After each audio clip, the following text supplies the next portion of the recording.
my love.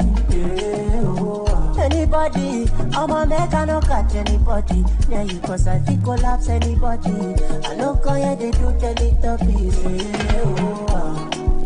I no call ya, Skadu, Alibaba, Olobi. Vibes, Anishala, I no call ya for this and that day, yeah.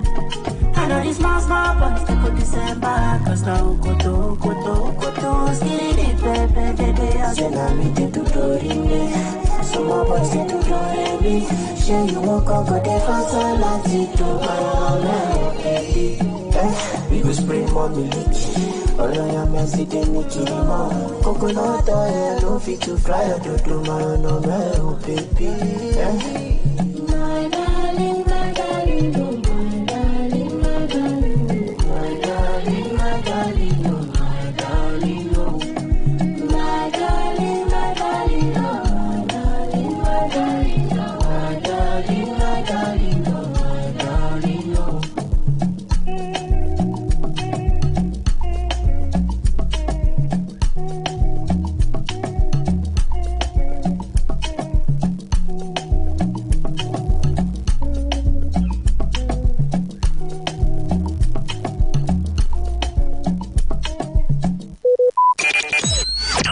Talk radio. I listen to a lot of talk radio. 95.1 FM. Oh no no. Oh no no. Cheesy. Bounce, dollar, bounce, bounce, dollar, bounce. Yeah. Suffer every day. And I dey pray to Baba, make he bless my way. Bless my way. Cause I don't see so many things. Talk radio. I listen to a lot of talk radio. 95.1 FM.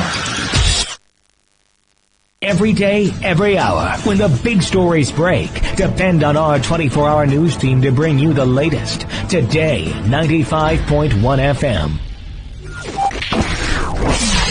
Today, 95.1 FM. Port Harcourt. News update.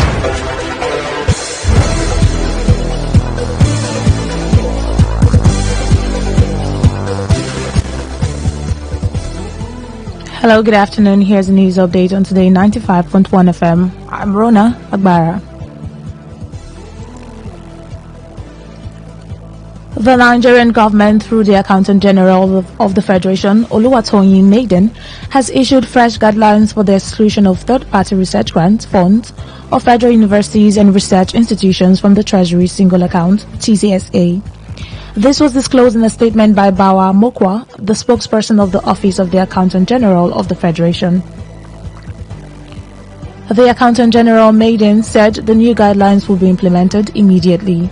According to her, the guidelines were sequel to the President's approval of the exemption of research grants and endowment funds of the federal universities and research institutions from the Treasury Single Account (TSA) policy. Accordingly, one of the guidelines requires federal universities and research institutions to obtain the approval of the Accountant General of the Federation before opening research grants/endowment fund accounts with commercial banks, while all other accounts are to remain with the Central Bank of Nigeria, CBN. She noted that all research grants and endowment funds must be supported by a well-executed Memoranda of Understanding, MOU, between the tertiary institutions and granting bodies.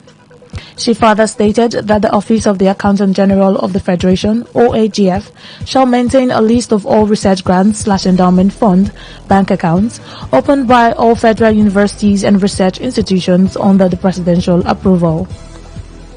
The management of the accounts, including accounting and reporting of transactions with the commercial banks, shall be restricted to the bursary/account departments of the tertiary institutions, while reiterating that the research grants/endowment funds accounts shall be strictly for receiving grants. Maiden said on no grants shall no other public funds be operated in such accounts, and that such accounts shall not be deemed to be the operational accounts of the tertiary institutions or research institutes. The Accountant General of the Federation said annual returns, including bank statements and bank reconciliation statements on the research grants/endowment accounts, shall be submitted by the institutions to her office for reconciliation into the General Purpose Financial Statements (GPFS) of government. A new bill has been proposed in Nigeria that will require individuals engaged in banking, insurance, stockbroking or other financial services to provide a tax identification number as a precondition for opening a new account or operating an existing one.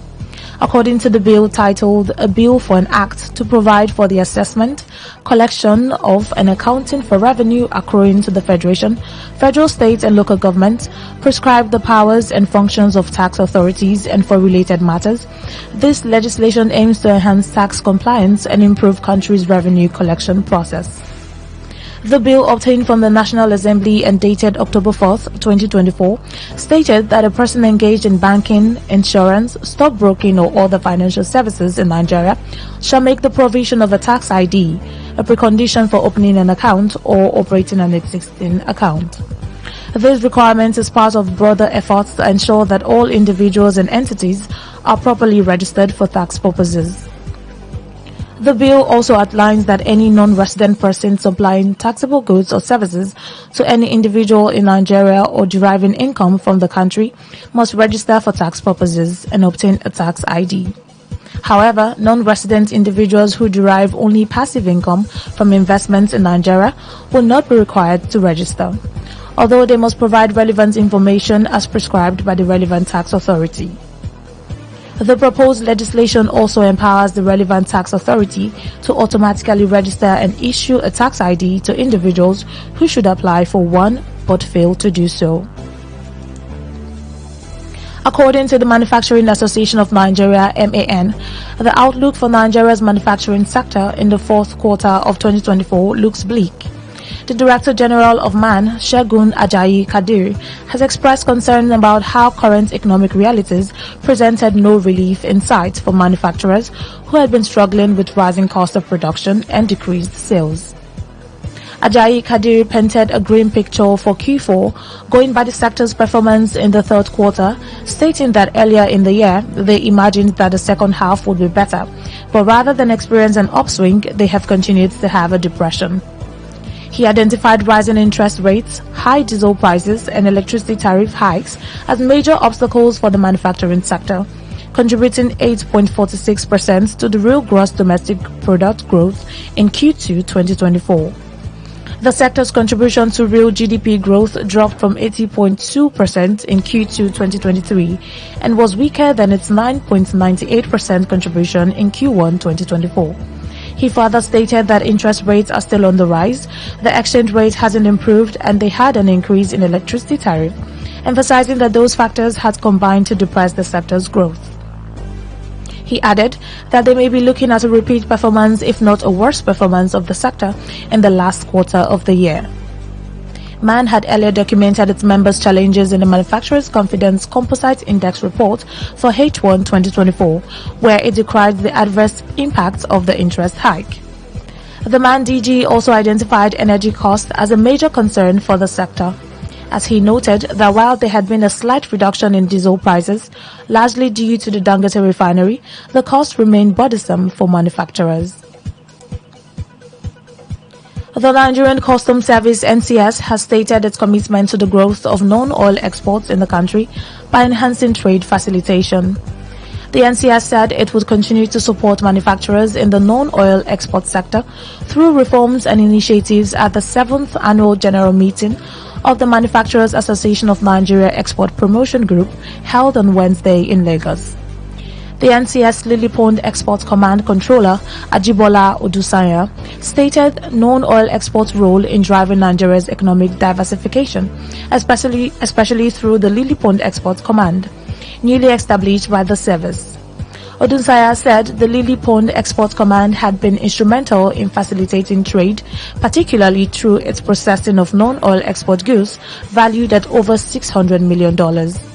He stated that this, in today's global economy, the growth of export trade is essential for stimulating production, investments, and job creation.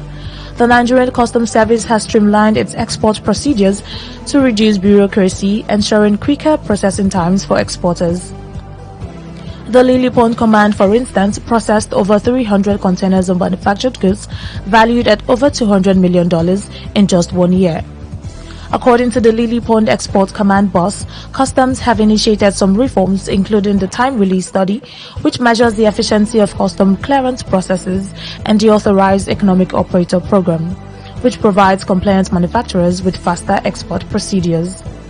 The chairman of MANEG, Odiri Erewa Megison, expressed gratitude to the federal government for recent reforms, but urged for additional support to alleviate the financial pressures on exporters caused by rising production costs.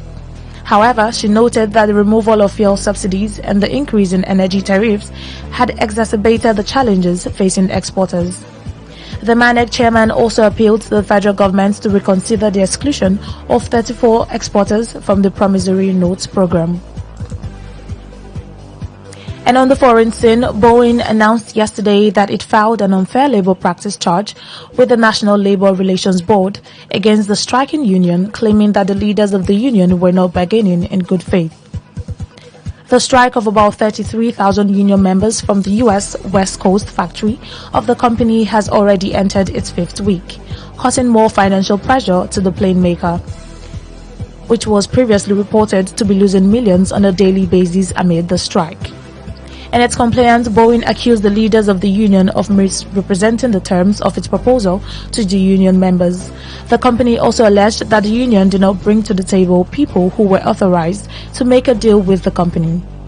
The latest charge filed by the company is the latest sign in the growing rift between labor and Boeing management after previous failed attempts to come to a compromise agreement.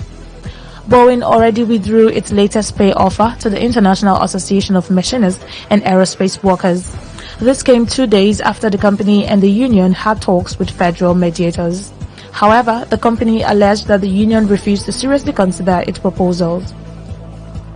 In its latest complaint, Boeing claimed that the union engaged in bad faith bargaining, citing a persistent pattern of such behavior. It also alleged that the narrative that the union presents to the public was misleading and making it difficult to find a solution for the employees. And that was the news update on Today 95.1 FM. I'm Rona Agbara. Many thanks for listening. Good afternoon.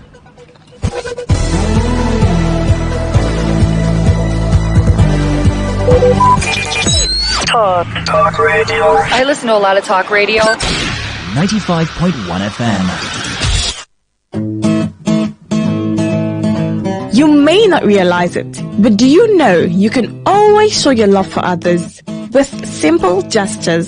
Here are some of them. Always look for the good in people. There are 2 sides to every story. We have our good and bad sides.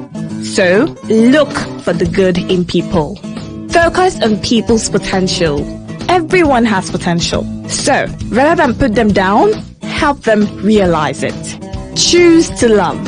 If you're given an option between giving love and receiving love, choose giving because that is a more practical choice. Treat everyone as equals. This means letting go of all the prejudice and partiality. See people for who they really are, not their jobs, not their apparels or bank accounts. If everyone does this, then the world would be a better place. Love yourself. You cannot give what you don't have. So, before you try to love other people, love yourself first. Forgive. We all make mistakes. So, whether it's a family or a stranger, the best way of showing love is forgiveness. Everyone deserves a second chance. Show compassion. Care for other people. Care for what they are going through. Do what you can to help. Give back to the community. Remember that a single drop of water can cause countless ripples. That donation, no matter how small, can inspire others to do the same. Smile, even to strangers. Remember that you're never fully dressed without a smile. So, do not underestimate the power of a smile. Not only does it lighten up your face, it will also brighten up another person's day. Be the spark of positivity you want to see. When you smile, the whole world smiles with you. This message is brought to you by Today95.1 FM, the voice of the people.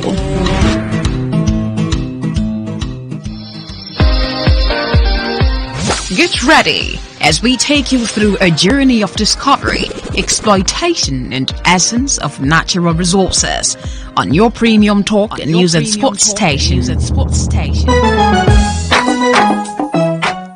It is Greenland. Land is green, it's green. Oh, oh. A program that brings to center stage issues on agriculture with analysts, technocrats, and farmers. To discuss the challenges, opportunities, and role of agriculture in Nigeria and how it affects our economy.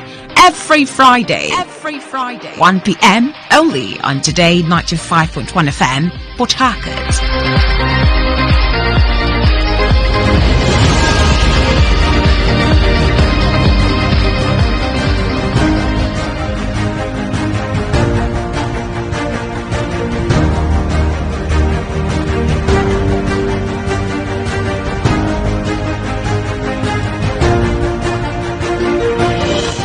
Hello, good afternoon to you and welcome to the show. Welcome to Greenland. We're live on Today 95.1 FM, Port Harcourt.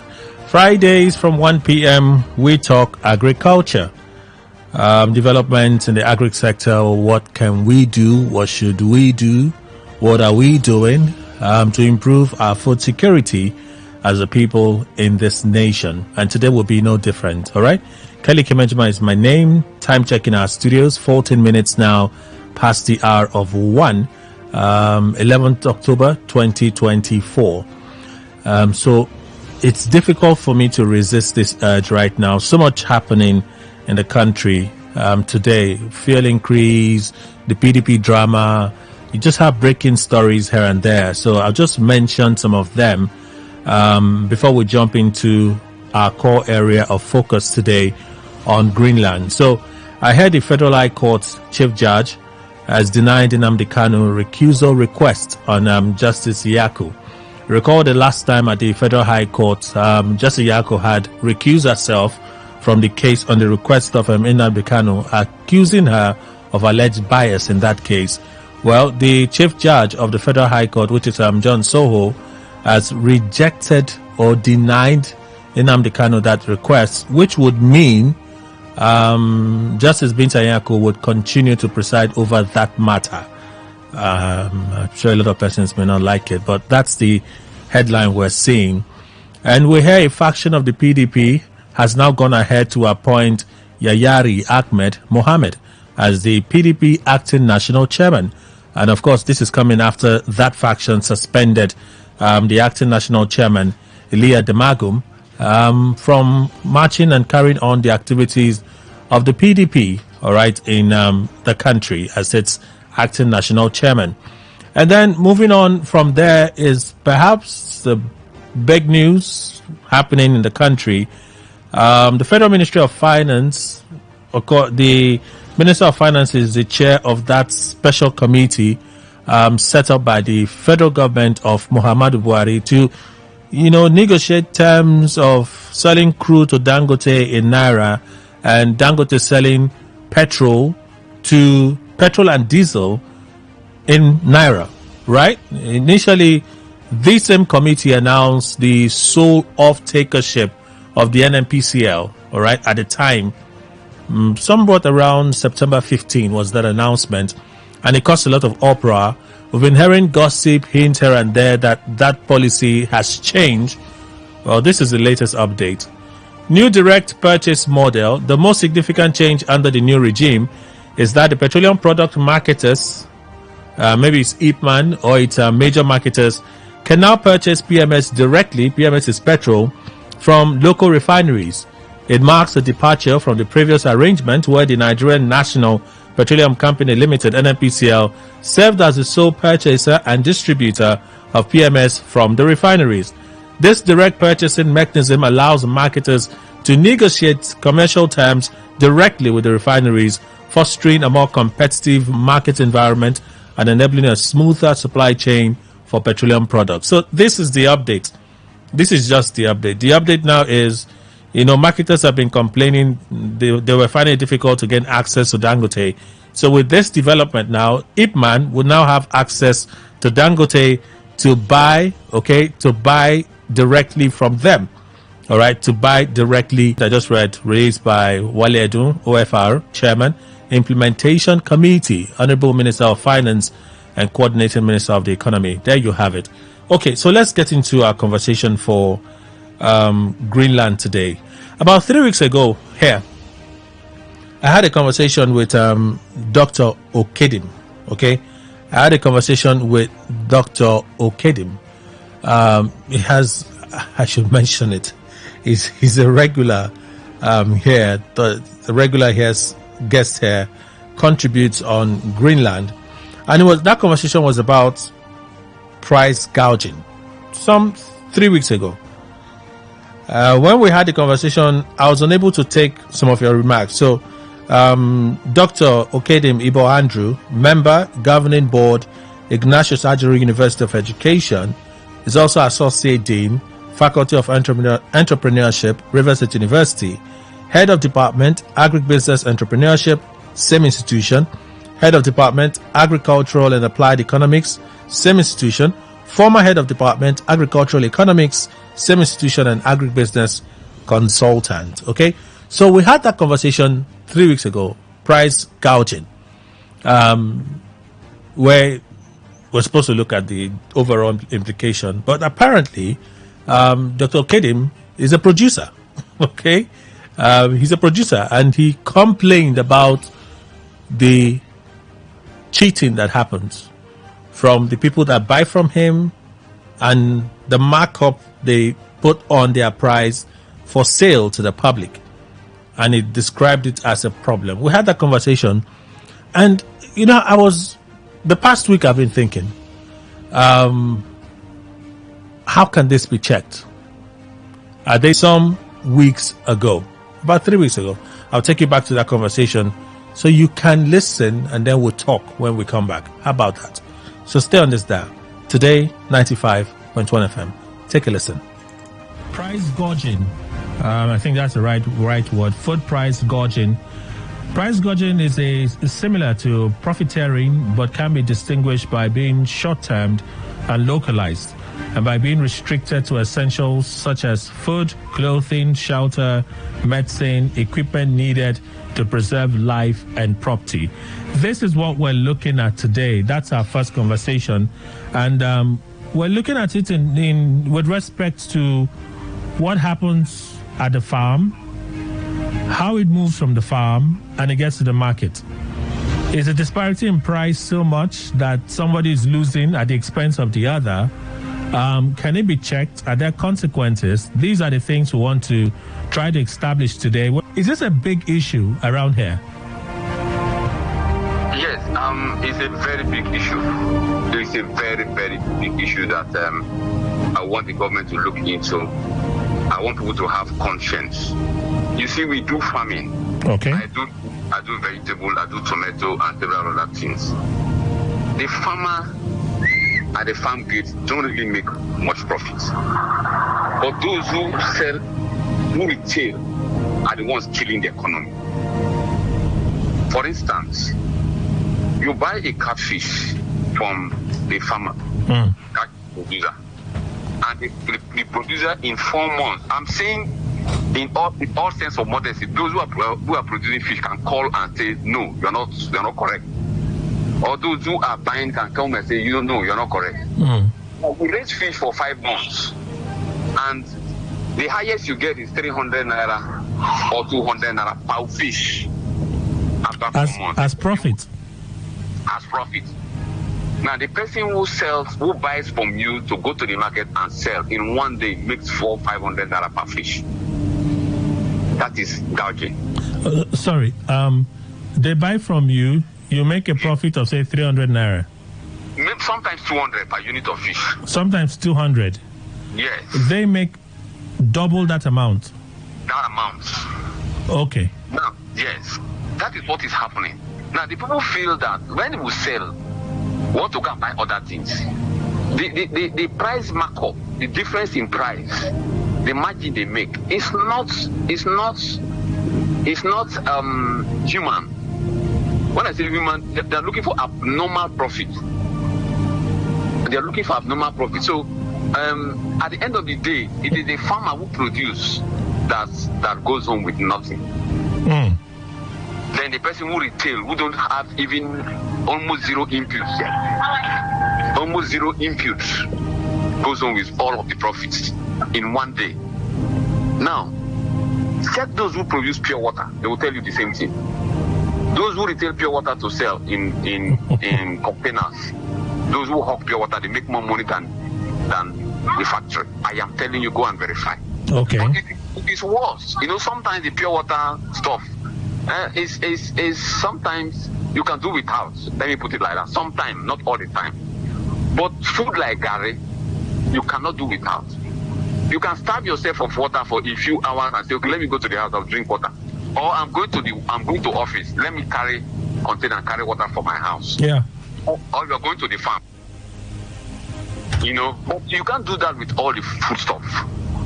So you see, you go to tomato market, if you go to fruit garden, you see farmers who bring product there and they will price it so low. And then they will tell you, I am not a make gain for this thing in local balance. You understand? Yeah. That is not true. So at the end of the day, the farmer will struggle, there is no incentive to him to produce further. And that is why you see poultry today. You buy egg. Now, in our farm, sorry, I have to mention some farms. No, go on, doctor. Please go on. Yes. In our farm, in Tessel Farm, in Abara, Tessel Farm produces about 300 crates of egg a day. Okay. And then at farm gate, we sell 4,500, 4,300, 4,200 per crate of egg. Go to the supermarket, go to those who buy from us, they sell 5,000 per crate.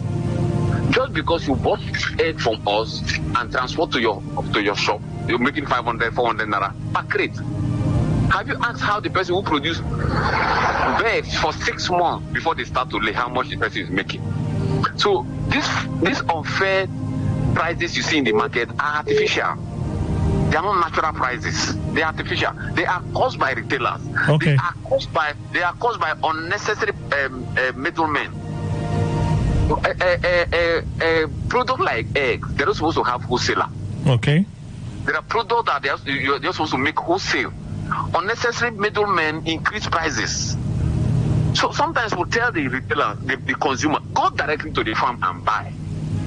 Go directly. If you come to our farm, we will sell you 2,800 per kg of fish. Per kg of fish, sometimes it will come up with 3 units of fishes. But if you go to the market, they will sell you 1 per 2,000, 1 per 3,000. So sometimes we'll tell the consumers, yes, every consumer cannot access the farm. Mm-hmm.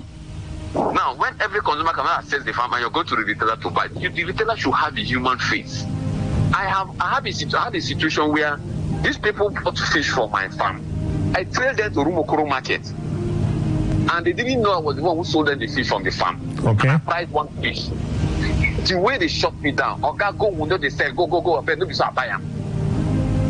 But I told the woman, madam, you bought this fish from me. Look at how you're selling it to people who are consuming it. It is not fair. What did you spend? It's just transportation. But I paid labor, bought fuel, pump water into the pond, bought feed, bought scale, and pay my workers. And I married 300 naira per fish. The person who just buy in one day and selling in one day is supposed to make more than me. So those are the things. Yes, price dodging is inevitable. But it happens mainly during one situation when food is scarce and demand is high. Okay. It happens during emergencies, like for instance Ebola. All right. COVID-19. All right. When people were locked down and people couldn't go to farm, situations like that, you can't say no. But even at that, there are people who had human face in their pricing.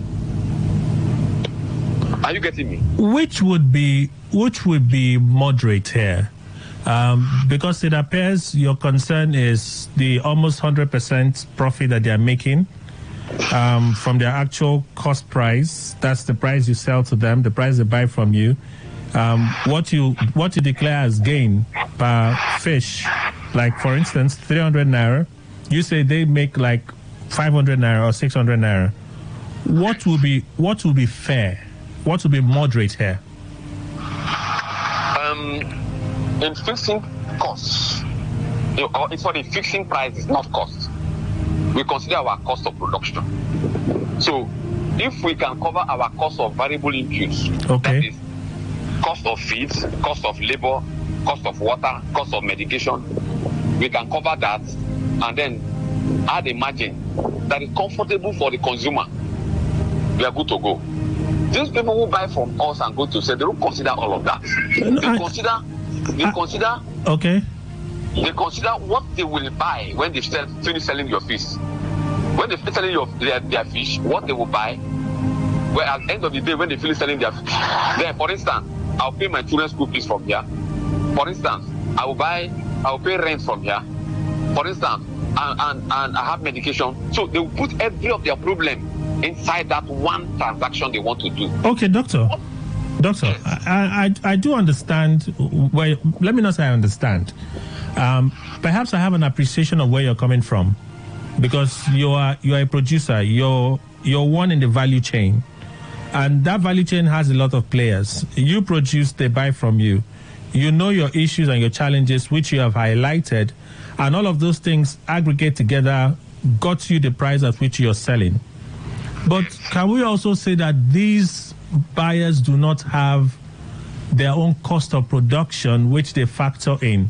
Because the same way we talk about the challenges for you, you get your feed, the difficulty in getting feed, the cost of getting the feed. There's also the cost of transportation. There's the cost of energy, empowering your generators to keep your pond clean for your fish. All of those things. They have to pay transport as well. They also have to pay some of the louts that are hanging around the markets every time they show up for them to sell. Are all of those things not also considered into how they arrive at how much they charge? Because what they collect from me seems like that's the profit, but they still have to settle all of those things. Where they stay to do the market is not official. So they have to pay somebody for that place that they are standing to trade. Isn't that correct? There are situations where these people buy my fish and they are coming out from the farm gates. Okay. And people intercept them to buy. Okay. Not the market. And then that attitude comes up. Okay. Now, if you go to the market and that small stand, you start to sell them to somebody part time, somebody collect 200 naira from you for ticket. Is that why you carry all your problem and put in the fish? Is that why? Now, for instance, yes. You buy you have come to my farm. I've sold you a bunch of plantain for 5,000. Okay. Now, for that plantain I'm producing, the plantain does not have so much cost of inputs. So much input doesn't have so much inputs. Now, go to the market and ask how much you're selling a bunch of plantain now. Okay. I went to Bolestan and I asked the woman, "You're selling one finger of plantain for me for 600 naira."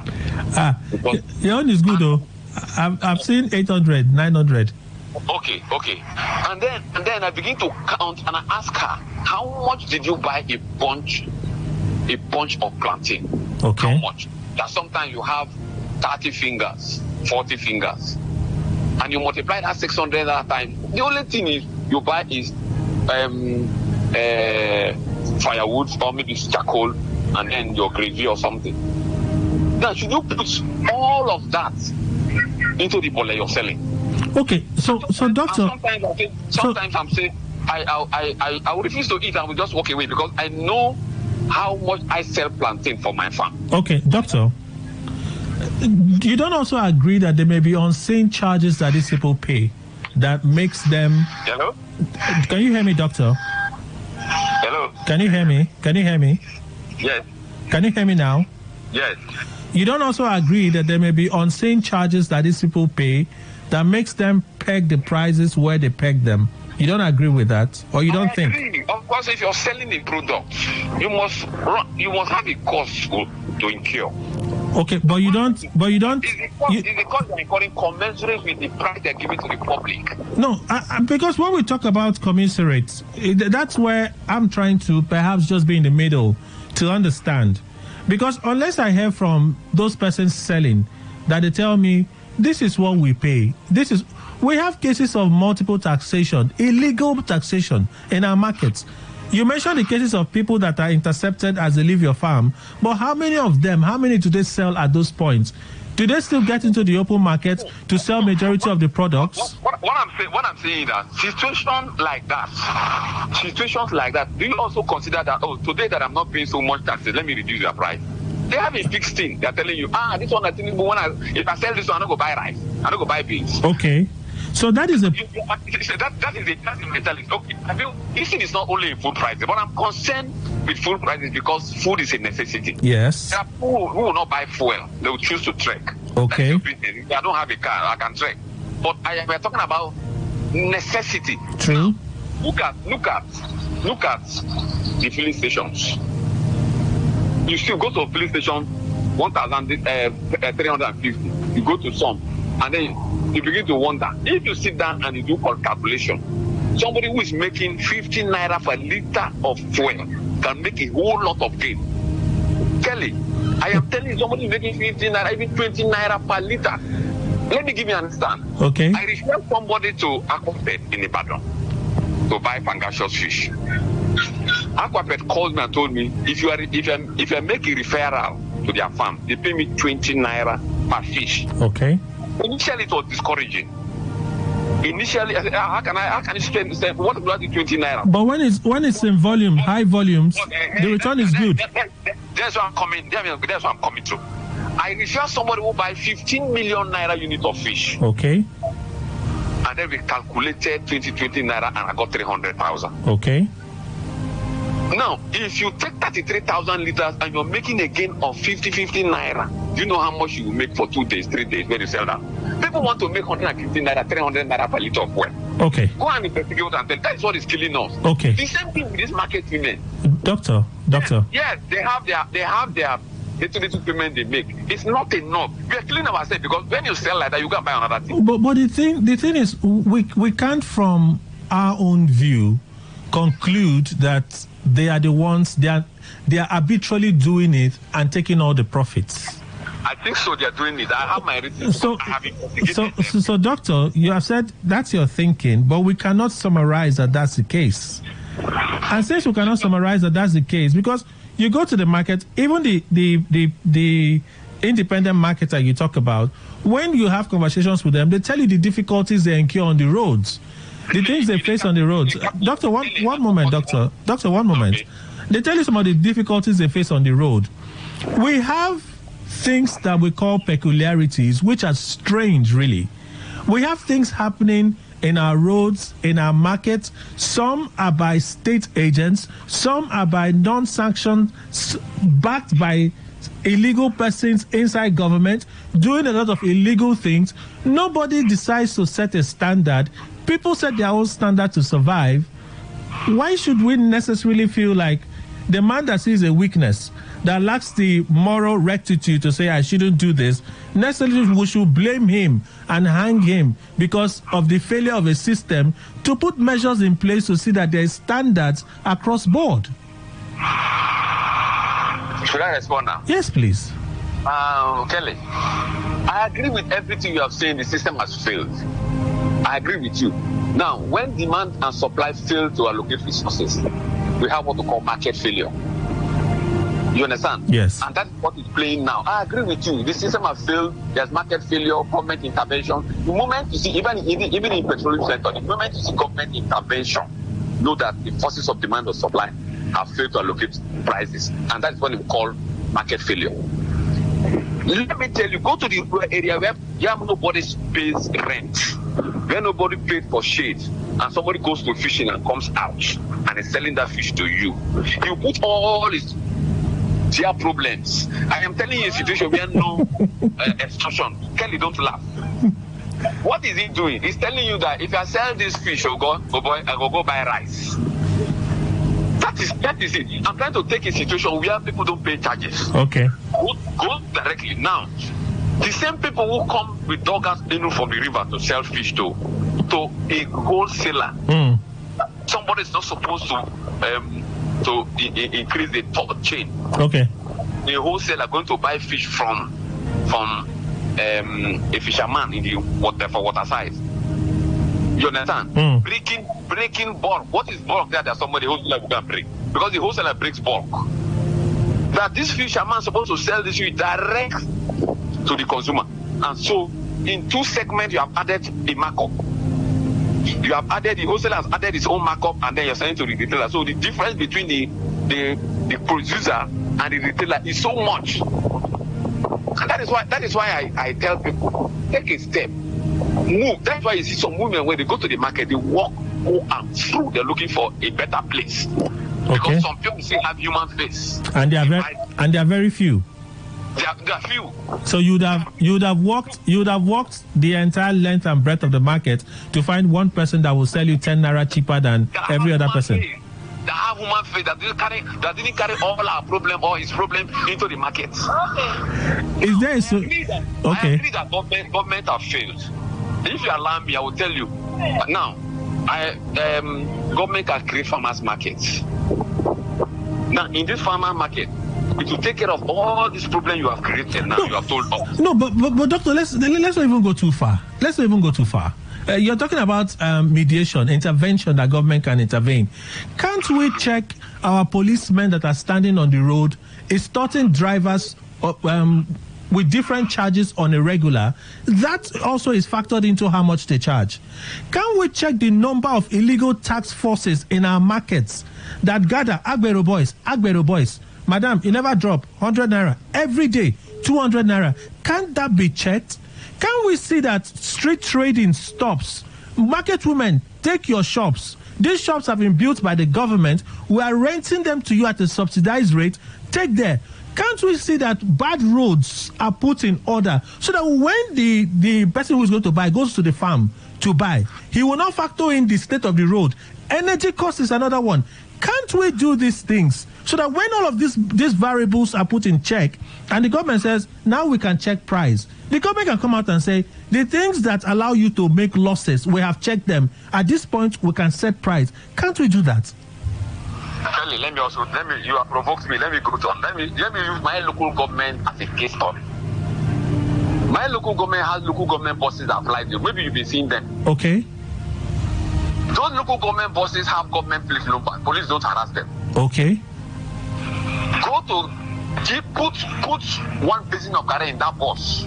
The way those drivers will tell you, it's a way below. You can't pay 1,000 pounds. A basin of garri that is not for. You are not going to sell. You are coming to eat.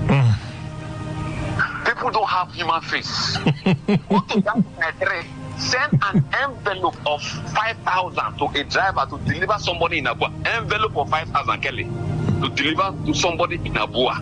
They will tell you, you go pay way bill. Give me 500 naira. And I go buy credit. When I reach, I go call the person. 500 naira to buy credit to call person to come and collect the loan. That is what they do. I am on the side of the consumers today, and I'm appealing to the public. Okay. I am appealing to the public to sell things with human face. Is there a solution to this? Yeah. Beyond righteousness, beyond being good, is there a solution that the person that decides not to be righteous will not but obey because it's set by an higher authority? Yes, I want to suggest a few things. Okay. Government can intentionally create mass markets for certain products. For instance, rice. Christmas is coming. Government can say, let us go to Olam Farm. Let us go to the company. Buy 20,000 bags, 300,000 bags. And that will not cause inflation. No. I'm coming. As I'm talking to you, Kelly. Okay. These hustlers, these people who want to cut people's neck, they've gone to the farmers. They have bought everything and put in their warehouse. Okay. speculating that in December the price of rice will go up. Naturally, because demand will be higher. Now, government should now be proactive. Go to the company, buy off all these things, create a farmers market in 3-4 places in Port Harcourt, and saying that we are selling this rice to consumers at cost price. Okay, I know you're advising this, but the government that we have seen and known so far, do they have that will? They will buy the same rice and they'll share it to their political cronies as Christmas gifts. No. I am suggesting now. Why not join me to say, okay, government can do this, it's doable. First of all, is it doable? Well, no, but if this is, Dr. Okedim, this is very doable. The same way that the government, if they have the will, they can check the other factors which I raised. I am proposing to the governor now that we can look into it and buy it, put it at the particular place. If they bought from the company 80,000, okay, for instance, they can sell to consumers 80,000 without making any gain. Okay. Now, by so doing, it will reduce the activities of these middlemen. Yeah. Okay. If you do that for 3-4 places and people are traveling to go and buy rice at the particular point, and another problem we have is that this same wholesaler can sponsor people to go and buy as many bags as. No, can you do that? We act sometimes like our society was strange in this society. It is the lack of decency and order. That's the reason we're where we are. It's the lack of it. And somebody has to set order for people to learn to be decent. I agree with you. Without somebody setting order, decency will be thrown to the wind. It's that simple. So if I have a discretion to say, let me manage my gain, let me manage my losses, reduce it so I can sell. You talk about sachet water. You go from factory to factory. You go today to buy a bag. The bag is 500 naira. You go tomorrow, the bag is 600 naira. You go again. By the time you want to sell 50 naira, 30 naira for one sachet, you realize that at the end of your sales, you can't go back to the factory. Now, hello, Kelly. I'm here, doctor. Now, you now see that some of these activities that go on like this is not caused by the company. I have had the opportunity of buying goods company, and up to a reasonable number of times the price is stable there. Okay, so let me interrupt the conversation I had. It's just a little longer than this, but you know the news took a bit of the time, and then looking at other issues. So I want to take your reaction. I have to interrupt it. Okay, so that conversation was between myself and Dr. Okedim. That was about 3 weeks ago, not a very long time ago. 3 weeks ago here, and in fact, it stretched so much that we couldn't even take contributions from you when we had that conversation. So today, one egg sells almost 300 naira today. In fact, I've gone to some places where you hear that depending on the size, when the eggs are big, it's usually that high, and when it's small, it's still not as cheap as 150. It's above 200 naira. So I went to a shop, and somehow we're talking about the difficulty, and the person that supplies the egg says, I'm finding it more and more difficult to sustain this business.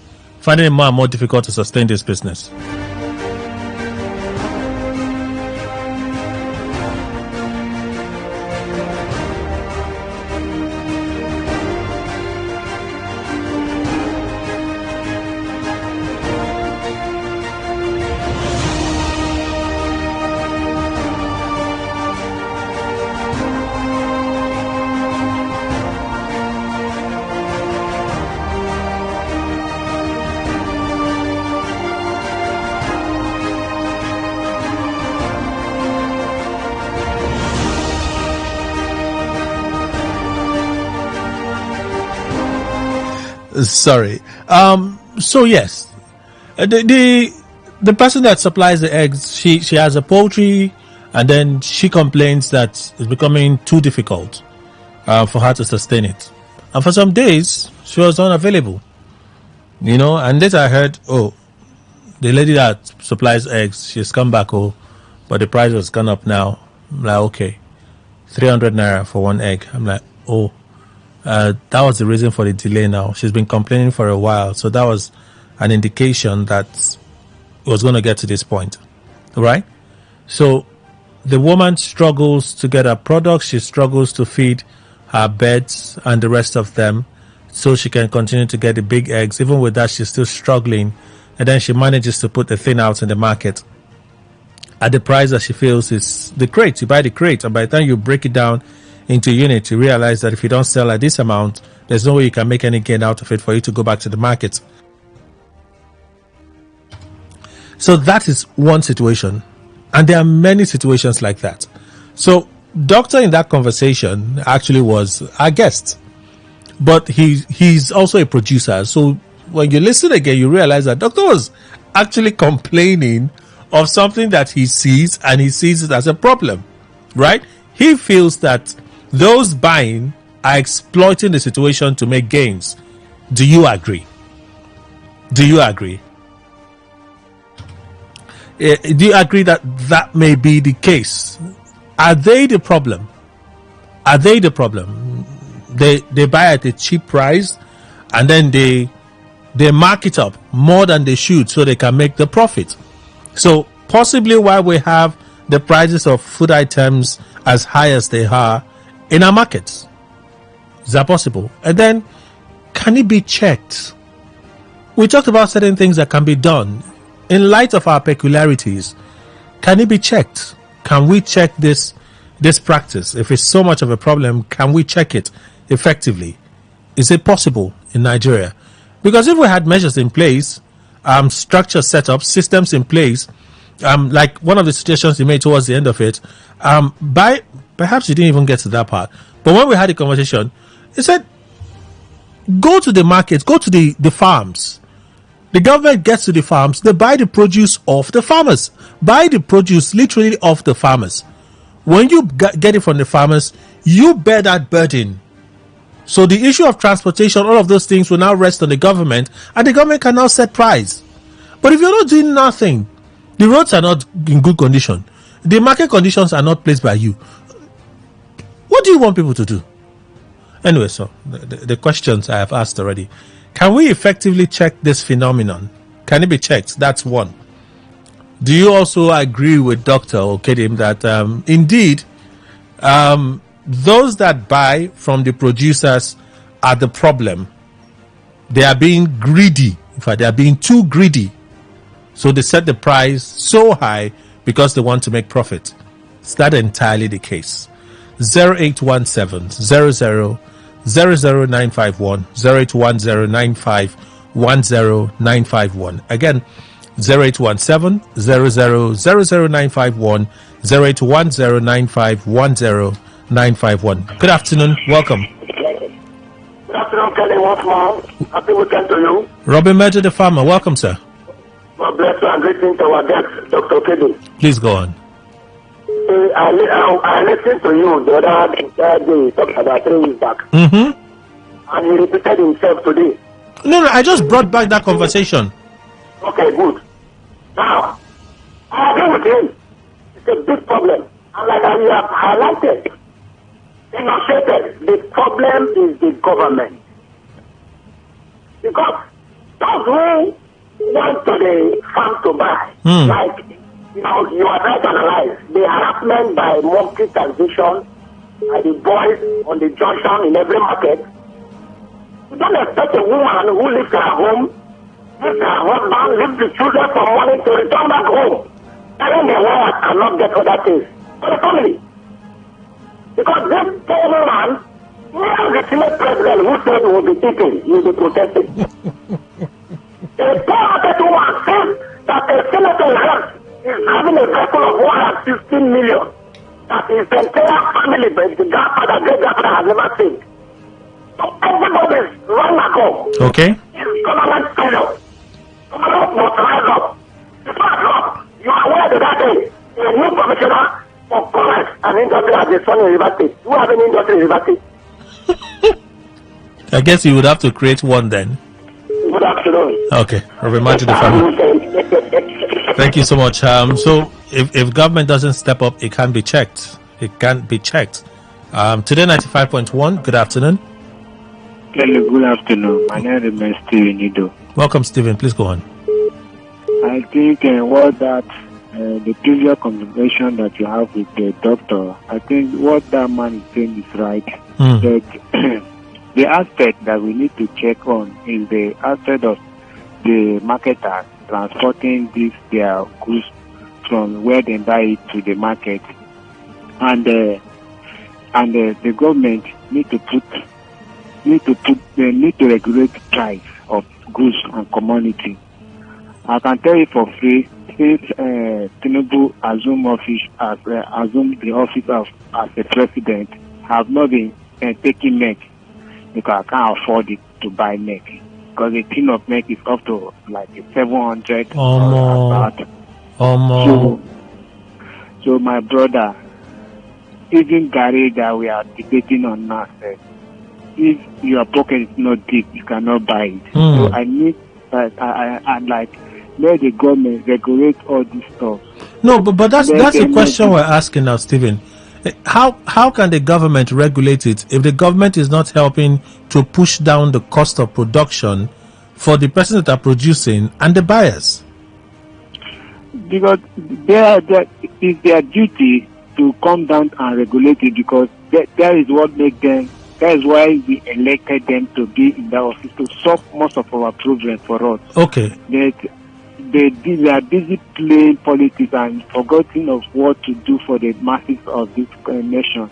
So let them sit down and make a timetable how to regulate these stuff and stuff to the end users. All right. That's my own. It's okay. Today 95.1. Good afternoon. I suppose they'll just wave a wand and it's done. Hello. Yeah, good afternoon. Welcome, sir. I have an experience, just as the doctor has explained. You know, I went to early morning market at closer waterside, that is closer to us here. A farmer and a fisherman went to fish throughout the whole night and brought back fish that full almost a basin. The woman she sold it to the woman at the rate of 4,000 naira. Okay. Not minding throughout the whole night, he was the one puzzling, throwing the net. After the woman finished paying, these boys came. She paid her quota to them. Then when she started shading these fish, she started shading 7 for 1,000 naira. 7 for 1,000 naira. And at the end of the day, I was there, Madam, look at this amount you buy this. What concerns you? I don't go buy when I won't go house. I don't go buy pepper when I won't go house. So the government has failed in that aspect. And to talk about, you go to my trade market, for example. There are group who collected 200 in the morning. Another group will come and take 200 in the afternoon. Another group will come and take 200 in the night. Well, if you sell or you did not sell, you must pay. In that situation, and adding with the transfer, the person paid down to the market. So the inflation will go up, the market price will go up. So if the government has really failed, they are not trying in what they are doing. Okay. And in the way that they should do it, just as you suggested, if they can go directly to the farms, the producers. Yes, and buy directly from them.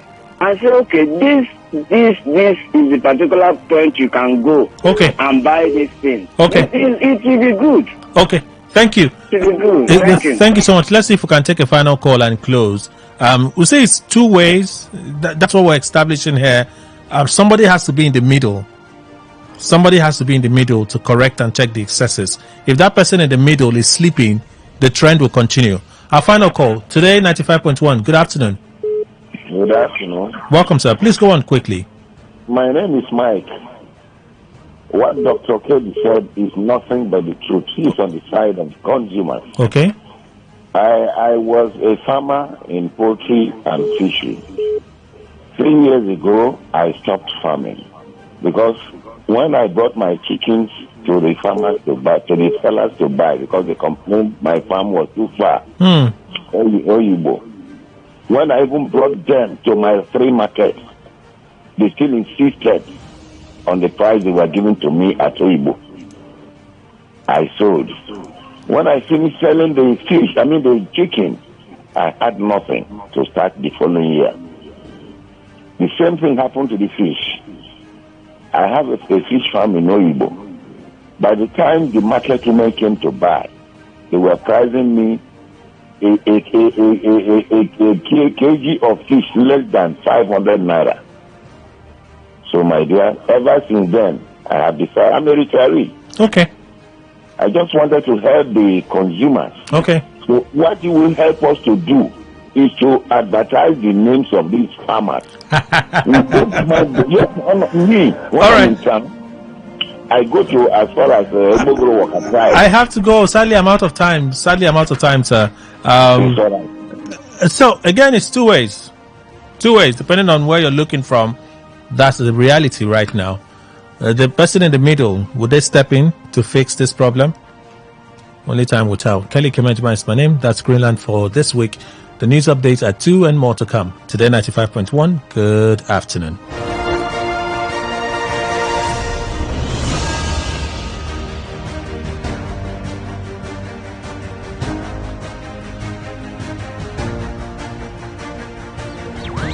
Tune in for a journey beyond the ordinary. We're not just a station. We are the station. Today, 95.1 FM, the voice of the people.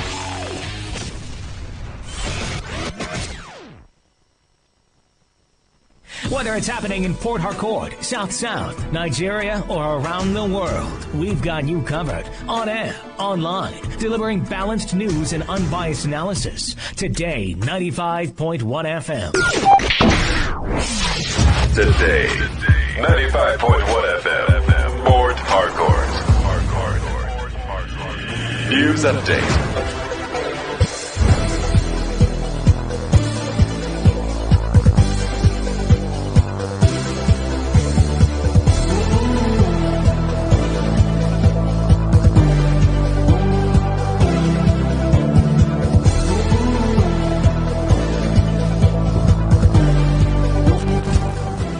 Hello, good afternoon. Here's a news update on Today 95.1 FM. I'm Rona Agbara.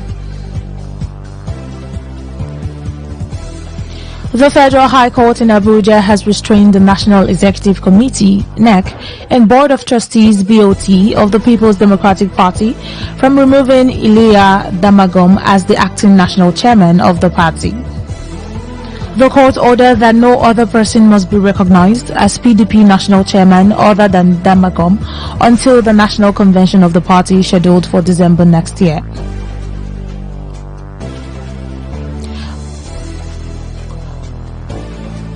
Justice Peter Lifu issued the restraining order against PDP NEC, BOT and others while delivering judgment in a suit instituted against them by Senator Umar Maina.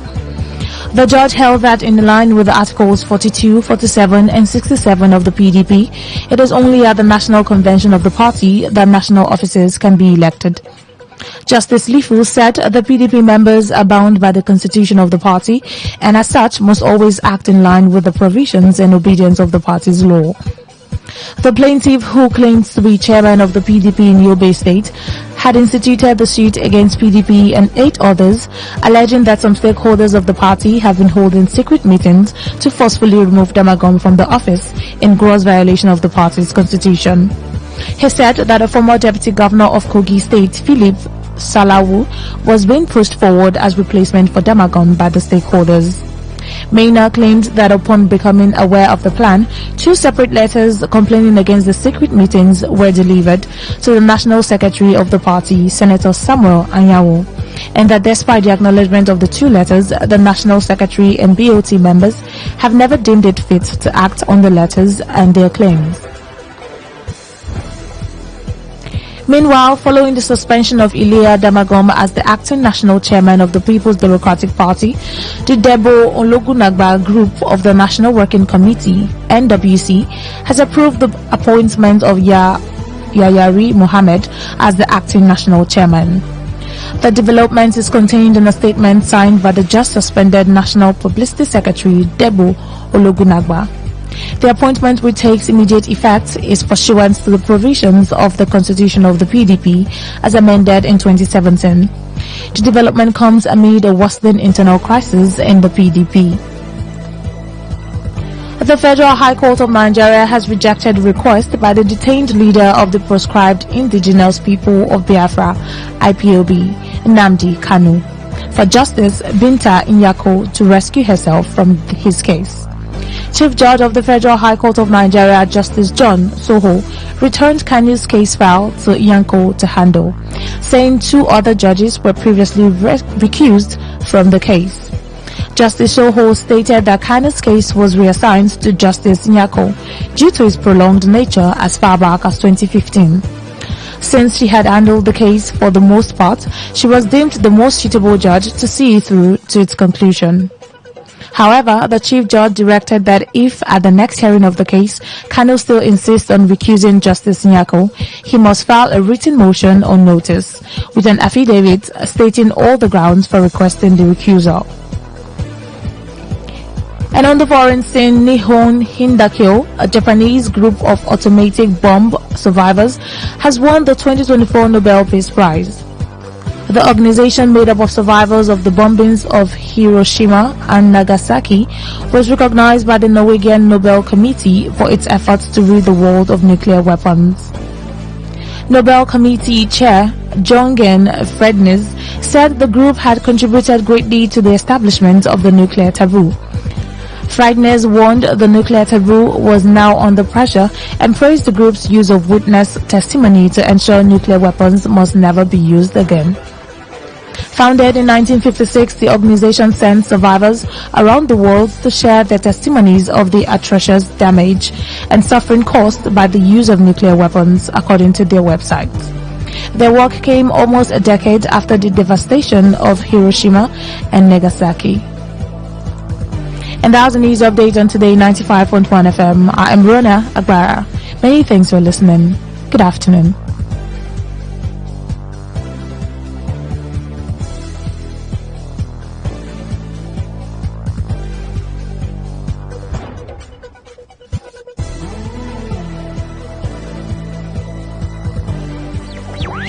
Tune in for a journey beyond the ordinary. Fasten your seatbelts.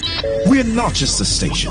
We are the station. Today, 95.1 FM, the voice of the people.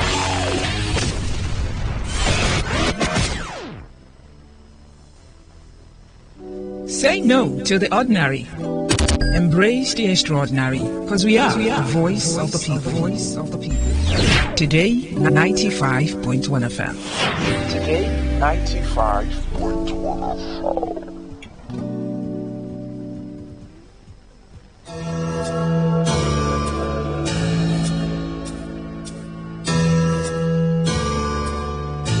Every day, we hear reports about counterfeit products, stories of fake drugs, foods, expired goods and other consumables being manufactured, imported and sold to unsuspecting members of the public. Findings reveal that Africa records at least 100,000 deaths from fake drugs-related ailments yearly. These fake and substandard products, particularly drugs, have been considered a global threat to human lives. And despite efforts by authorized agencies in Nigeria to combat the menace, the Nigerian market remains flooded with different unwholesome products. This is a plea to all those who manufacture and sell these goods to desist. Stop this menace of counterfeit products. Let's place value on human lives. And should you have purchased a counterfeit product or unsatisfied with the product, please contact SON or Consumer Protection Agency. This message is powered by Today 95.1 FM, the voice of the people.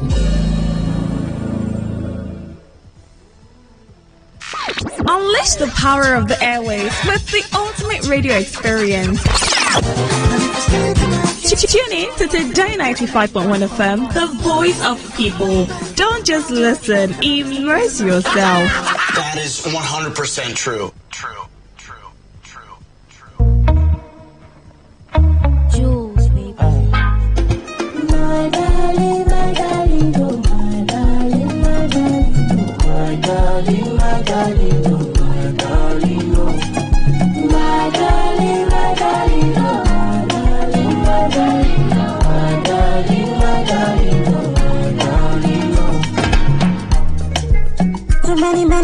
I'll stay for you. But I get it, one in particular, but they close, I'm ready to know you. You know, say, man, you know, can speak for now. Got the money, get the vocabulary, where you feel it, man, I'm ready to do it. Some of us say to do it, sure you won't come go the fast, I like it, to man, I'm baby. You go spray mommy leak. All I am is sitting with kitty mom. Coconut oil, no fit to fry or do man, no man, baby. My darling, my darling, oh, my darling, my darling, my darling, my darling, my darling, my darling, my darling, my darling, my darling, my darling,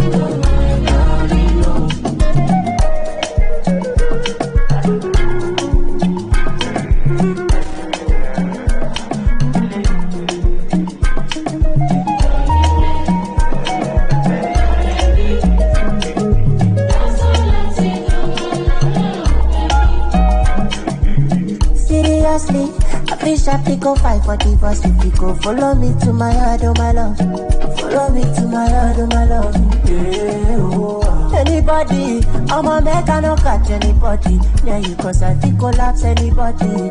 I no call yeah, they do Teletubbies. Yeah, oh. I no call yeah, Skadu, Alibaba, oh no be. Fast, Mishala, oh I no call yeah for this and that day, yeah. I know this small boys to go December. Cause now koto, skitty, pepe, they are saying I need to do it. Some more boys say to do it. Sure you won't come go there for so long to we go spray mommy leak. All I am is sitting with kitty mom. Coconut oil, no fit to fry or do man, no man, baby. My darling, my darling, oh my darling, my darling, my darling, my darling, oh my darling, oh my darling, my darling, oh my darling, my darling, oh my darling, my darling, oh my darling, oh.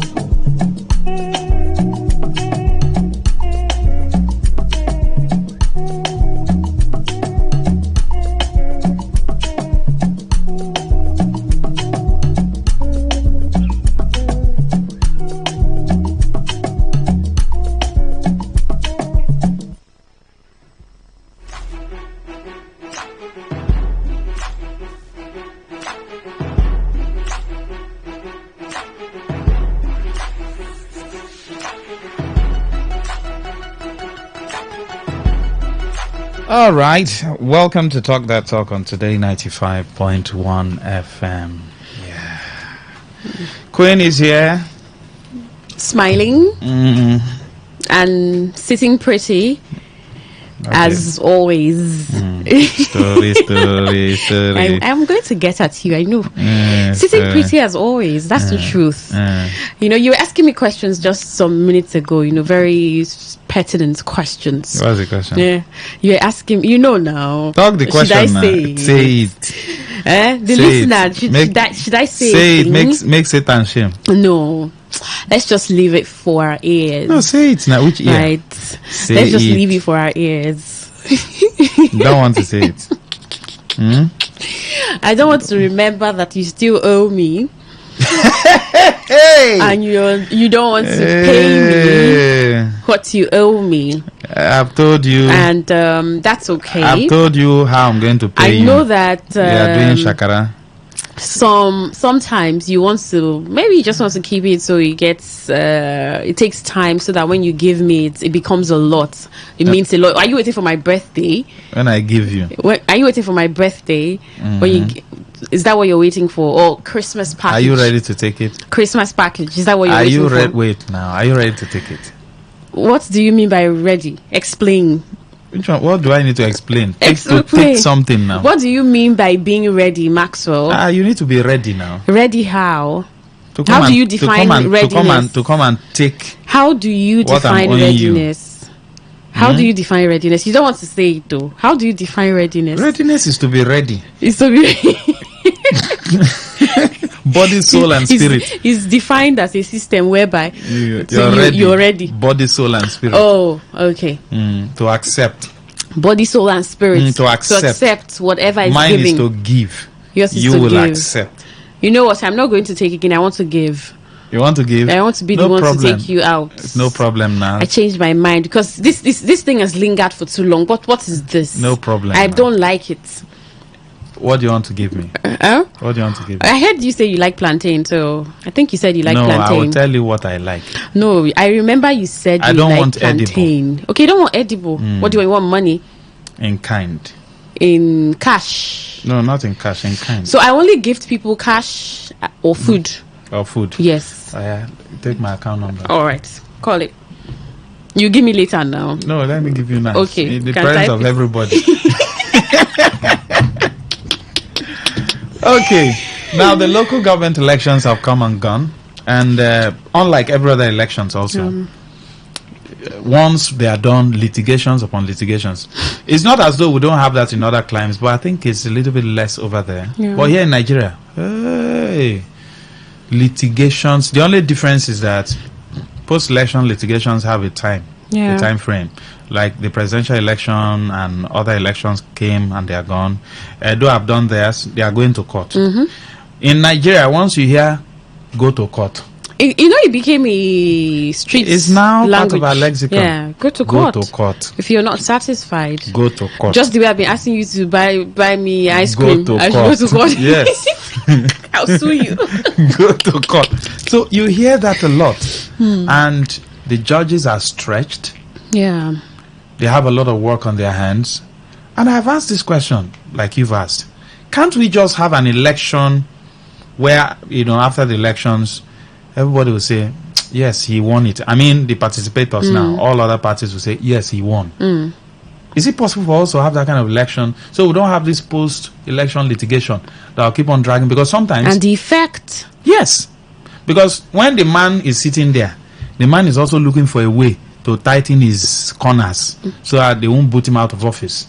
So his attention is on what is going on in court. Tribunal, appeal court, Supreme Court for the presidential, for National Assembly and co, tribunal, appeal, and all that. Governorship, tribunal, appeal. Then for local government, they've set up a tribunal, a commission, where you can go and do your case.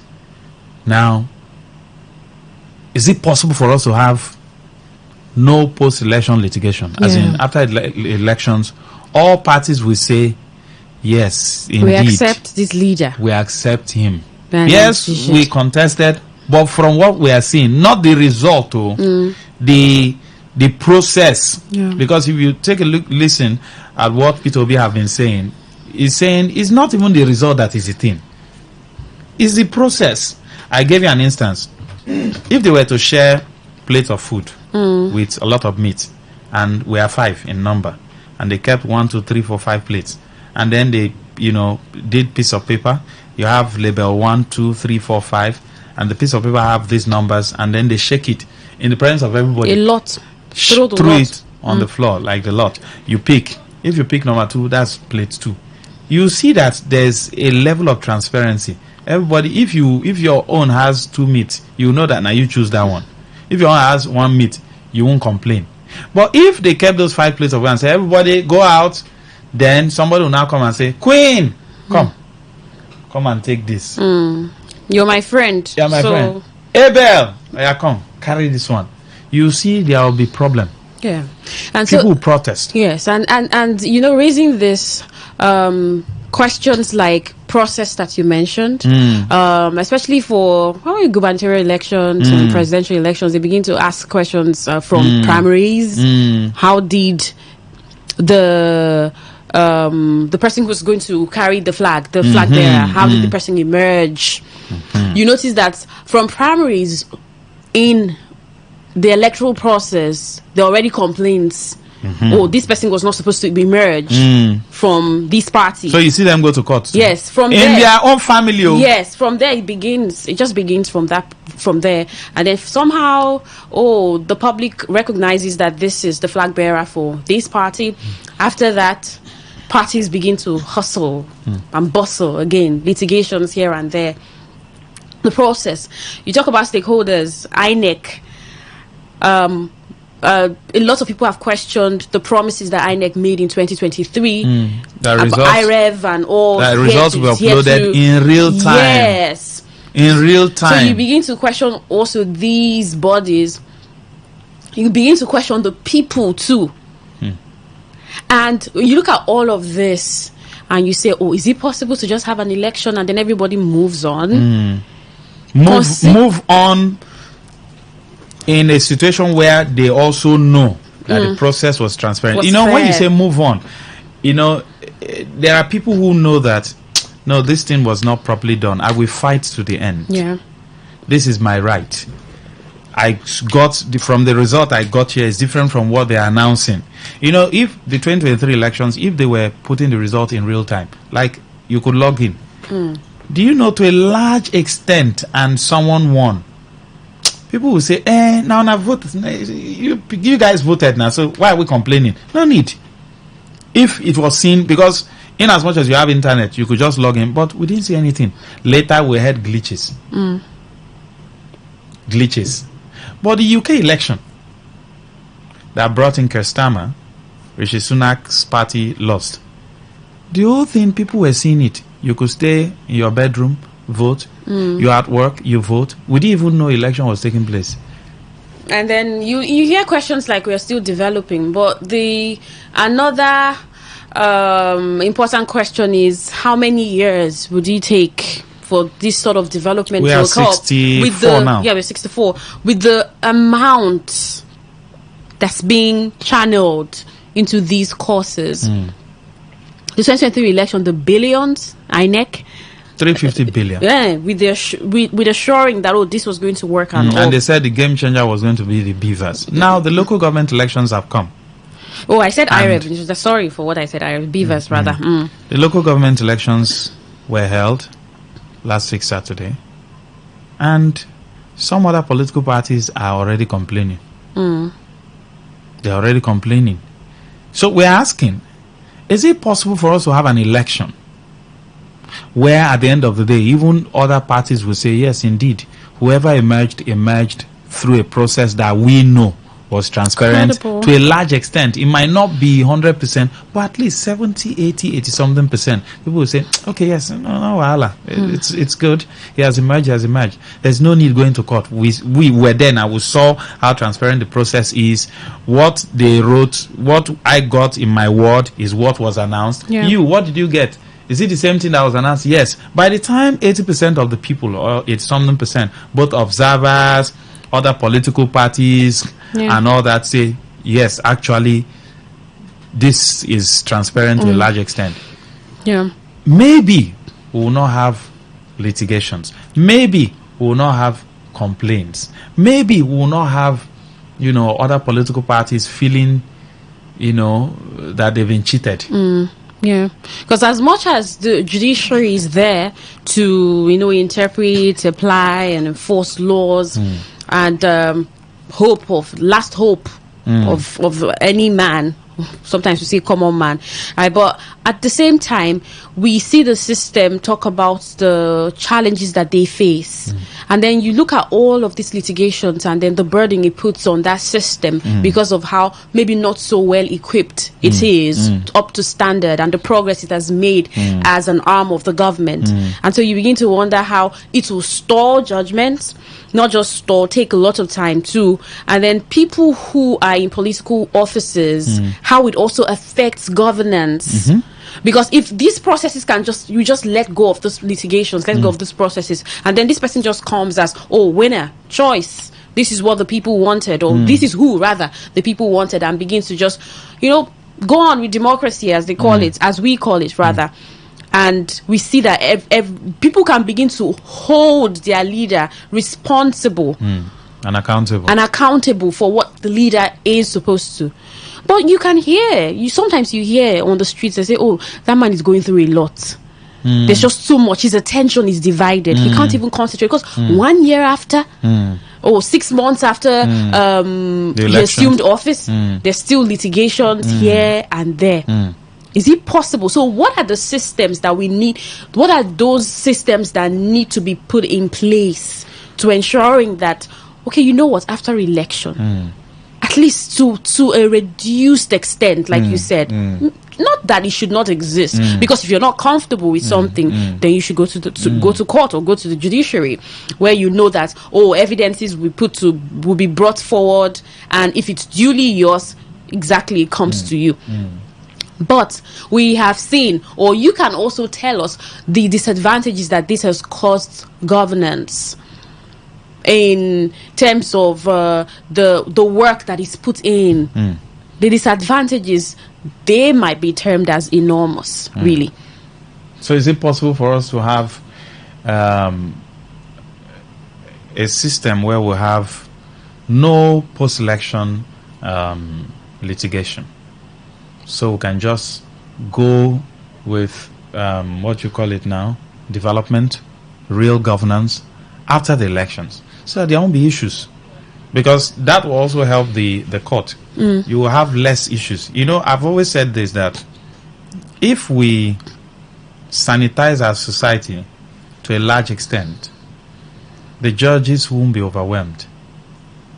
We will not have too many crises. Land crisis, election crisis, this crisis, that, because everybody knows that this is my lane.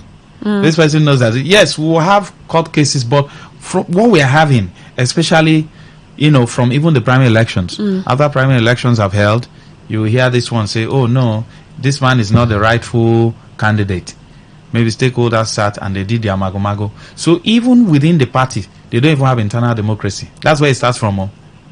Then when they now go to the big stage, you see all manner of rigging. They capture the state institutions, use them. So the result you are even getting from your wards or from the local government is different from what the man is reading. And somebody will say, you can't use one or two local government that there are disparities to now say that's the reason why this person won or this person won. But I've always told people, why not just make it clean? Yeah. Let's know that what the people actually counted in each ward, collated in that local government, is what that man is announcing. Not that we have 254 from a local government A. The man is announcing 854. How did 2 become 8?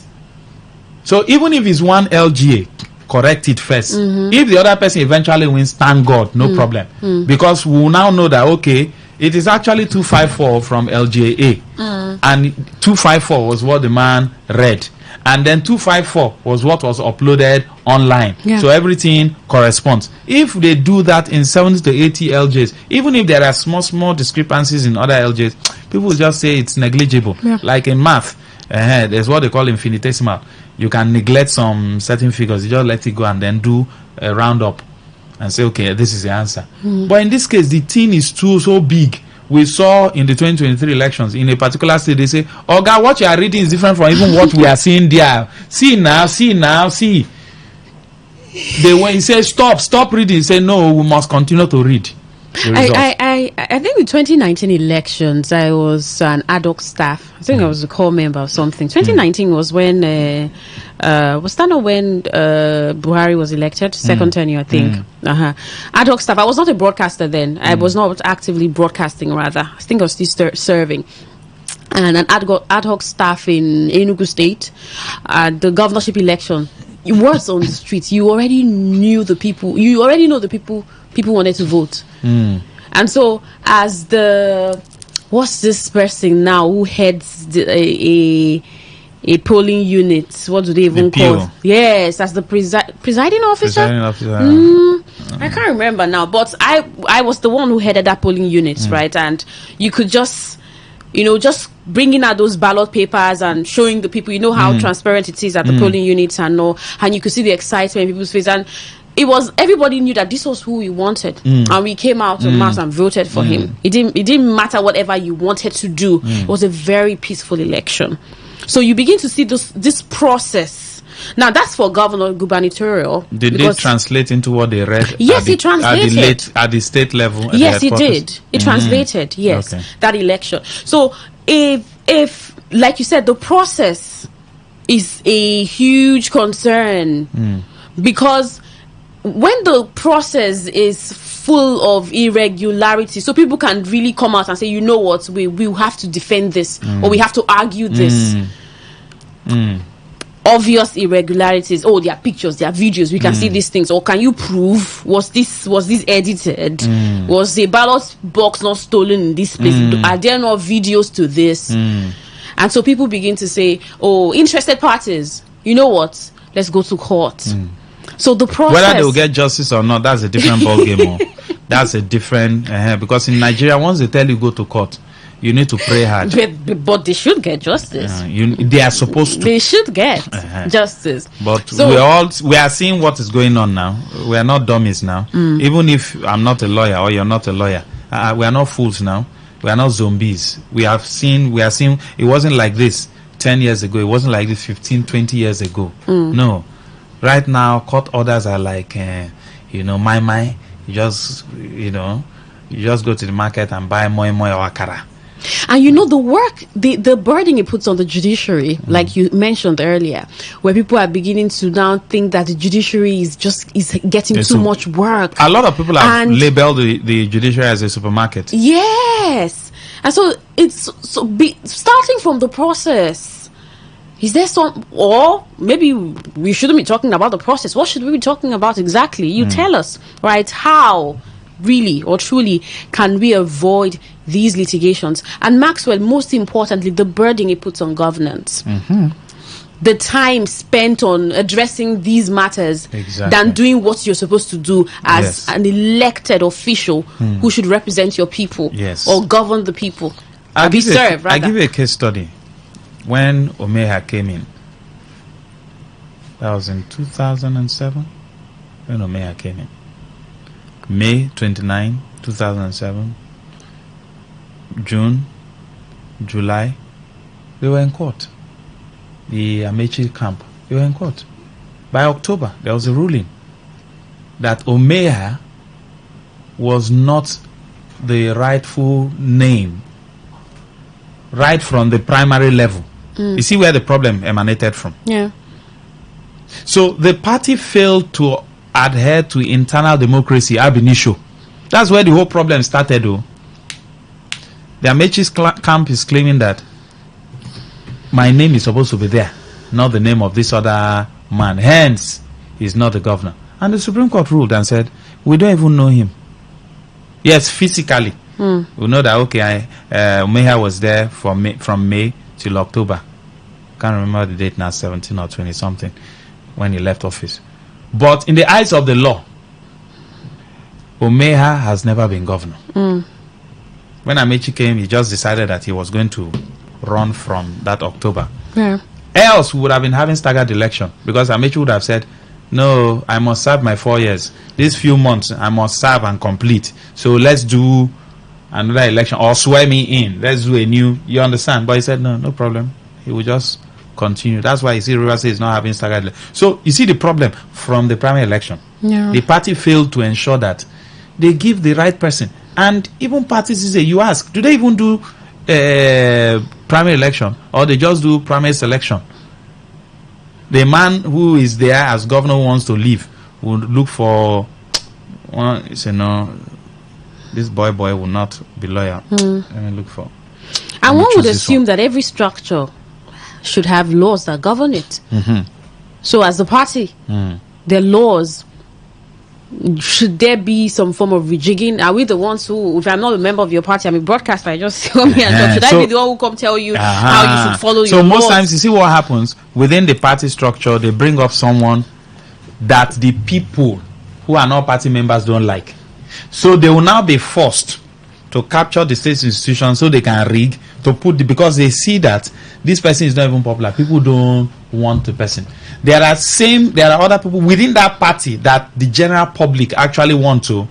I don't know if you understand. Because within a particular party, there's someone that people will say, if not this one, then bring, we go vote them.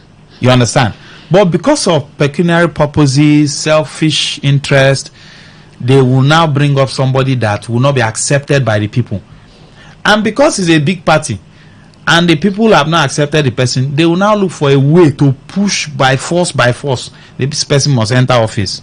So before you know it, the process would have been non-transparent. So they will do everything possible, overturn, tumble, scatter everywhere, just to make sure this person that is not popular must be governor. So eventually the person becomes governor. But you check the process that produced the person. Very faulty. Very faulty. No foundation, nothing. Cement, bar, no sand, nothing, no measurement. Everything is scatter, but he is governor. And then they will now go to Supreme Court. They will now rule. He is governor. You now ask yourself, what is the process that brought this person? The process is faulty. You see where our problem is. Oh, I guess. So, let's take some few calls. Our guest is just coming in. 0810-9510-951. 0817-0000-951. How can we have a non-post-election litigation? What is it what machinery should we put in place within our electoral system so that after elections, even other parties that participated can even say, yes, indeed, to a large extent, this was the people. Yes, this process is transparent. There's no, why am I going to court? Why are we going to court? No need now. This person won landslide. I mean, why are we now going to court? Yes, good afternoon. Yeah, good afternoon. Go ahead. Yeah. I'm actually, I greet everybody. Yeah, let me say this, Honorable Christian. The reason why I can't even advise any of my family members again to vote for Nigeria election, because what played out last about how many, let me just say it, this presidential election, Peter Obi and the federal government illegal. Could you even believe that even a journalist, she was there that very day, we counted the vote that will come out from our own polling unit in the morning during the paper listing. Another number and another result was flying out from the same polling unit where me, even she's aware that so person won there. If now you, how will you feel to the extent? I know media people, they don't have too much voice like that to challenge or to voice out. Only that thing alone.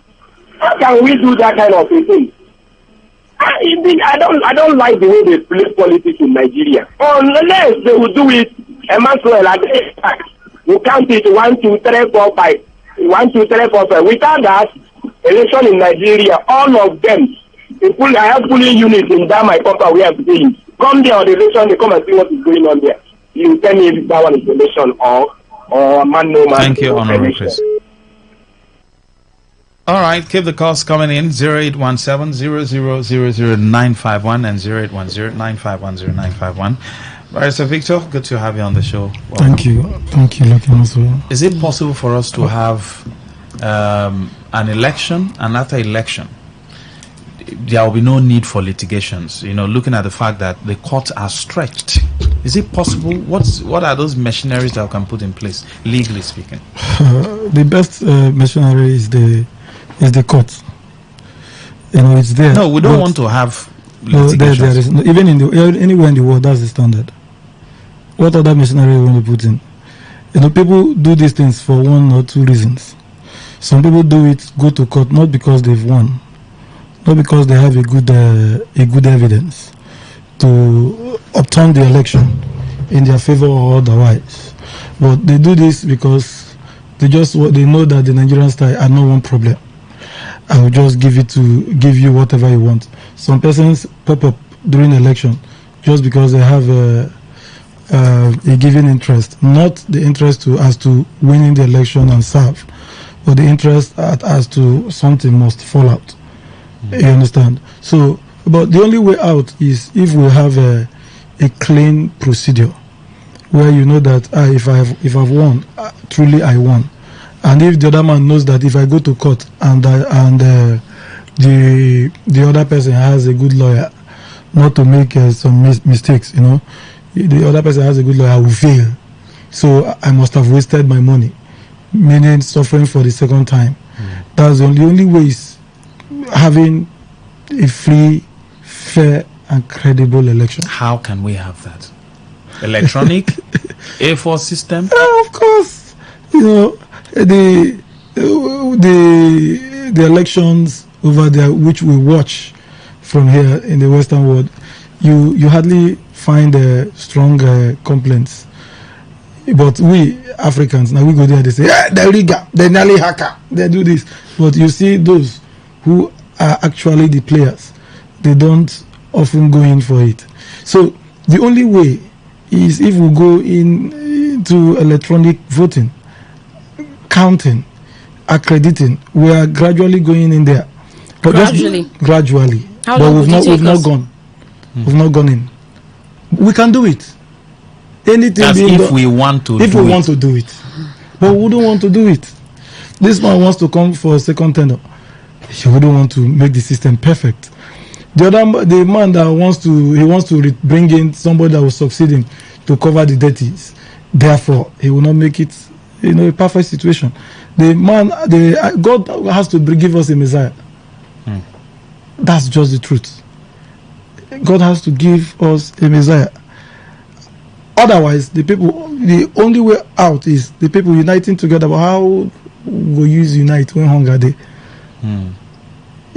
Hunger is one thing that will destabilize us. From your stability, you'll be destabilized.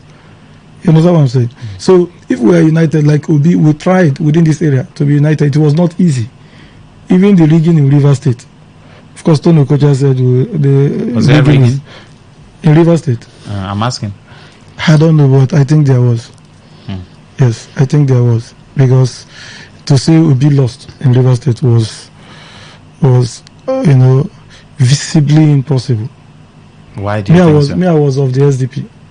Where your unit, who won? No, we're in the studio.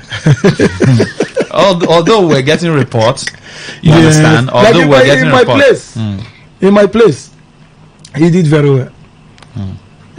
As Bakri, he did very well. The reason we're having this conversation. So I'm not talking about the general election. Okay. I'm talking about within this area.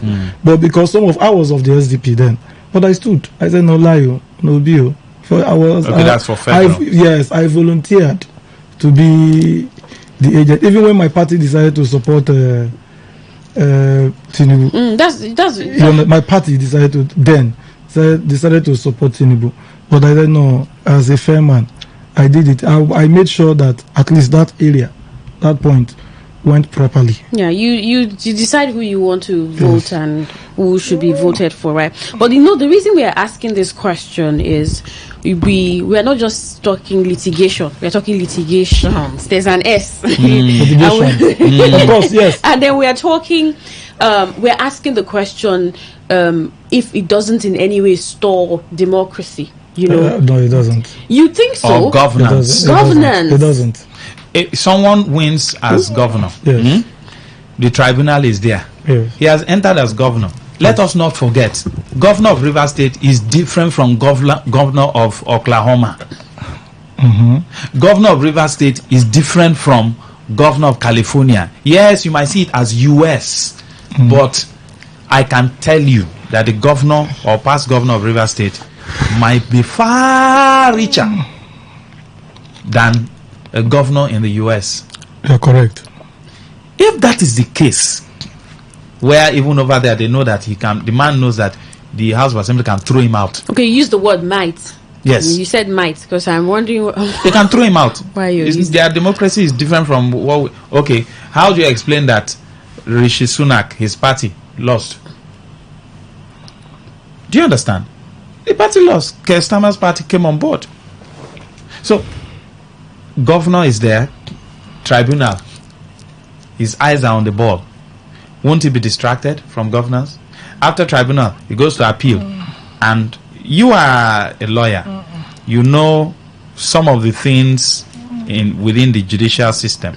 From there, he goes to Supreme Court. Like Maxwell, the essence of litigations, like my beautiful sister, said here, is to review the process. Any process that is not subject to a further review or a further ego eyes is not, may look. People say, traditionally, snake where one person see, fit onto what? A python. But when the other person sees it, say, no, this is not a python. This is a snake, like as big as this. Can't we do that before the results are announced? Look, our laws are not bad because they've abridged. Like if you watch cases as to litigations as to arising from elections, they are time bound. You understand? You know, sometimes the panels may even ask you to abridge time. You don't play all those mathematics we do in court for delay, just delay techniques. You don't do all of those things. Everything is within time. If you don't, like I told you, that I lost faith in Obi's case when some documents came late, but non-lawyers cried foul. Well, these documents came late. You had opportunity to follow it. Equity follows the law. You know, equity aids the vigilant, not the indolent. If you have delayed, and it's you take your victim as yourself, you know, the way you meet your victim. So now, with respect to this, if possibly Lucky Maxwell was at the first court of instance as to the election petition tribunal, and he knows Victor Rocco very well, and something happens, yes, I may not also have the chance at the court of appeal, or possibly Lucky Maxwell as a panel, or the panel made a mistake somewhere, or sometimes, you know, in argument we say you erred in law. You know, we now have to show the area you erred. For somebody else should look at it, whether I'm correct, whether the lawyers are correct, and further. So our laws, there are nothing wrong. Nothing is wrong with respect to our laws as to time management, with respect to cases arising from elections. What about those who are administering the problem the law? is that if you say governance, that it distracts a governor, or this thing. No, any governor that wants to be distracted is not a good person. The man is trying to ensure that they don't kick him out of government house. We are talking about government house in Nigeria, not in another country. My brother, if you've worked, you are working here now. If you go to I've worked, you know, not a multinational but SME. You know, sometimes you have projects. In fact, there is a mistake on the field. That's the private sector now. But you see the office, everybody pushing you to meet up the target. If you're a governor, private sector. You have your lawyers now. Your lawyer will do the thing. But will the man sleep? What if the lawyers make mistake? Even when we were students, students those days, as student leaders, we woke up governor of River State as students. So our election, something happened. We woke up the governor of Amechi, woke him up then around 2 o'clock. He had to call the commissioner of police. The commissioner of police called the provost. Provost called the DPO. We are at the station, my 3 police station. I will not mention the person's name. They arrested the person. Amechi had to do this call. The SA student affairs, Prince Widike called Amechi. I was there, he called Amechi. Amechi picked by 132. Amechi called the commissioner. Commissioner picked. Commissioner said, I will call the provost. He called back to they will call the provost and the directives will be given. They called DPO. DPO drove down that night. So uneasy is the head that wears the crown. If you know you want to do this thing, if you don't want to serve, you don't serve. What comes to a man is equals to a man. Once you are there, you are fit, and in language of law they will say fit and proper. You know everything. Of course, the gari when you get there is also heavy. You understand? So it's worth it. It's worth the trouble. It's worth your salary. It's worth your security votes. Where would they look at? In billions. You understand? So I'm not in support of the other, side.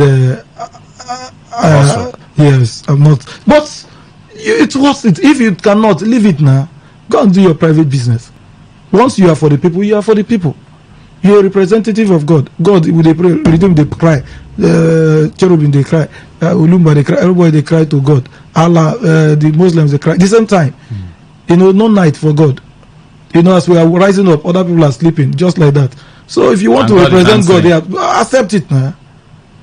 Okay. You don't have an excuse. If you want, you also have an opportunity to resign. You understand? Like the crisis in Riverside, I was just thinking about it today. Just the reason about it. Even if SIM goes out, the deputy governor takes over. You understand? So why you just want to move one man and bring down the whole state? So if you know you cannot contain, resign. Go and do your private business. No problem. Whether you're a local government chairman, you're the president, you're the governor, or what have you, or commissioner, you say they disturb you so much, you don't want to serve, go resign now. Make Lucky Maxwell enter there. Let's test it. 0810-9510-951 and 0817-0000951. Send in your messages. Is it possible for us to have no post-election litigations so that the courts can rest a little bit, or do the courts enjoy it? After elections, go to court. Then they will start the process. Yes, good afternoon. Maxwell, good afternoon. Yes, please. TJK, calling for Professor.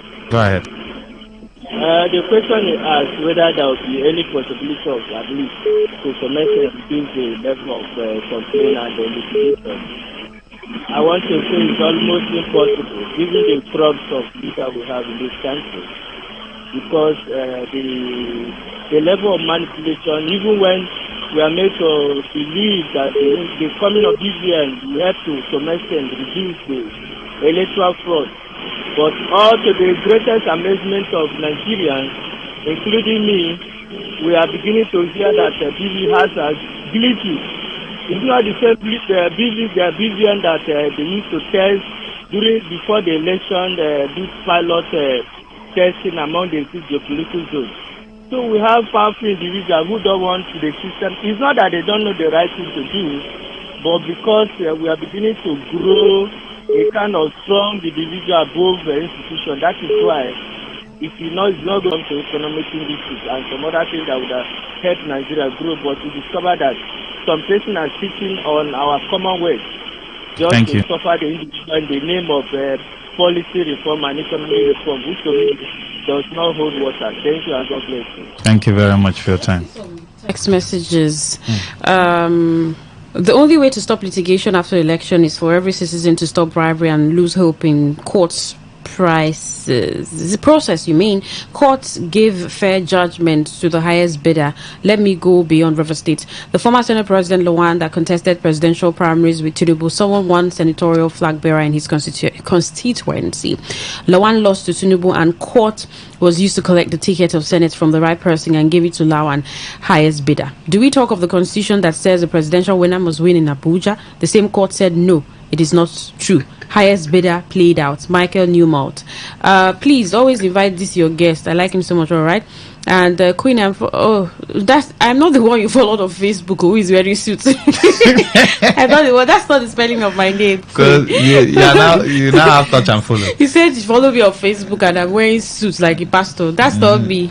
All right. Hi, Maxwell and Queen. You asked how we can have credible elections. Is that what we asked? Nope. That's not the question. But the local government election they just conducted in Rivers State, where is the result? Is it that people were selected and declared winners? In my life, I have not seen any election where the umpire would declare winner without mentioning the figure the winners used to defeat opposition and figure the opposition scored. Is this not the worst election in the world history?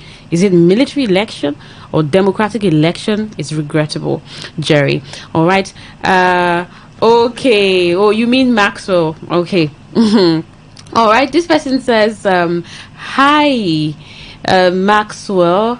Can't we vote with our phones? Is it too difficult a thing? Let's stop going in circles for a challenge that can easily be sorted technically. Basil from Port Harcourt. And Anonymous from Omagua says the process they should put that will checkmate transparency elections is accreditation and voting done simultaneously on the beavers, because after elections at the polling units, returning officers use accredited voters on IRF to write results to favor the highest bidder, discarding whatever is documented via the ballot. That is why they, INEC in brackets, find it difficult to present documents upon litigation from aggrieved parties. That is what the case may be at Edo State. The only way to stop litigations is for every actor in the process to accept defeat, because everyone cannot be a winner in a contest. Simply goodness from Alakaya. And Maxwell, litigants will go to court to either seek for justice or strangle the outcome of fair judgment. Judiciary in Nigeria leaves much to be desired. Queen. Max and Queen, even before election is conducted, litigations have already started in the minds of the politicians because they know that it's a game of the smartest. Another thing is that our institutions are so weak and vulnerable to corruption, thereby promoting litigation. However, the use of electronic voting and collation will reduce human influence in election, Mr. Lucky.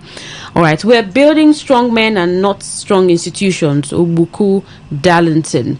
Maxwell, we cannot in Nigeria have free election because individuals are stronger than institutions in Nigeria. You can never have free and transparency election in Nigeria. 2027 election will be the worst, I tell you, for free. That's we're getting better. That prophecy of doom, eh? Oof. Yes, go ahead. Hello, Maxwell. Yes, sir. Dr. Chris, go ahead. Good afternoon, Maxwell. Yes, sir. Special thanks to the barrister there. No, sir. We have learned a lot courtesy of him. We have learned a lot, by some of his programs you anchor. God bless him. Maxwell, it is only when... Hello? Yes, sir, we can hear you. Okay, good. Maxwell, it is only when the rightful winner wins election, the people that the masses voted for wins election, that litigation will reduce. It will just reduce in Nigeria.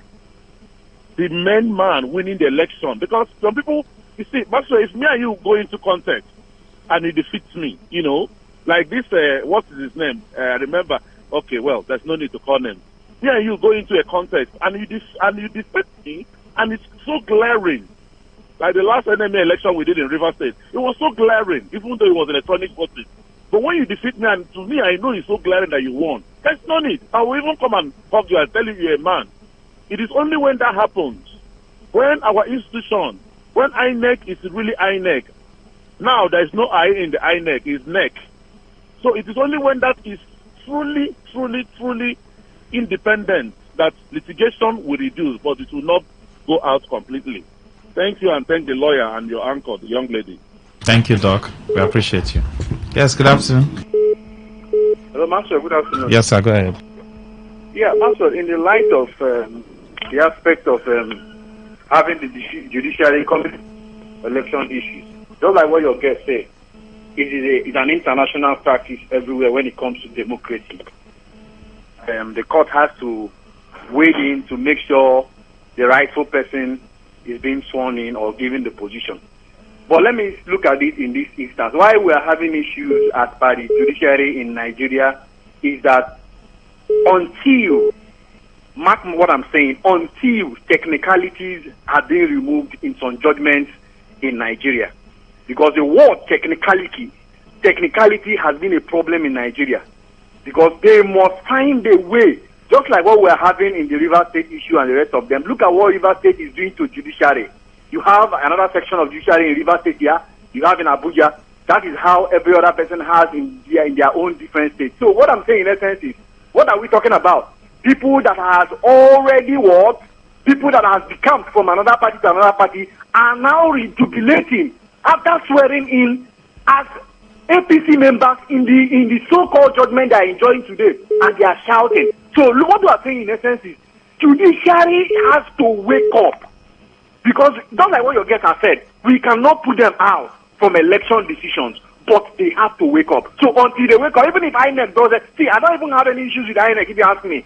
Because if INEC does the wrong thing, judiciary is there to seek whoever that has gotten that position. So until judiciary wakes up, Maxwell, I don't see us having any election in future. Thank you very much, and God bless you. Thank you very much for that.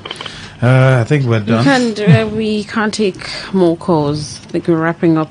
But then, Queen, did you say we're getting better? We're getting worse in all sectors and aspects in Nigeria. It is not a prophecy of doom, but reality. Tell me one government institution that works perfectly and impacting positively on Nigerians, and I will drop the litigation. And I will drop the litigation I have against Maxwell. Michael Newmont, you have... Did we contest anything? Please, I leave Queen for you, eh? Electronic voting is possible. Okay, it's possible. Yes, NBA will do it. Okay. That's NBA. No, it's possible with your NIN. You don't receive FAC. Do you receive FAC in NBA? It is possible with NIN. No, that's what I'm saying. The way do you receive FAC money in NBA? You know what I'm talking about now. Because all the fight, is it not for the porridge? It's possible. Why are you saying that? No, but it's true now. Barrister. Is there anybody who, okay, for instance now, I hear when people say, oh, empty treasury, and I say, leave, come out there. Let me come and enter the empty treasury. You, come and stay here. I don't know if you understand. Barrister, when they say empty treasury, I say, we leave. need a reform in the judiciary. Okay, we need a reform in the judiciary. The electronic voting system is very possible. Okay. Possibility. Yes, but we with don't know how long. We can get it. All right. Yes. All right. Thank you very much, Barrister Victor Oroko, for coming on the show. We appreciate you. Thank you, Queen. What? You say you want take to promise what you won't do. No. I am Queen Chima. You are the one who promised.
Talk radio. I listen to a lot of talk radio. 95.1 FM.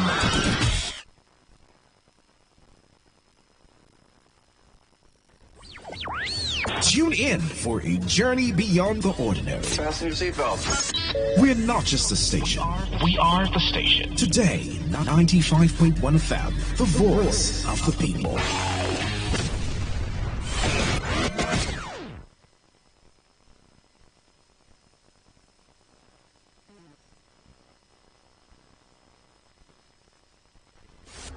Turn the dial and turn up the thrill. We are not in the same league. We are rewriting the rules. Here on Today 95.1 FM. We talk, you listen.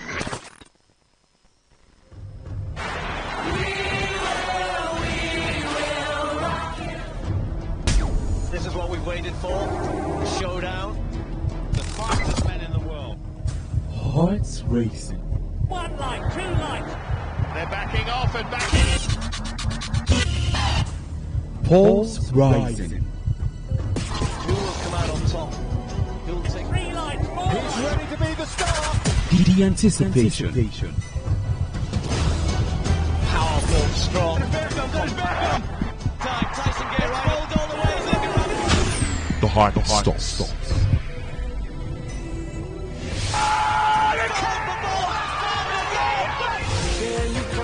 Catch the sports gang on Sports Attack Mondays through Fridays, 7:30 a.m. and Today's Sport Live, 3 to 4 p.m. and also on the weekends, 1 to 6 p.m. Only on your premium sports radio. Today, 95.1 FM. For the best sporting experience, always listen to Today's Sports Live on Today 95.1 FM, Port Harcourt. My name is Onazio Eddie, Super Eagles and Transport midfielder. I also listen to the show. Hello, my name is Kanu Wanko, aka Papilo. For the latest and trending sports stories, always listen to Today Sports Live on Today 95.1 FM, Port Harcourt.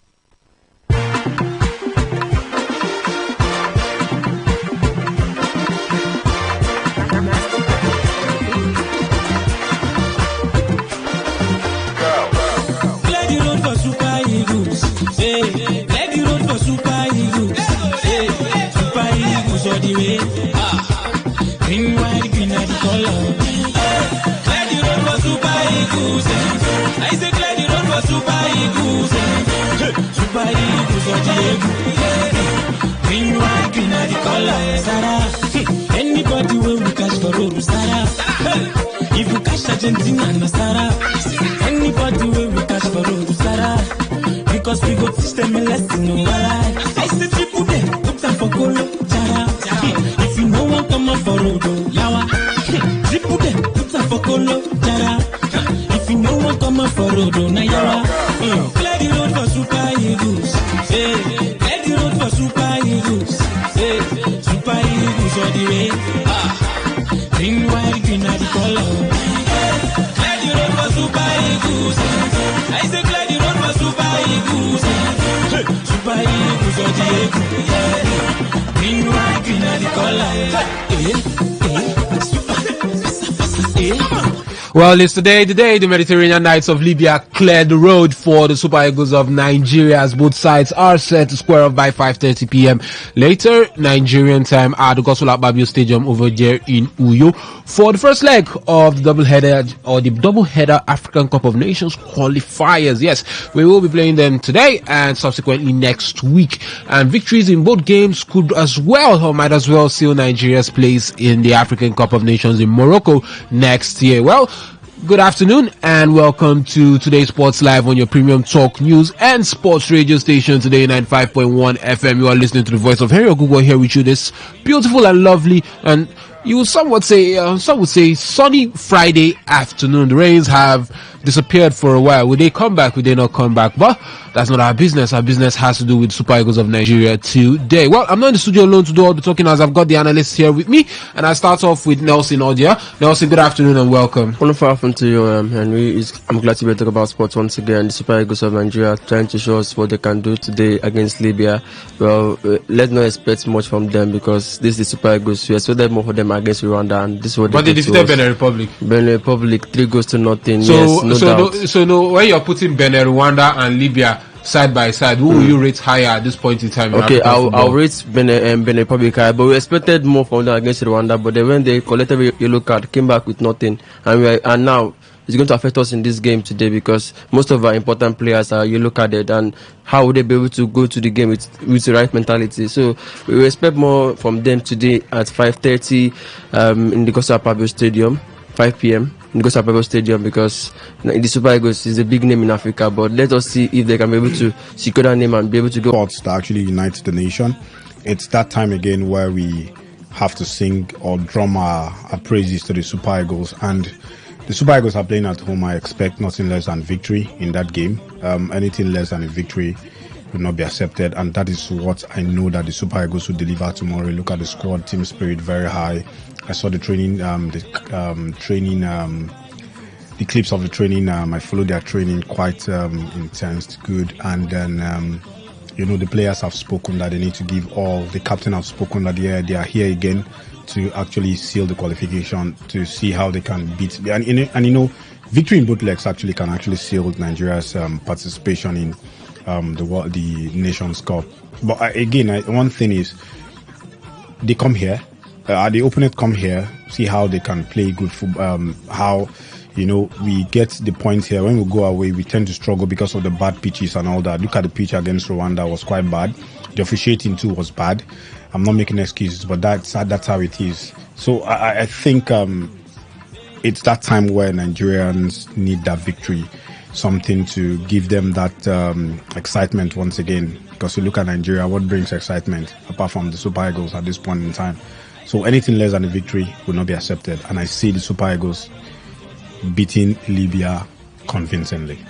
And yes, anything apart from a victory will not be accepted for the Super Eagles of Nigeria. Well, let's not forget that today is the final special edition of the show, that show where you actually have enough time to actually call in and air your thoughts as regards everything we will discuss this afternoon. For the feedback platforms, the SMS and WhatsApp portal is 0701 933 996 0701 933 996. While for the phone lines, the numbers are 0817 0000951, 0817 0000951, and 0810 9510951, 0810 9510951.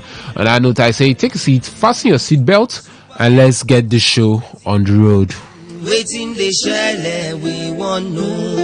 Shana winch, I've been landing, no matter their plan, no, we go still they fly.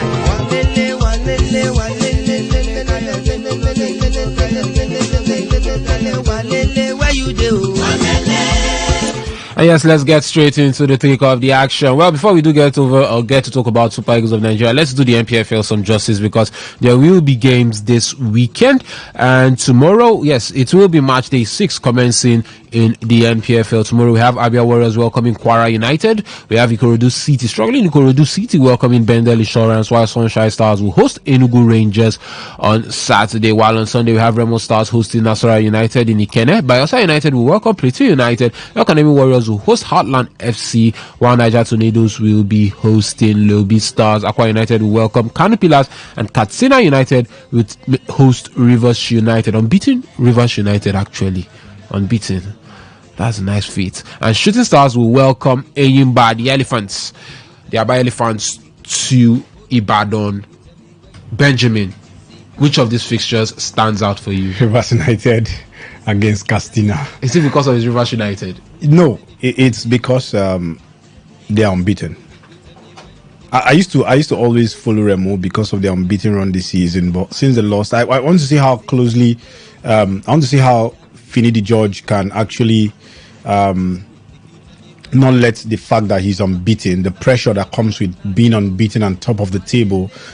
I want to see how it doesn't affect his players and the players' mentality. That's how I see. Yes, the club has named a new captain, and I want to see how they can actually prosecute this game. They are away from home. Yes, they've done it this season. They've had a draw away from home this season. They are unbeaten in the league. Quite a good one, match day 5, but this is now going to match day 6, where we have to see if remember I have said that until it gets to match day 10, match day 15, that's when I'll start taking Finidi George seriously if he's still on top of the table, and I want to see how they can play. Yes, they are transiting from that Eguma kind of play and the Eguma kind of play down to this, where this the new Finidi George, the new coach Finidi George, they are transiting now. So to start playing, they are now playing the Finidi George way. So I want to see how they can actually, harness this unbeaten run, top of the table, the pressure that comes with it. I want to see if they can sustain it when they play, when Katsina United actually host them this weekend.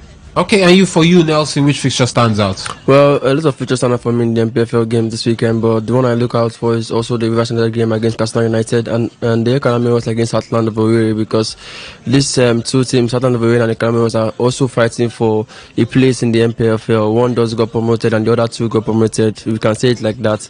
Heartland of Owerri got promoted, and they're not even give us what we are expecting from the team, because this team just got a new coach, and now you are just in the bottom of the table. This is what we expected more from the coach. A coach that we're clamoring for to get the Super Eagles job, and you are coming to the scene now to not give us what we expected. And the one that left the scene, which is Finidi George, have gone to Rivers United and give us something that we look out for. We are going to a bit regret that why this guy not continue Super Eagles. Well, not for me though, but these two games are games to look out for. Also, the Lobby Stars game, their coach Amokachi is also a coach that we want to see him do very well in these MPFL games to come. But the two top games for me are the El Kalami Warriors game featuring Heartland of Owerri and Rivers United featuring Katsina United. Okay, so for the guys, it's Rivers United, Katsina United, but Nelson also added a caveat of the Academy versus Heartland game. Well, let's just run through how things stand in the MPFL at the moment. At least the top 5 and the bottom 4. For the top 5, Rivers United sit in first position with 13 points after 5 games with 4 wins and a draw. Eyimba are second with 12 points after 5 games. Remo Stars are third with 12 points after 5 games, with Enugu Rangers sitting in fourth with 10 points after 5 games. And 5th and 6th respectively are Plateau United and Niger Tornadoes with 8 points after 5 games. And in the relegation zone we have Lobi Stars with 4 points after 5 games. Bayelsa United in 18th with 3 points after 5 games. Aqua United in 19th with 2 points after 5 games, and Ikorodu City are rock bottom with 1 point after 5 games. Hold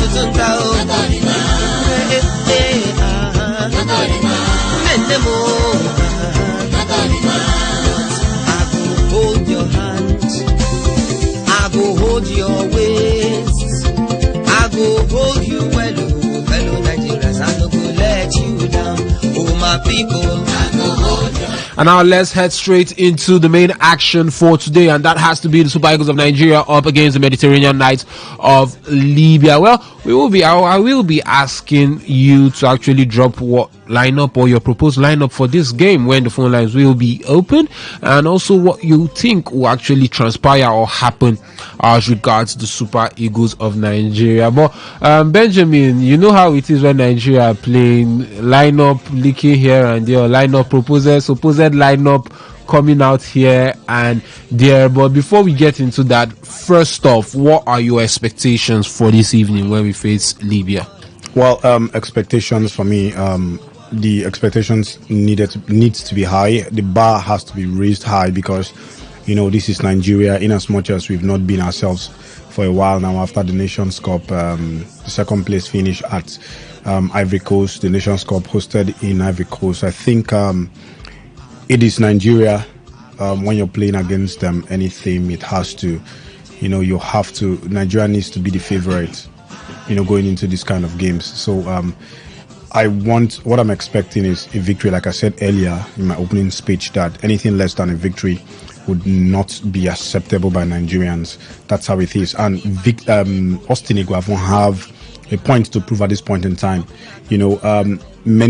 Some divided, Nigerians fans, the Super Eagles fans are actually divided. Some are saying they should give him the job. Some are saying no, he should still be on interim until we get a good coach, or till we get a new coach that would come to stay. So the man needs to do a lot at this point in time. He's got the materials, he's got the players, he's got experience in the team. He's got players that are relatively not new into the team. We've got players that have been mainstay in the team. Yeah, apart from the fact that Victor Osimhen is not part of the team. Austin Iguavon has gotten all the necessary tools he needs to actually prosecute this game and get maximum points. So what I think is we go into this game as a favorite and come out as a favorite. That's how it is. Now, Nelson, it's a question, or is a matter of if going in as favourites is actually putting a lot of the pressure on us. The Libyan coach talked about how the pressure is mostly on Nigeria. The pressure is on Nigeria. I mean, nobody expects anything from Libya. He even came out and say, we will lose. We're expected to lose to Nigeria. And that's based on where Libyan football find themselves. Now, do you think it's something that could actually play to the advantage of the Libyans, the fact that we're going into this game knowing that there's a lot of pressure on our head and we must deliver? This is the mind game from the Libyan coach, because this is Nigeria, no doubt. Pressure on Nigeria to bring out their best. Or as any footballing nation, when maybe a country like England is coming out to play Greece, they lost yesterday though, there will always be this factor of England is the favourites. Everybody wants to put England as one of the top favorites. Nigeria is also in that category. When Nigeria is playing a country like Cameroon, South Africa, or any other African country, Nigeria is always the favorite to win, no matter what. No matter even if the rating is low, Nigeria is also always the favorite to win. And now this game is against Libya. Now I'm a bit skeptical about it. I don't know why.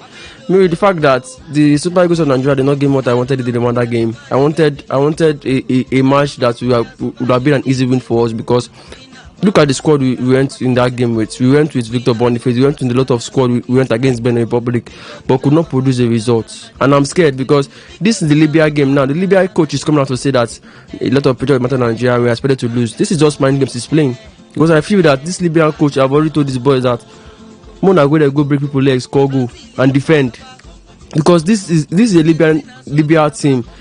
And Nigeria will always underestimate this team because they feel that okay, this is a Libya team. They are a young country, they are a small country, they are not that popular in the footballing terrain. We are a popular country and we have the arsenal in our belt. We can go out there all gun blazing and win the match. But the Libyan coaches will say, okay, we are underrated now. This is our time to use our advantage to boost our morale up against any other big team. Let us at least get 1 point or 3 points from this Nigerian side. And this is when the players on the Nigerian team now were able to underestimate these players now, and we're surprised you go see 3-0 or 4-0 at the end of the game. At the end of the day, so what I expect from Nigeria is my expectation is low. It's a little bit in the middle. I don't expect more from them, but I feel that if they can be able to carry the right head, be able to carry the right mentality, they can be able to win this game. Like I said before the show started, I said the amount of yellow cards our favorite players are having is going to affect the game a lot.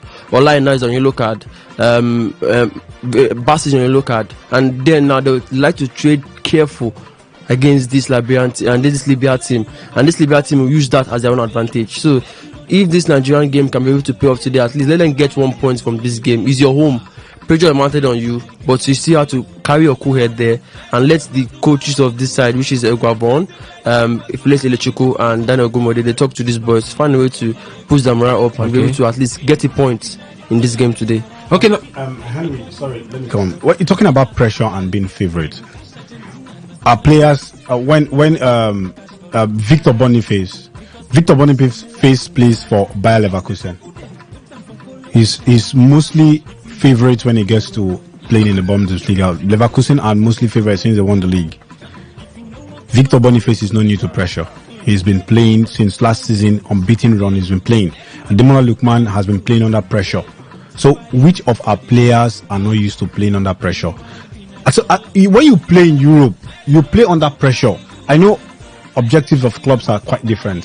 Ademola Lookman, you don't expect at this point in time, you expect him to play at the gallery of his when he's playing, to bring his A game to teams to matches when he plays, because he's actually eyeing that position of the African best player of the year, and he's actually on form at this point in time. He's one of the most informed players in the Super Eagles right now. You look at Moses Simon. These are players that have played for Europe for a very long time. They are used to pressure. So I don't see any pressure that will be coming to this particular game as Nigerians are favorites. Nigerians, yes, the Super Eagles are favorites. Yes, it comes with pressure, but the Super Eagles players have played under pressure for a long time. They've been playing in Europe, barring the fact that Benjamin Tanimu is just one of those players that he hasn't really played for Crawley Town. He has not played. This is his first thing in Europe. Apart from that, who other person that has not been playing in Europe for a while? So these are players that are used to play under pressure and delivering. So the Libyan game is not going to be an exception. The truth is, the Libyan players actually know that yes, they cannot match player to player, toe to toe. They cannot match the players of the Super Eagles. That's the truth. So the Super Eagles are the favorite in this team, in this going into these qualifiers. They actually know that yes, they can get beaten blue-black. That's if the Super Eagles decide to take their chances. So yes, the truth is, the Super Eagles should not be clumsy going into this game. Knowing you're the favorite, you're playing on home soil, you need to deliver that result. That's what matters. These players know what is at stake. The captain of the side have come out to say, yes, we know what is at stake. We want to qualify for the Next Nations Cup. Finishing second in Cote d'Ivoire is gone, and that is not good enough. So we want to qualify and make Nigerians happy and proud again of the team. So I think that going into this game as favorite, yes, it comes with pressure, but these players have been playing under pressure for a very, very long time. So I think they're going to deliver. They don't have any cause. Okay, now guys, I was expecting you guys to reveal who you expect to start, or your probable starting lineup for the Super Eagles, although it looks like we are seeing numerous lineups out, but we'll probably get one that seems or might give us something close to what could actually be true. But reports have it that Egwavon is switching from 3 at the back to a 4-man back line. So I mean, based on that, pick a team, and also, do you think that's something you advise the man to do at this point in time? Let me start off with you, Nelson. Well, for me, I enjoy the 3-man back line. I won't lie to you, because our fullback were working tirelessly. Bruno Yemechi and Olaina were good, spot-on players. But the only thing that's lacking in the 3-man back line is the lack of control. The players tend to lose the ball quickly, and the Rwanda game, I expected goals to come out. It was all gone blazing in the Benin Republic game. Bruno Yemechi was on fire. Olaina was good, but we did not see that in the Rwanda game. And this is when a team tend to play low block against an attacking team. And Nigeria felt it that day. They were the Man City and the Rwanda were the Norwich team and Nottingham Forest team that day. And The 4-man back line also is good to go. Okay, let's see. The middle, William Ekon, Sami Ejayi, Kevin Bassi, Olaina, and okay, that is the 4-man back line. That is good to go. That is enough to go. The midfield will have a strong porous there, creative midfield. Nigeria lacking a kind of creative midfield, but at least Umubi will be there, Dele Bashiru will be there, and let's say Frank Onyeka in that place to strengthen the defense, or indeed to strengthen the defense. That is what I want in the Super Eagles team. They have introduced a new player to the team, which is Chidera Juke of Sevilla. I want to see him in that team. I want to see him play. I want to see him prove to Nigerian that he can be able to stay in the Nigerian squad and give us something.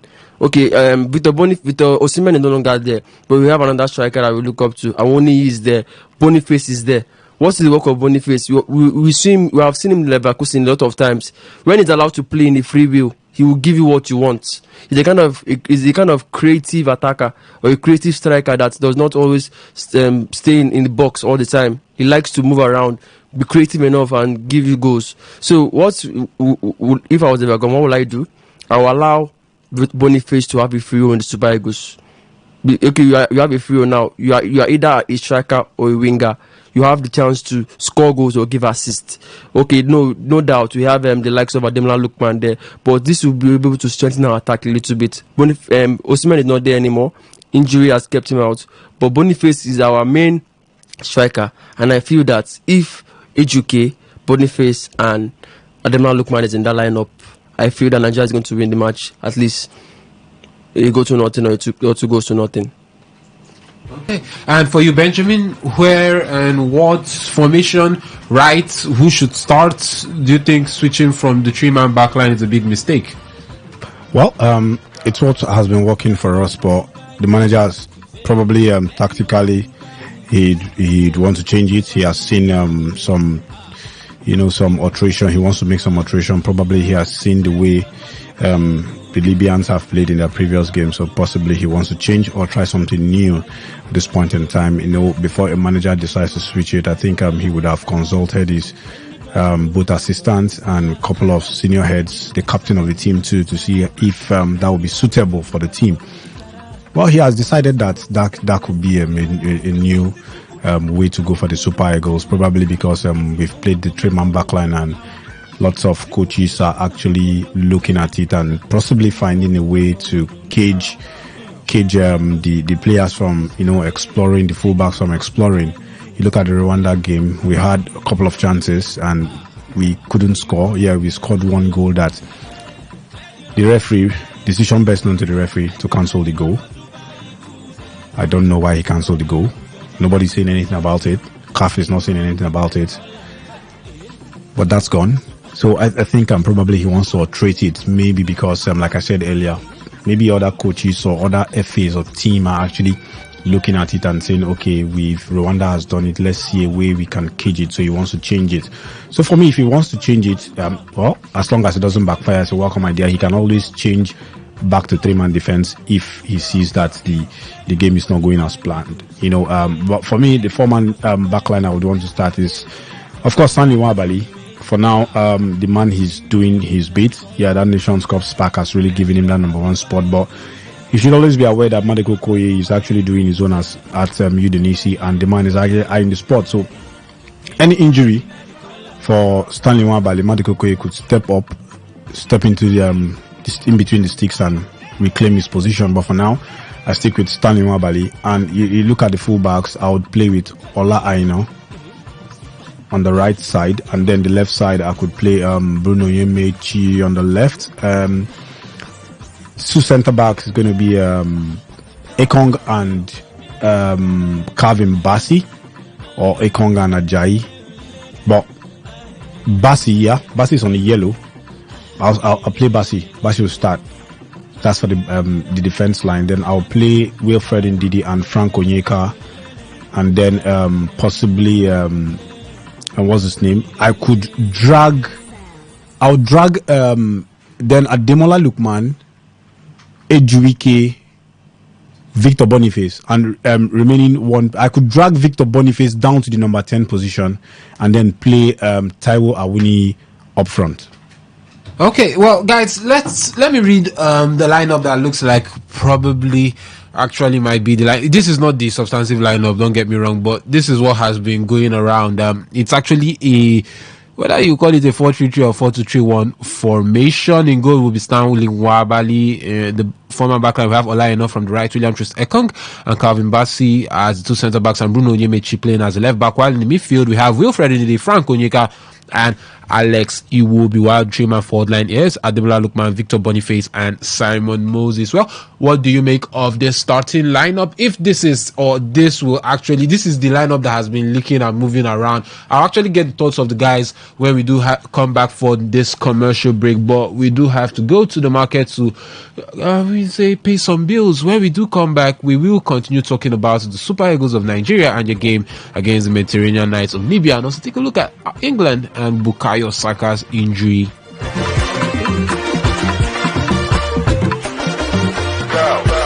Leg you road for Super Eagles.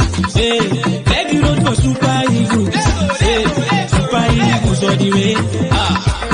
Green, white, green, and the color. Race.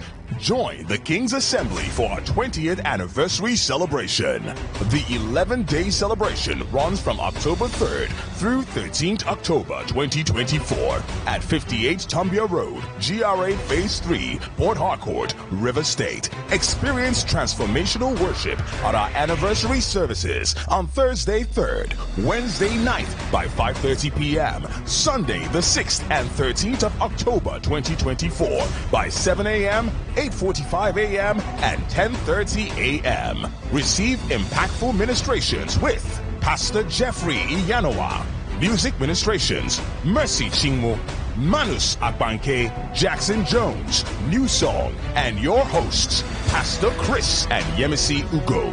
Join us for a time of worship, fellowship, and rejoicing. Let's celebrate God's goodness together. For more event information, visit our website, thekingsassembly.org/20.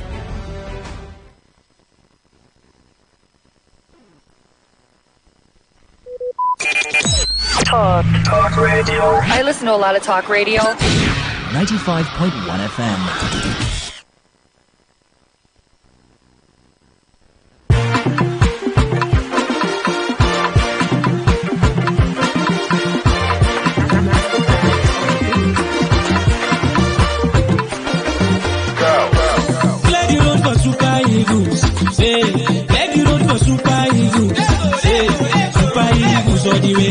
And yes, thank you for staying with us. This is still Today Sports Live on your premium talk news and sports radio station today, 95.1 FM Port Harcourt. You're still listening to the voice of Henry Ogugu, and I still have Benjamin Mina and Nelson Ojai with me in the studio. Now, Nelson, based on that lineup I reeled out, I mean, if that is to be the lineup of the Super Eagles of Nigeria, do you have confidence in that lineup actually being able to do the business for the team? A former backline, Olaina, William Tusekon, Calvin Bassey and Bruno Onyemechi. The midfield, Frank Onyeka, Wilfred Ndidi and Alex will be good.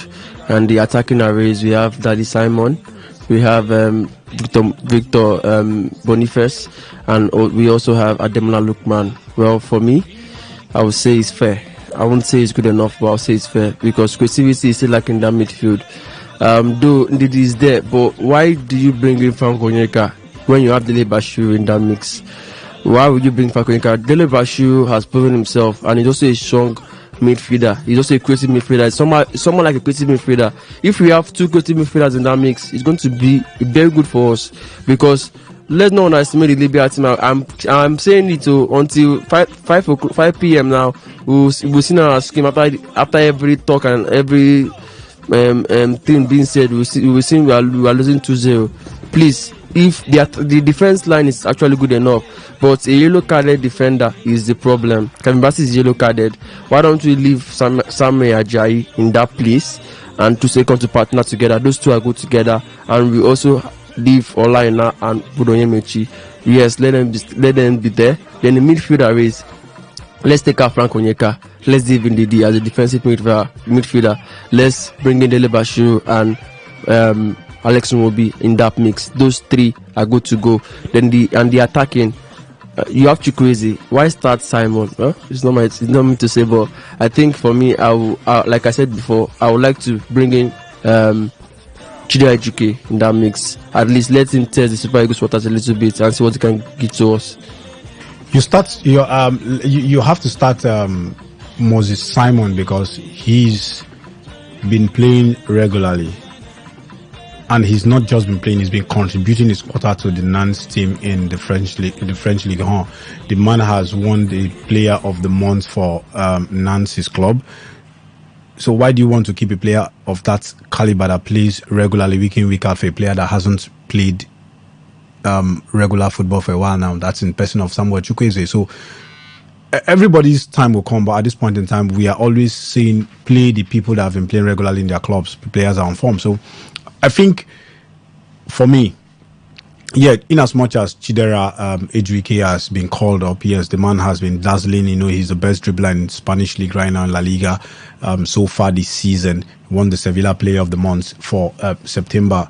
I think, for me, I would want him to start, push Boniface behind the striker, or play him as a number 10 behind the striker. But again, the coach knows what he wants. He's going for what he wants. So, like Nigerians would want you to do anything you want to do as long as result comes. Where they would want your head is when the result is not coming. So, I wouldn't want to fault the coach's lineup if this is going to be the official lineup. I wouldn't want to force the coach lineup. But truth is, at this point in time, I think Nigeria, the Super Eagles have got all the pedigree, all the need to beat the Libyan team.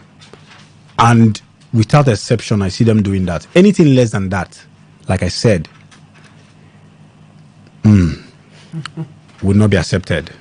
Okay, well, we don't want to go through what the Ghanaians are actually going through. Before the game yesterday, the GFA president, that's the Ghana Football Association president, spent lots of time, hours, talking to the players, and he was angry. Why would you have to draw with no, not Sudan? That's before the Sudan game. The first game they drew was, I think, against Chad or so. Yeah, then they lost to Angola. Yes, he was furious that the Black Stars have got players. And right now, you look at the Black Stars, they're actually transiting from the likes of Asamoah Gyan, Sule Ali Montari, lots of them. They're now they're not bringing in Semeyo, Said. So lots of them at this point in time, they are transiting. So that's one thing. You don't sweep out a whole generation of players and bring in a new player. Bring in new players. You have to allow the new ones come in, gel and learn from the older ones before you start bringing them out. So I think Nigerians don't want to go through what Ghanaians are going through at this point in time. So anything less than a victory will not be accepted. Okay, 0701-933-9962, 0701-933-9962. That's for the SMS and WhatsApp portal, and for the phone lines, the numbers are 0817-0000951, 0817-0000951, and 0810-9510951, 0810-9510951. Phone lines are open, and you can call in and air your thoughts on everything we've discussed. The MPFL and Super Eagles game against the Mediterranean Knights of Libya by 5:30 p.m. Hello, caller. Good afternoon. Good afternoon. Good afternoon, sir. Good afternoon. Name and location. Joshua calling from Ada George. Okay, Joshua, please go ahead. Okay. I think I have an issue with the lineup. I don't know why Chukwueze is in that thing. It's not the actual lineup. That is the lineup that is going around. But we will confirm very soon if that is the actual lineup or not. But the lineup that was real, that Chukwueze was not there. Okay, but he's still part of the squad. Yes, he's part of the squad. A player like this is not supposed to be part of the squad. To me, that is my own opinion. He's not supposed to be part of the squad. We can have an home-based player which is playing week in, week out, and replace him with Chukwueze. Because Chukwueze is not performing well for AC Milan. So I don't know why we keep bringing players. Is it because of their names or where they are playing? But yet they are not giving us their best. We are not seeing them what they contribute to the team. And we keep bringing the same players. So how we close our home-based players? They are not there. In the defense, Ajayi is there in the team. To me, Shema Ajayi, yes, I know he's trying, but he does not cut into Super Eagles. We need hungry players who are willing to die for the jersey, for the country. Not players who are just, these players, they can't walk into any team, any top team in Africa and take a first 11. So to me, I feel we should have more home-based players into that Super Eagles. Mix them with few foreign-based players. The team will gel and grow. That's my opinion. Okay. I think Super Eagles of Nigeria are the very best. Okay. Thank you so much for your thoughts there, Joe. Do to keep the calls coming in 0817-00000951 and 0810-9510951. You can also send your thoughts to the SMS and WhatsApp portal, and that one is 0701-933-996-2 0701-933-996. The Super Eagles up against the Mediterranean Knights of Libya. What are you expecting, and what do you think the lineup should be? Reports have it that the team, or Elston Eguavon, is switching from a 3-man backline to a 4-man backline. Do you think that's the right thing to do at this point in time? Hello, caller. Good afternoon. Hello, good afternoon. Good afternoon. Name and location. My name is Patrick. I'm from you. Okay, Patrick, please go ahead. The Super Eagles to beat Libya. Patrick, can you turn down the volume of your radio set, please? Okay. Oh, sorry, Patrick, we lost you there too. To try again. Hello, caller. Good afternoon.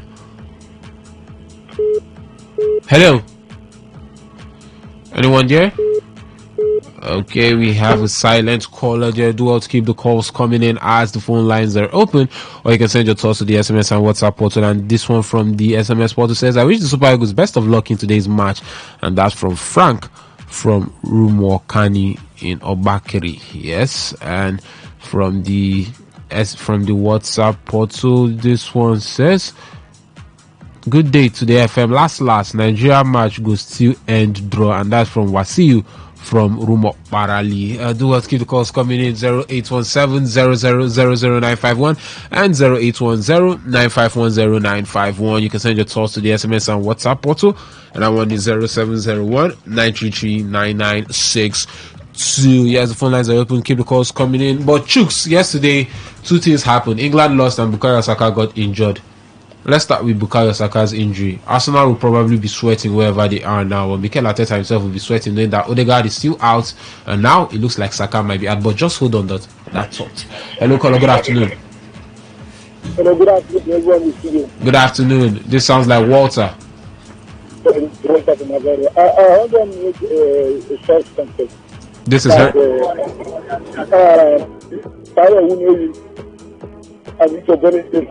Should not start immediately. It's not ideal for strikers to start the match immediately. This is not club side. This national team. So we need minutes. We need goals. So for me, strikers should not start immediately. That's my own conversation. Two strikers, one should start. Power will not start. The victors are coming second half. Two strikers should not start because Victor Boniface cannot play 10. He cannot play 4. Neither 7. So that's my own. Thank you. Okay, thank you so much for your thoughts there, Walter. Do keep the calls coming in. Chooks, Saka's injury, Mikel Arteta sweating over his fitness. What next now? It looks like this man has been overworked, and maybe just finally, or we could see another Bukayo Saka miracle. We get to see him again over the weekend for Arsenal, or next weekend for Arsenal. Is the normal issue they will have overworking the young man, because I think at some point he actually begin to reach that Arteta and his guys actually have the mind to bench this man. But the funniest question will be, if he benches the man, who else will replace him? And that's the main thing, that's the main cocoa. And if anything should happen to Saka, like I said, he's already sweating, he should be sweating really, really good. You have Odegaard out, you have Saka out, so two of your best creative players you have in the team. They even know how to come out call, they like the names of Odegaard, but when you have someone who has the ball with the composure that Saka has, and Odegaard, missing two of them at this critical time will be terrifying as a manager. But should be told, It's normal. This is what Arsenal will not come to the fusion that are they a better team with that, or they have a better squad depth compared to the likes of Chelsea and Manchester City, who are competing with the title for. So if Saka injuries will give you this too many worries. Normally, an injury should give you, or any injury to your key player should give you worry. Look at De Bruyne out injured, and saw how City struggled against Newcastle United, but they actually won the game against them. Fulham, even they say despite it was struggle, but they scored 3 goals in that game, and it's more of the defensive side who is trying to be who we are, I will say, outnumbered or terrifying because of the attacking shot of the likes of Adama Traore, Iwobi, and the rest of Wilson in that Fulham team. Well, generally speaking, Saka should be a big miss, and will be a big miss. But I think Arteta can handle it because he's a manager. He has known how to manage this team. The team has still scoring. You saw the game against Leicester City. They scored 4 goals. Even though they said they conceded 2 goals. And against Southampton, they scored 3 goals. 2 goals, sorry, actually. I think 2 goals. That's Martinelli scoring the winning goal. And so you see the goals are coming and the chances are coming. But I think with this Saka injury, I think the chances created will be limited now. Okay. Hello, caller. Good afternoon. Hello. Anyone there? Okay, wrong caller there. Wrong call there. Do us keep the calls coming in 0817 0000951 and 0810 9510951. You can send your thoughts to the SMS and WhatsApp portal as well.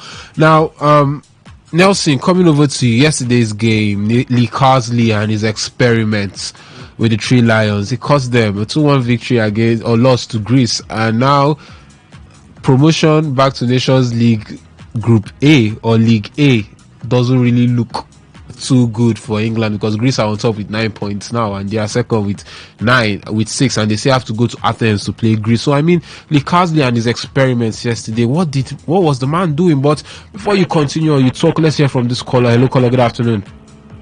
Hello, good afternoon, Harry. Good afternoon, Benjamin, and everybody in the studio. Good afternoon. Favor from your warfare. Thank you very much. Well, straight to the Super Eagles, I think that there is nothing to worry about. I'm predicting a 4-0 win for the Super Eagles. Then talking about Saka. Okay. Saka, for me, I think that if I don't see everybody saying that if Saka have injury, Arsenal will struggle. I'm not seeing it like that. With the way Arsenal currently now are playing, no matter anybody have injury now, Arsenal will still find a way to get the result. That is the mentality that has been installed in Arsenal currently now. Even though Saliba now has injury now, don't get me wrong, but still yet, Arsenal will maneuver till the player comes back because since Odegaard have been injured now, Arsenal have been finding way to win matches. So I think that even though Saka has injury, I think that Ryan telling Castle say, let me be the player that I used to be before at Liverpool or at City. So that injury can be a problem for other youngsters to come to the fold. So I don't think that Saka injury will either hinder any Arsenal chance of whether to compete for the league or anywhere. So it can be also a blessing in disguise to unfold other players. Thank you very much. Okay, thank you so much for your thoughts there, Favor from Iwofe. Hello, caller. Good afternoon. Good afternoon, guys. Good afternoon, Simon, calling all the way from Rumodumaya. Please go ahead. I didn't know that 2 people have picked my call that time I was telling you. Oh, for the Super Eagles game, what is their name? Their coach, the opponent said that Nigeria will play under pressure. It's a lie. The reason why we are not going to play under pressure is we are already on the top of the table, comfortable. So there is nothing like under Nigeria will just turn and play their game. If it is World Cup qualified, you will tell me that because of the position we find ourselves. Because if this nation qualified, I think we are going to play our game. And the today match will not be less than 3-0 margin for Nigeria.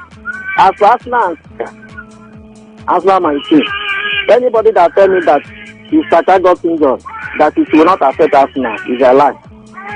My prayer is that I don't want that injury to reality, or even if it will be, let it just be for short time. Because if Saka go on long term again, it will affect Arsenal. Thank you. Okay, thank you so much for your thoughts there, Simon. Nelson, you were talking about Lee Carsley and what he did yesterday. He set up, and how does that even affect the man's chances of potentially getting the job on a permanent basis? Well, this is the first match under the England shirt, and this is his third match. His third match actually, and the other two matches was good, but this second match, experiment was so much in the team. You brought in an inexperienced defenders to do the job for you. You could let say Levi Kuri, though they tried their best, but they were too much inexperienced in the England team, and also playing Kopama as a false nine. That's one thing to work on with. And you will say, what is Lee Carsley doing? Is he trying to get himself out of the job, or you want to get England to the mud? Because we expected more from England yesterday. You are playing Greece, for Christ's sake. We expected at least a 3 goals win against Greece, though it's a big team, but you are England. Same team in Nigeria. Those two teams are teams that whenever they go to a competition, we expect more from them. Playing Palmer as a false nine was a very bad experiment, because the man has never played false nine in his life. And this have also cost Arsenal a big loss, because Saka is now injured. And somebody is saying Arsenal will maneuver right. Maneuver right how? When there's no Smith Rowe anymore, there's no Reece Nelson. Who want to play that wing for Arsenal? Well, it's not. I think Arteta will find a way to do it, but it's going to be a very difficult one for him to do. And Lee Carsley, I don't think he's trying to keep the England job for himself, because this game is a proof everything that everyone have been saying. Get a good coach, because Lee Carsley cannot take the reins of affairs of England. Okay. Hello, caller. Good afternoon.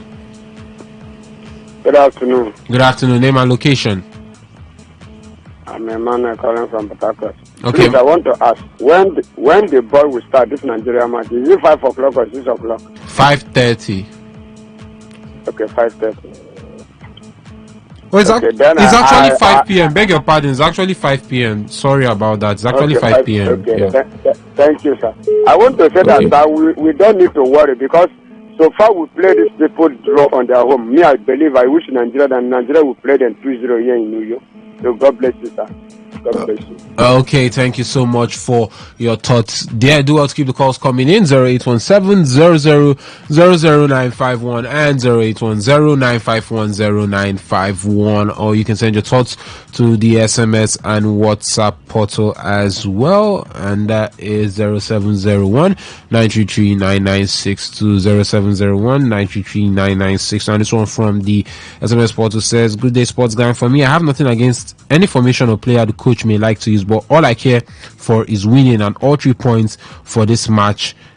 And that's from Prince Will from Alu. And this one says, "Good day, guys in the studio. I believe that Nigeria will go through by 3 points," and that is from Emeka from Army Range. Do well to keep the calls coming in and keep your thoughts coming into the phone lines and to the SMS portal 0817-00-00951 and 0810-951-0951. Hello, caller. Good afternoon.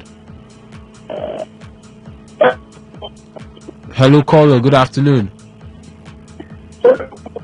Okay, it looks like network isn't actually your friend. You can try again, or you can try line 2, and that is 0817-00-00951.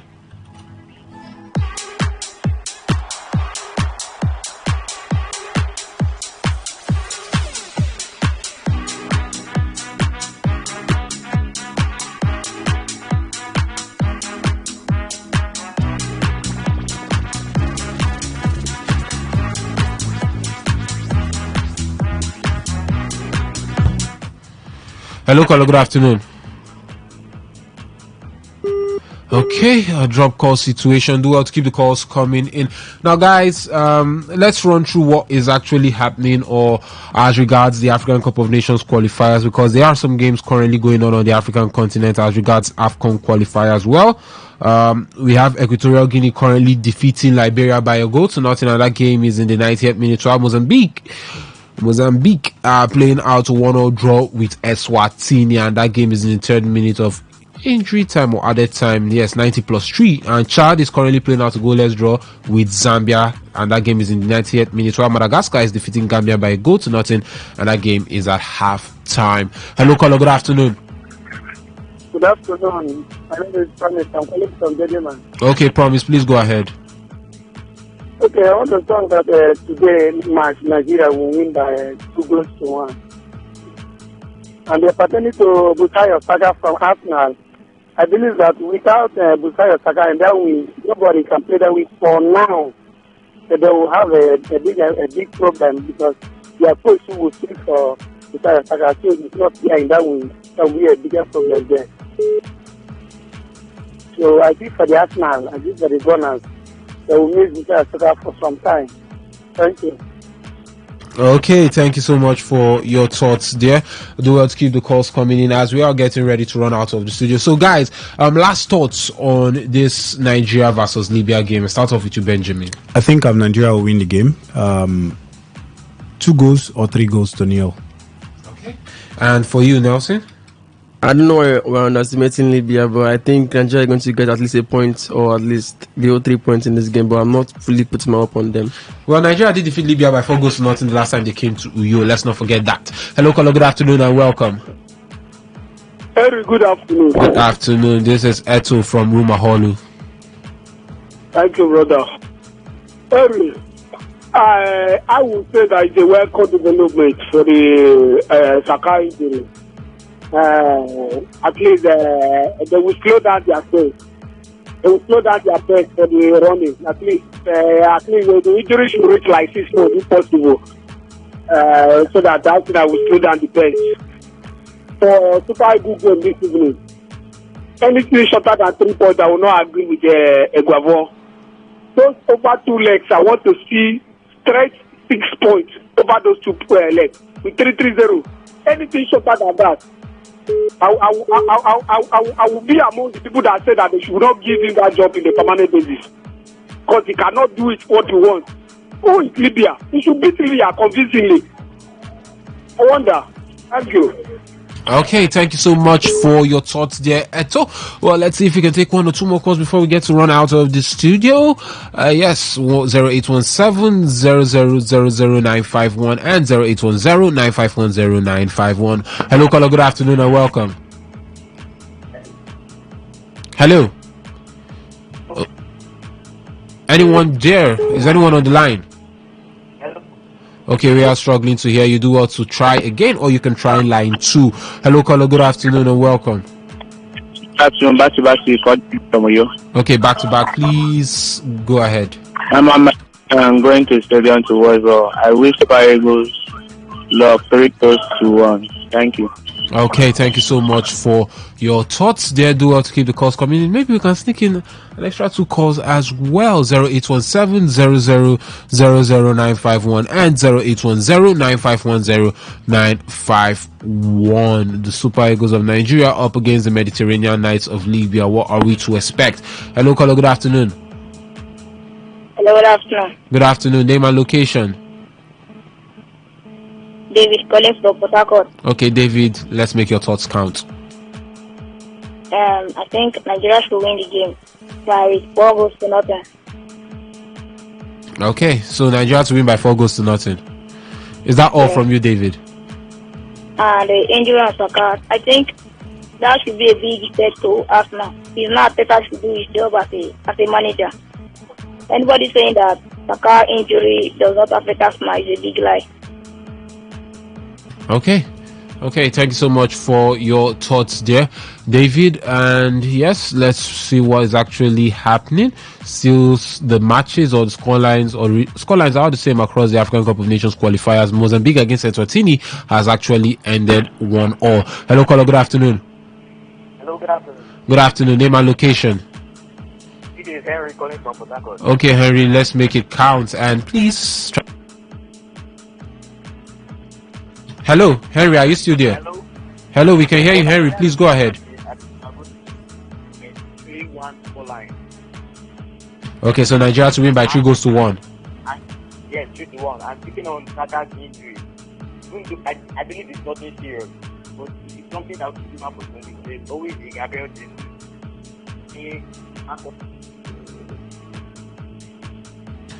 Hello, Henry, are you still there? Yes. Okay. On Saka's injury. Okay. This is nothing serious, but it's anything that will keep him out for some weeks.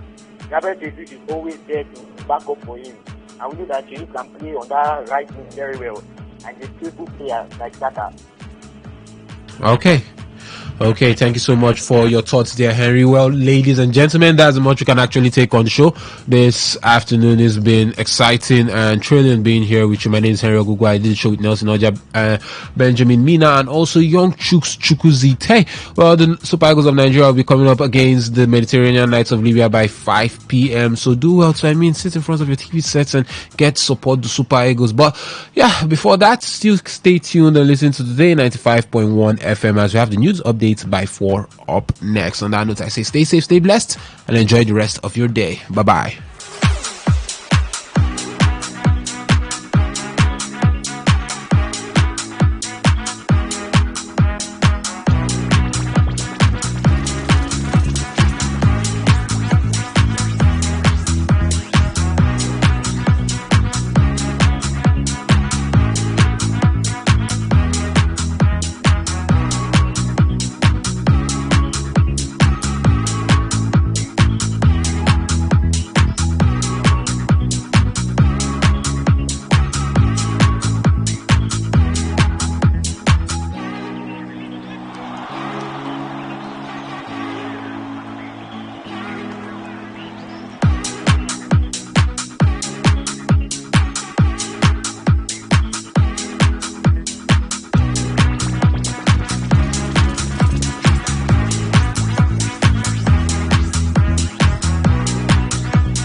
Talk radio. I listen to a lot of talk radio. 95.1 FM.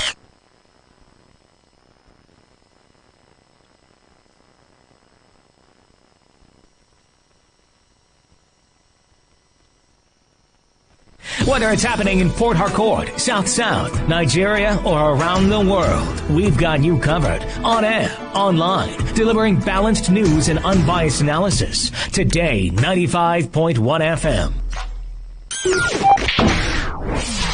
Today, 95.1 FM, Port Harcourt. News update.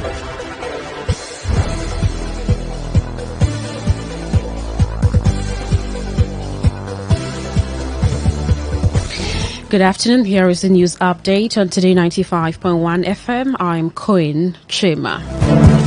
The federal government has granted permission to petroleum marketers to lift petrol directly from the Dangote refinery without going through the Nigerian National Petroleum Company Limited, NNPCL. This confirms the speculation that the NNPCL will no longer be the sole off-taker of the Dangote fuel. In a statement today, the Minister of Finance and Chairman of the Naira Crude Sale Implementation Committee, Wale Edun, gave an update on the takeoff of crude purchase and product sales in Naira transactions. The implementation committee, chaired by Edun, was said to have held its second post-commencement review meeting on October 10 to evaluate the progress of the crude oil and refined product sales in Naira initiative. Edun noted that the government remained confident that in the long term, these measures will create better market conditions for the benefit of all Nigerians. The Federal High Court in Abuja has summoned the former governor of Kogi State, Yahya Bello, over allegations of criminal breach of trust. The former governor, who was earlier declared wanted by the Economic Financial Crimes Commission over allegations of money laundering, is also accused of possession of the unlawfully acquired property. The summons issued by Justice Marian Aneni and made available to the public today alleged that Bello committed the offences between 2016 and 2023. According to the summons dated October 3, 2024, Bello is accused of violating Section 311 of the Penal Code Law, Cap 89 Laws of Northern Nigeria, 1963, which deals with criminal breach of trust and is punishable under Section 312. The document, which was posted by the Anti-Graft Agency on its official X handle, indicated that Bello is also charged under Section 319A for allegedly possessing property suspected to have been obtained through unlawful means.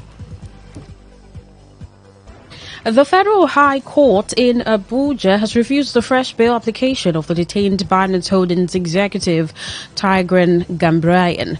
Gambrian's lawyer, Mark Mordi, previously argued on September 4 that his client's health is unsafe. He stated that Gambrian required surgery for a herniated disc and psychiatric care due to depression and anxiety. Mordi requested a 6-week bail for Gambrian to seek proper medical attention outside the prison, citing inadequate care in custody.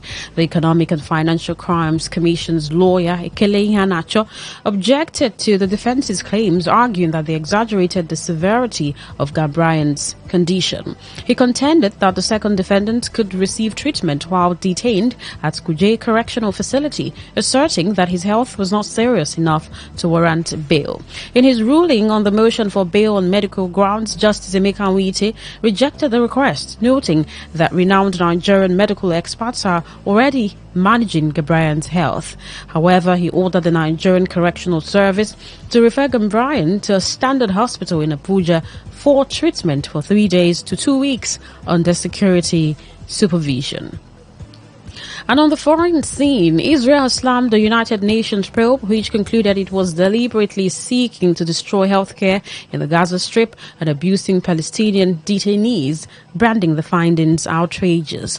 The United Nations Independent International Commission of Inquiry said Israel had perpetrated a concerted policy to destroy Gaza's healthcare system.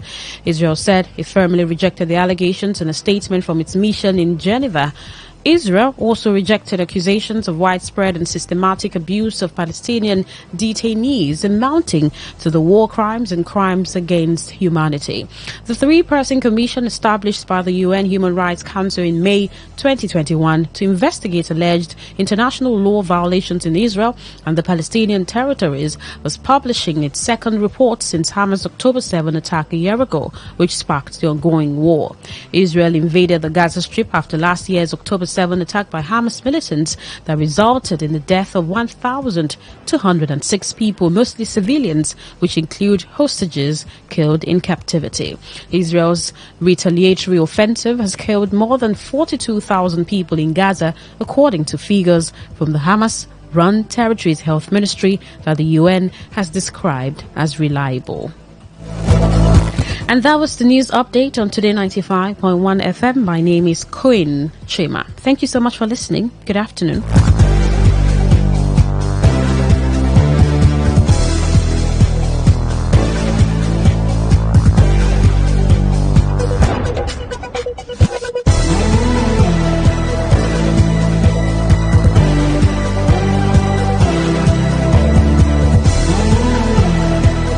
Today's news, today's entertainment, today's sports, today's issues, today on Today 95.1 FM, Port Harcourt.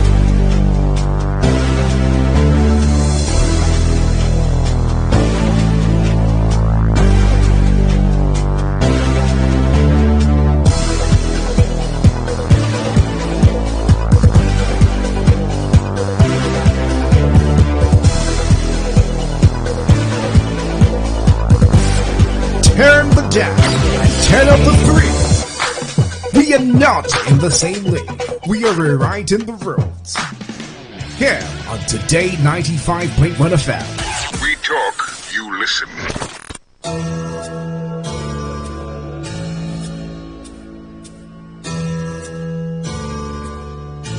Every day, we hear reports about counterfeit products, stories of fake drugs, foods, expired goods and other consumables being manufactured, imported and sold to unsuspecting members of the public. Findings reveal that Africa records at least 100,000 deaths from fake drugs-related ailments yearly. These fake and substandard products, particularly drugs, have been considered a global threat to human lives. And despite efforts by authorized agencies in Nigeria to combat the menace, the Nigerian market remains flooded with different unwholesome products. This is a plea to all those who manufacture and sell these goods to desist. Stop this menace of counterfeit products. Let's place value on human lives. And should you have purchased a counterfeit product or unsatisfied with the product, please contact SON or Consumer Protection Agency. This message is powered by Today 95.1 FM, the voice of the people. Turn the dial and turn up the thrill. We are not in the same league. We are rewriting the rules. Here on Today 95.1 FM. We talk, you listen. It all begins with breaking news. Now make no mistake, this is a difficult mission. And it will remain difficult for some time. Then it keeps trending. Events, issues, personalities, all struggling to gain attention. But in the race for deadlines, the intrigues, power play, undercurrents are often missed or underreported. Insecurity here is basically a product of poverty. But not anymore. As the platform on radio steps in to fill the missing links on events, issues, and personalities in the news. I'm not afraid of anybody. Yeah! The platform on radio serves only the hottest topics and trending issues. Only on Today 95.1 FM. 95.1 FM. Port Harcourt. Weekdays, 4 p.m. Get on the platform on radio and be served.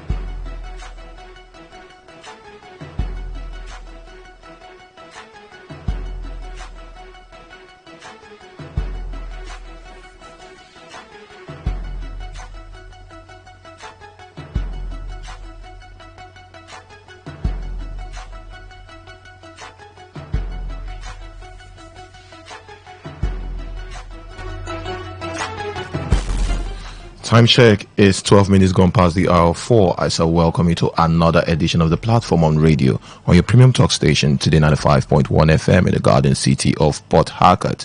Today is a Friday edition. Thank God it's Friday. It's the weekend edition. The platform on radio is a program where we dissect trending issues with correspondent reports. Our correspondents are out there sourcing reports from the field. And on this program, we take their reports and have them give us more details. Perhaps you get to hear what is not entirely in the news. And the menu today, Federal High Court restrained NEC and BOT of PDP from removing Iliya Damagun as acting national chairman.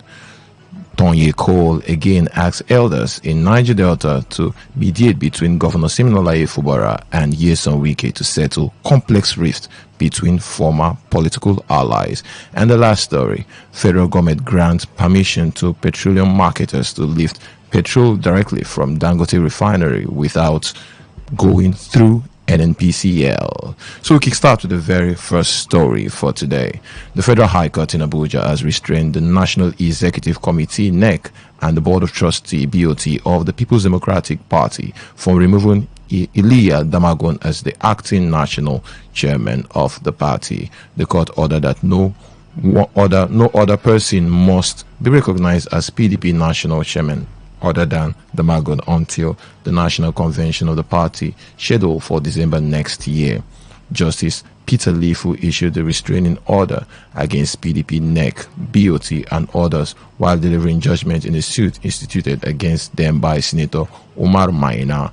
The judge held that in line with Article 42, 47 and 67 of the PDP, it is only at the national convention of the party that national officers can be elected. Meanwhile, following the suspension of Iliya Damagun as the acting national chairman of the People's Democratic Party, PDP, National Working Committee NWC has approved the appointment of Yayari Mohammed as the acting national chairman. The development is contained in a statement signed by the just suspended National Publicity Secretary, Debo Ologbunaba.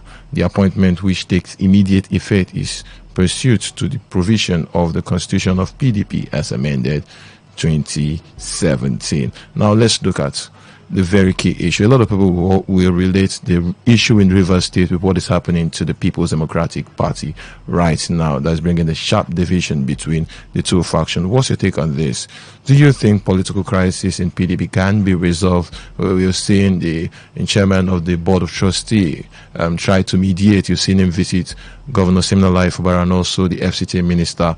Wabara has tried his best to see how he can resolve the issue. Do you think the People's Democratic Party can also resolve their issues? Yes, they have two past living president, that of Olusegun Obasanjo, even though he tore his party card, and also Goodluck Ebele Jonathan. Do you think they can actually come in, including the two former vice presidents, Namadi Sambo and also former Vice President Atiku Abubakar? How can they come in to solve the issue in the People's Democratic Party? The phone number still remains 0817 00 951. Again, 0817 00 951. 0810 951 951. 0810 951 951. You can send us a text message via our text message portal 0701 9339 962. Again, 0701 9339 962. Hello, good evening. Good evening, sir. Yeah, good evening. Your name and where you're calling us from? Yeah, my name is Dan, the self-appointed special advisor to the governor on local government matters. Okay, your submission. Yeah. Happy weekend, sir. Same to you. Yeah, I think just like what you have narrated a little bit, I think let's begin to digest it. Because I had told somebody the other day that Rivers State is like a state that anybody that wants to try, like sitting on a gunpowder. And I want to put it on record that Rivers State is going to destroy PDP and is going to destroy judiciary if not taking steps to mitigate and help and caution some people that democracy in Nigeria. How do I mean by that? You can remember that last week some persons from the north, from the east, from the west, they all came together, different groups, and mentioned some judges that are working for political giants in Nigeria. I want to ask a question. Is it only Justice Lipo that is only the court in Abuja? Is it Justice Lipo alone that is court only in Abuja? No other justice or justices that operate in that Abuja? We know the handwriting on the wall. I know that PDP before now has been having issues. There have been anti-parties continually, even before now. Prayer before now has started working, even if I don't like what is happening. What I'm saying in essence is, look at the hands on the wall. Who are writing them? It is clear. Because the judiciary will definitely go down in Nigeria if they don't take measures steps. So caution on judges and also caution on political players. Mark my words today. PDP will die and judiciary will die in Nigeria. Thank you very much and God bless you. Thank you. Hello, good evening. The phone number still remains 0817 00 951. 0817 00 951. 0810 9510 951. 0810 9510 951. Do you think the political crisis can be resolved in the People's Democratic Party? Should former leaders of the party, I'm talking about Chief Olusegun Obasanjo, the likes of Goodluck Jonathan, because we're talking about having a formidable opposition in the country, and the country cannot survive its democracy without having a very strong and viable opposition. We've seen what is happening in the Labour Party. We've seen what's happening in the People's Democratic Party. How can this be resolved so that we have possibly an alternative alternative to the ruling party. Hello, good evening. Good evening. Good evening. Your name and where you're calling us from? Frank, calling from Dila. Okay, Frank, your submission. Yeah. Let me talk about what is happening in PDP today, my party. You can. Personal aggrandizement is the whole thing that is happening in PDP. Everybody wants his own share. The issue of Damagu, the people that are calling for Damagu removal, they should wait till the convention time so they can bring out their power for them to remove Damagu. They have every power to remove Damagu in the convention, not by attacking him. That's the reason why the man went to court to stop his removal. Do you think Damagu acted rightly in the way he handled the crisis in Rivers State as the acting chairman of the PDP in the country?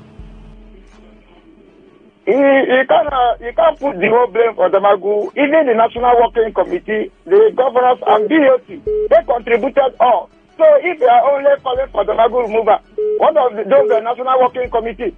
They are all the same duty. If you will say Damagu is duty is because of the problem, because all of them are supposed to sit together and call former Governor Nyesom Wike and Governor Fuba together and reconcile them. But they waited up to the extent that it is all where President Ahmed Bola Tinubu call PDP people to resolve their matter. That's not good now. So they don't need to point a finger on Damagu.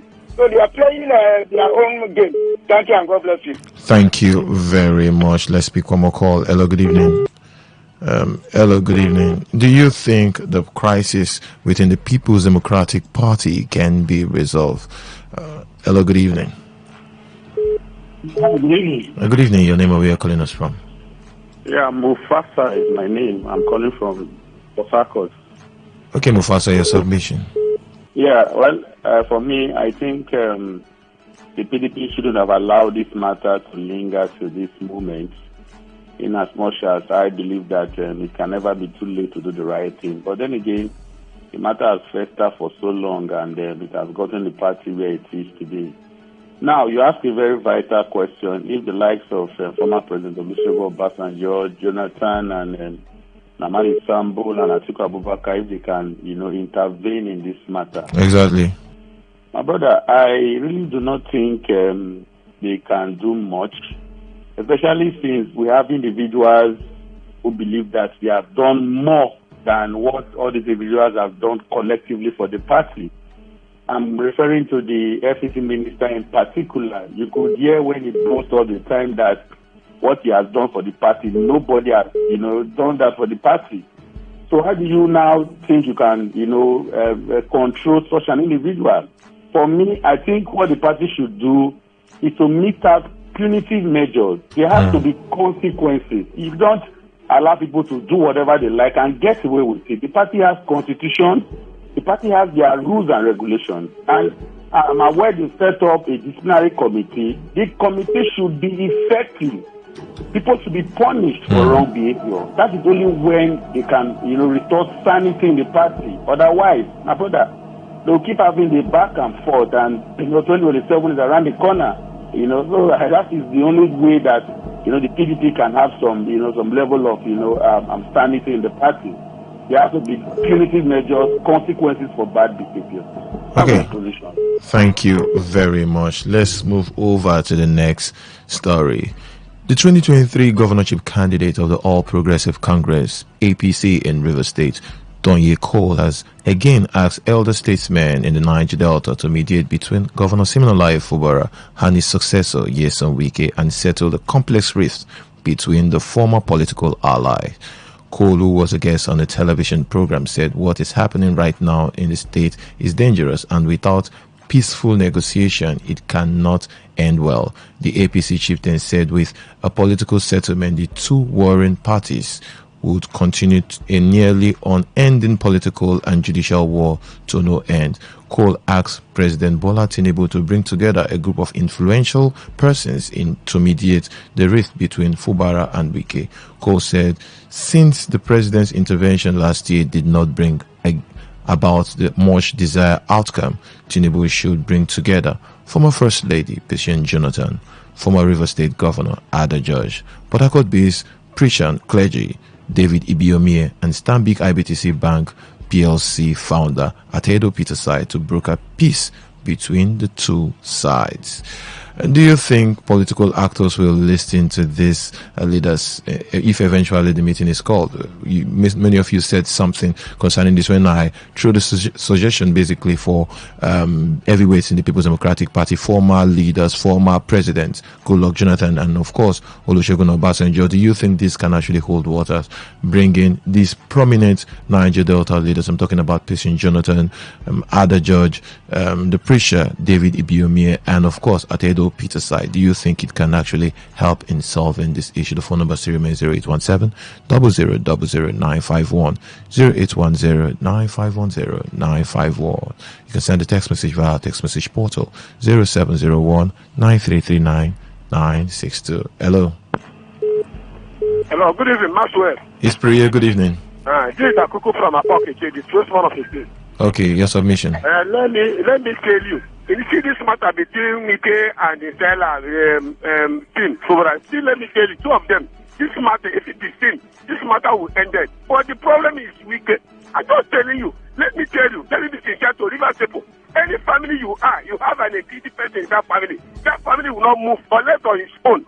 When it comes to sharing something, say, let him take this. If he doesn't agree, that will become a problem. That's the problem River people are having. And he's feeling as if he's the owner of the River State.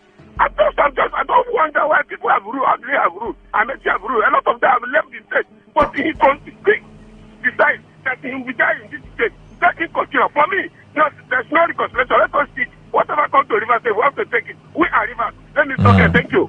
Thank you very much. Do you think there's a possibility for these leaders, because in the composition of what the name Stoico actually called, it talked about clergies involve business leader and of course political leaders, for them to come together and solve this issue. Hello, good evening.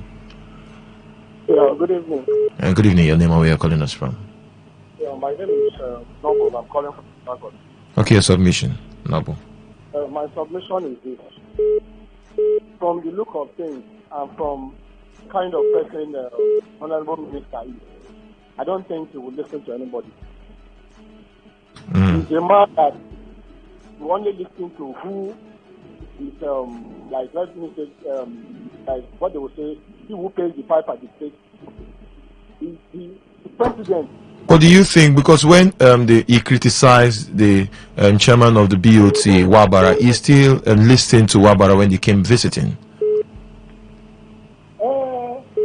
For me, from what I can understand, Wike is not ready to lose the grip of this river state, and he's fighting. He's doing this to favor the government at the center, and those people are in a way they are behind him. They are backing him in what.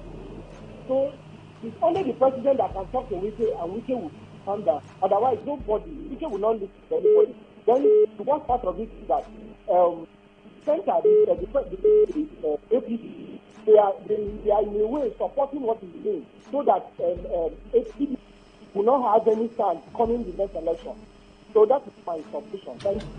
Thank you very much. Let's pick one more call before we go for a commercial break. Do you think these prominent leaders, we're talking about former First Lady Patient Jonathan, former River State Governor Ada George, the preacher, Port Harcourt-based preacher David Ibiomie, Stanbic IBTC Bank PLC founder Atedo Peterside, can actually broker peace between these leaders? Hello, good evening. Maxwell. It's Priya, good evening. Priya, good evening. Yeah, your submission. My name is Adi Batakot. Honestly speaking, I don't really know why we are pampering these things. But when I hear all these things from some of our people, I'll be like, is wicked God? Even a child know what the problem is. And that is the Toyoko. Is he not aware that a lot of people have spoken to Wike? And the only solution for this thing for Wike to be in charge of River State, for unselfish interest, The only reason But you said it's part of. He said it's part of the whole issue. He talked about allegedly the governor tried to impeach the speaker and the deputy speaker of the House of Assembly. That's the grounds of the whole political crisis. And for the side of the governor, he has not made it very clear. He said he'll be silent a little bit on that particular issue because he was asked, "What's the issue between yourself and the former governor?" He has not made it very clear. All what we are saying is speculation. Oh, money, this one, appointment, or control the system. But nobody has actually made it very clear. The governor himself has not made it very clear. The real issue. Okay, if I may come in here, we are not child, we are not children. We know how this governorship has been since 1999 until now. And this is the first time somebody bring out the candidate single-handedly and coming out open to tell you that he is the one that bought tickets for everybody that all of them are in National Assembly. Okay, sorry, I have to cut you. Let's just go for a quick break. Or we'll come back. You can actually call back. Yeah, thank you very much. Thank you.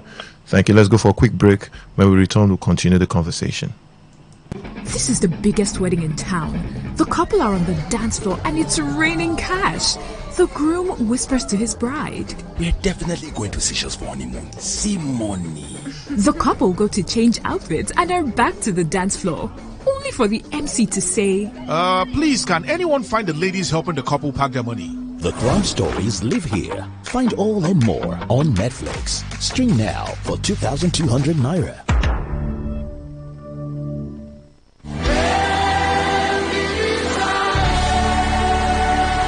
Power Night of Victory. Power Night of Victory. Have you been laboring without results? Have you been experiencing delays and near success syndrome? Are you afraid of ending this year in shame and reproach? Cry no more, because your hour of deliverance is now. As Global Overflow Worship Arena, Goa Ministry invite you to her Power Night of Victory with the theme Divine Restoration and Speedy Advancement. Date today, Friday, 11th October 2024. Time 10 p.m. till dawn at Goa Ministry, Mini Oli Junction at Ada George, Port Harcourt. Ministering Apostle Ezekiel Tubozo EMA, Authority and other anointed ministers of God. Guest singers Minister Sankey and Glorious Voice of Goa. Come with an expectation and invite someone along with you, because your testimony is assured. For inquiries, call 0803 310 2175. That is 0803 310 2175. We can protect your car, your savings.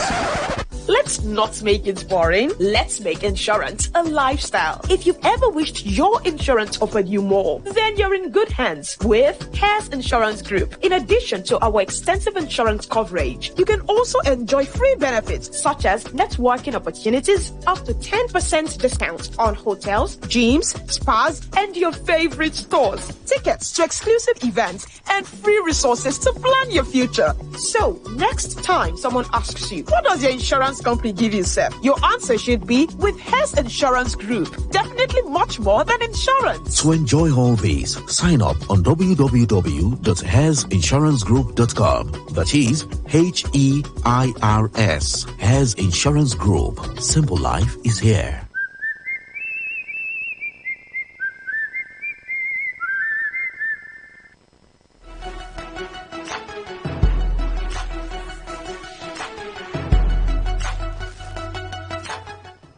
You're welcome back. It's the platform on radio, your premium talk station, Today95.1 FM. I am Priye Izogo. So we'll still go back to that same story. Let's pick one or two calls talking about involving major leaders within the state and outside the state. Patient Jonathan, former First Lady, former River State Governor, Ada George. A lot of people will criticize that name because we've seen when the crisis started, he has been speaking and it seems like he's going towards one side, basically. And of course, Port Harcourt-based preacher David Ibiomie and Stanbic IBTC Bank PLC founder Atedo Peterside. Do you think these respected leaders, both business leaders, religious leaders, and of course political leaders, can mediate and solve the issue between Governor Siminalayi Fubara and that of the Minister of the FCT, Nyesom Wike. Is it possible? Do you think they can actually broker peace between this leader? The phone number remains 0817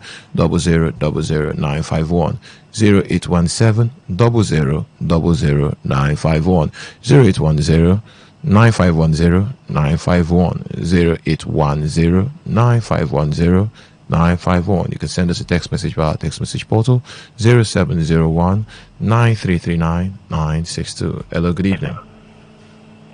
Hello, good evening. Good evening. Your name and where you're calling us from? Yeah, my name is Victor. My own submission is due. Okay. These people that they are called to come and make peace. If you can listen to yourself, look at. Can you turn up the volume of your radio set so we'll not have feedback from your end? Yes. Look at the categories of the names you called. These people are in Rivers State, and they will not tell you that if they want to come out openly to speak their mind, to say the truth, they will not tell you that they do not know what the problem in this state. So it means that if you cannot stay the wherever place they are and call Wike to order, say Wike, don't do this again. If we do it, we will take our action against you. Who is Wike in this state that Wike will not be the one that everybody will be running a scatter to come and beg? I don't understand what is happening here. Is Wike the first person that have ruled the state before other person? Is Wike not this? Is people? Was it not people that brought him before he ruled the state? So who is him now? The one that is claiming that he's going to buy form or whatever to the other all these people. It was his own personal money. Is there anybody to take money? So why would we these people that you mentioned their name, call him to order and stop banning him from entering this state and banning from this. You can't ban him. Come on, he's a Rivers man. You can't stop him from entering Rivers State. It's a Rivers son. Thank you. No. You can't say that.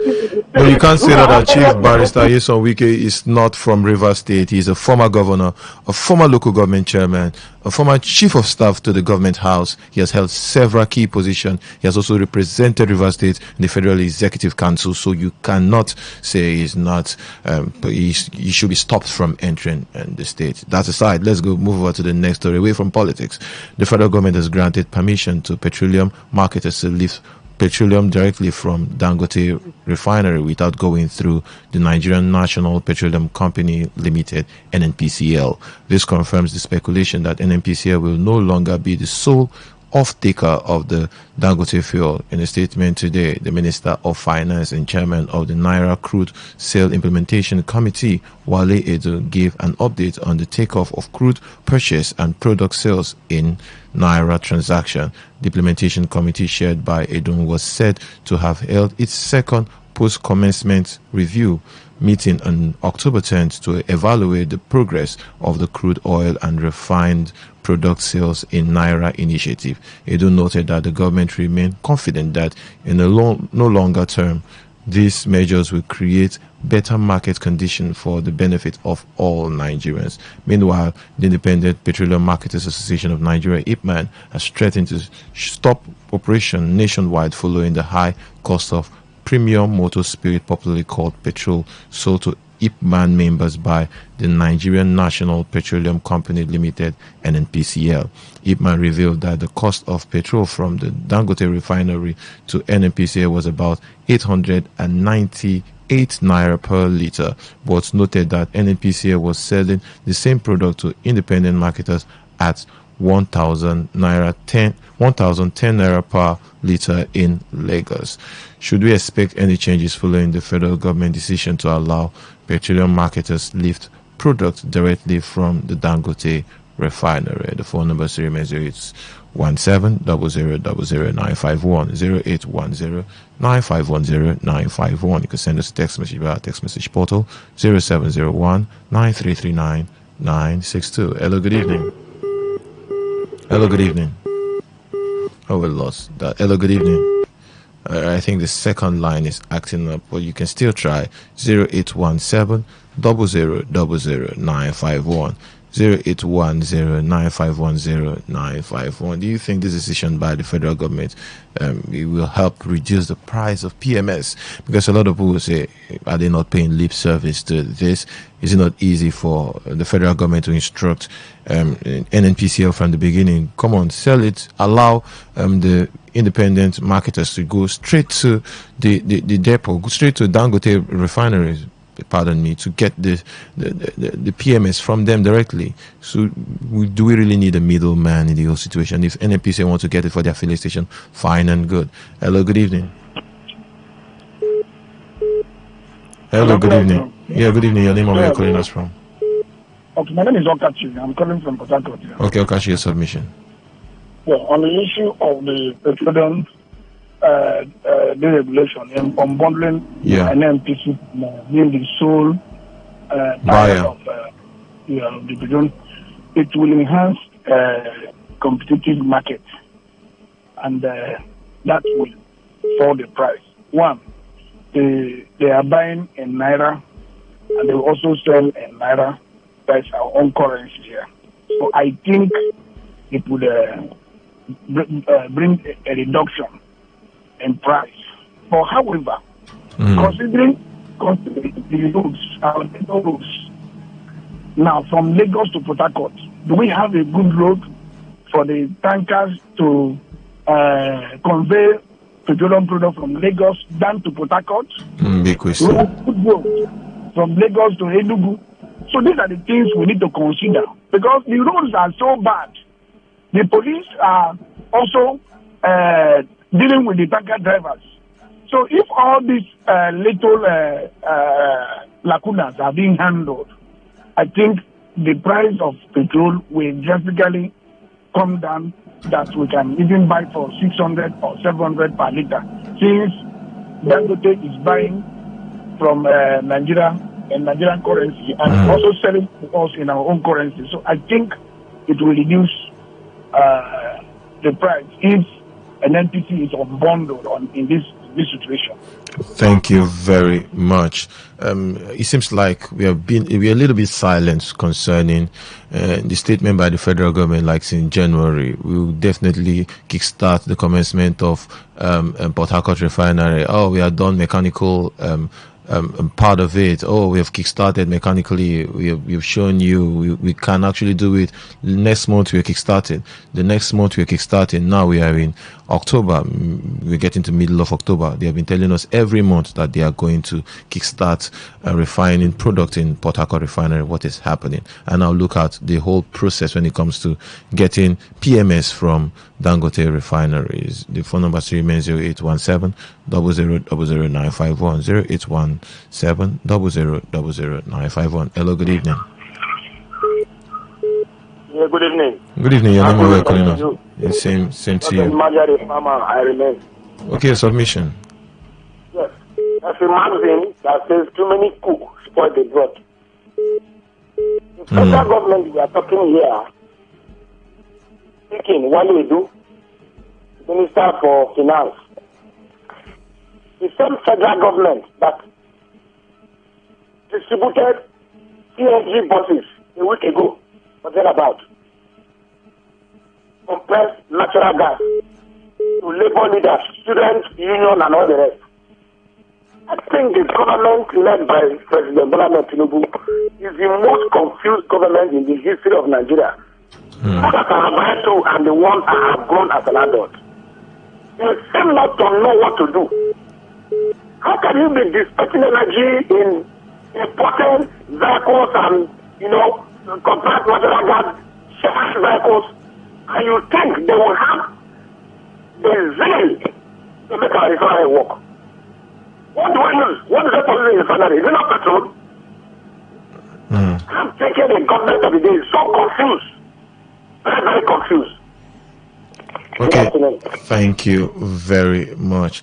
Now, you can actually comment on any of the stories we've talked about. Federal High Court restrained NEC and BOT of PDP for removing Iliya Damagun as acting national chairman.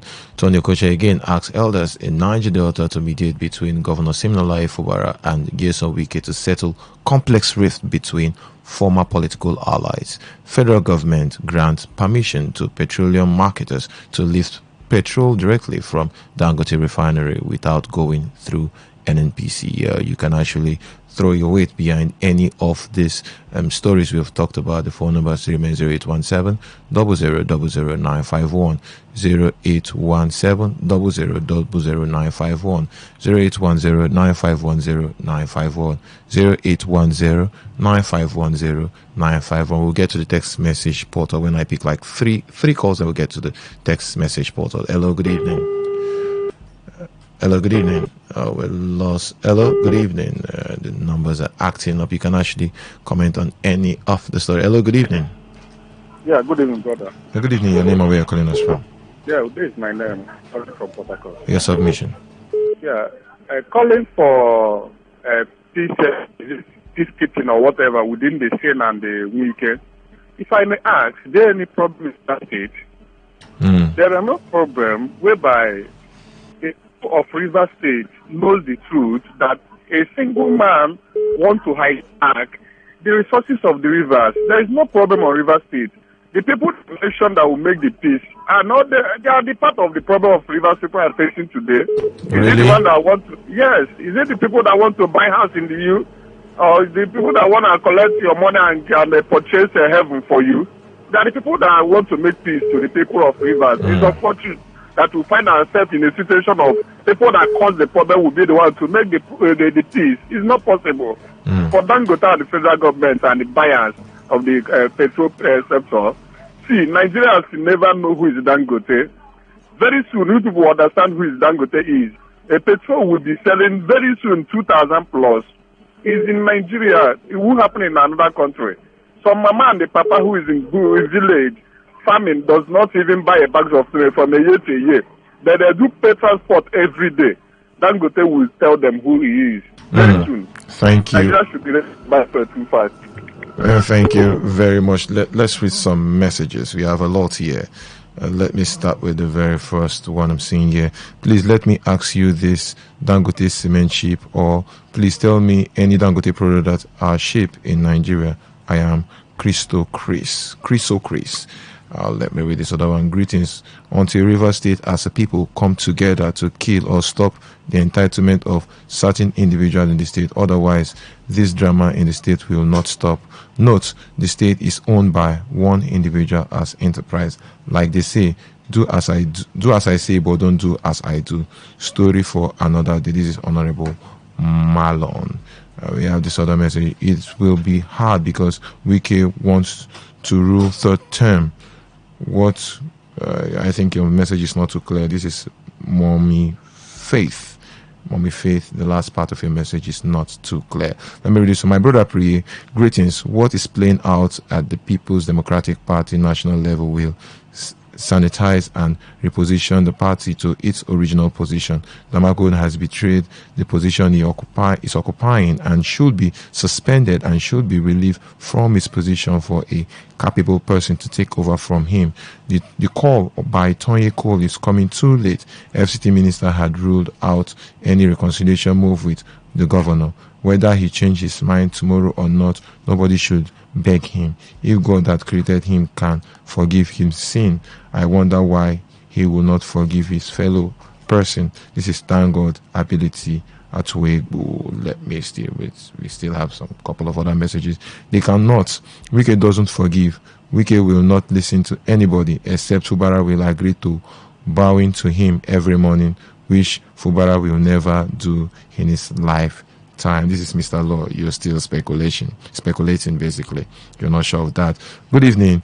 Even if the past political leaders in PDP intervene, I do not think that the crisis will be resolved because many of the political giants do have hidden agendas and benefits. Secondly, I don't think that the FCT minister Wike will listen to Rivers stakeholder. It's too late. Wike can't turn back for peace again.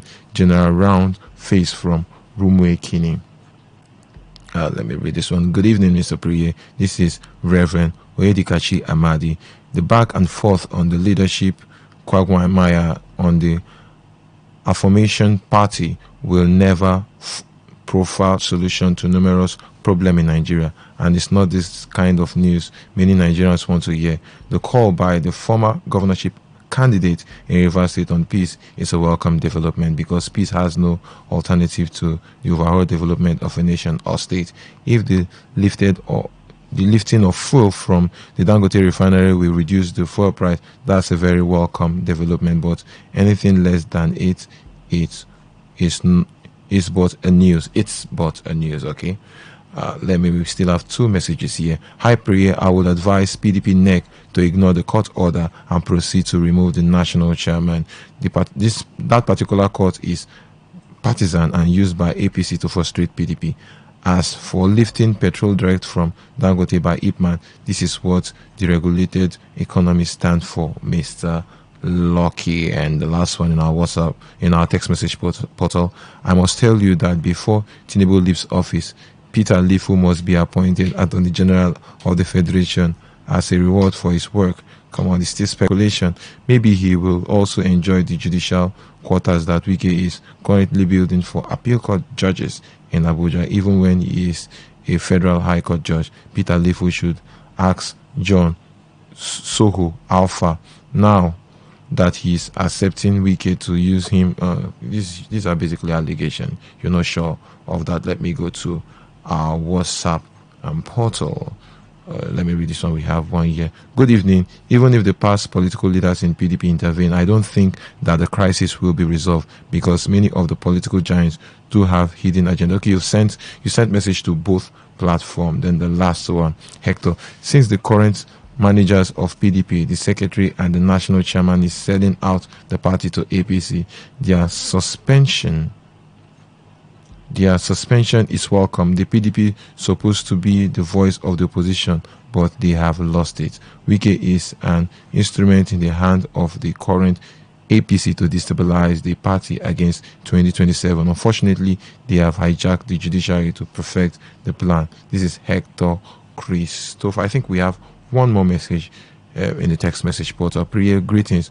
On the issue of petrol, I want to say that President Tinubu should be held responsible for every problem surrounding the fuel price, because he removed subsidy. This is Mr. Sam from Port Harcourt. So you can actually comment on any of the stories we've talked about.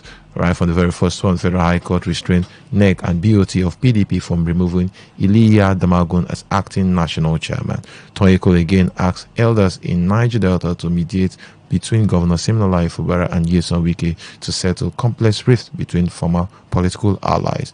And the last story, federal government grants permission to petroleum marketers to lift petrol directly from Dangote refinery without going through NNPCL. The phone number is 0817 000951. Hello, good evening. Hello, good evening. Hello, good evening. Oh, we lost that call. Keep trying. You can still send us a text message via our text message portal 0701 9339 962. Do you think these prominent Niger Delta leaders, from former First Lady Patient Jonathan, former Governor of Rivers State Rufus Ada Judge, religious leader like David Ibiomie, and of course business leader like Atedo Peterside, can actually mediate the political crisis in Rivers State? Hello, good evening.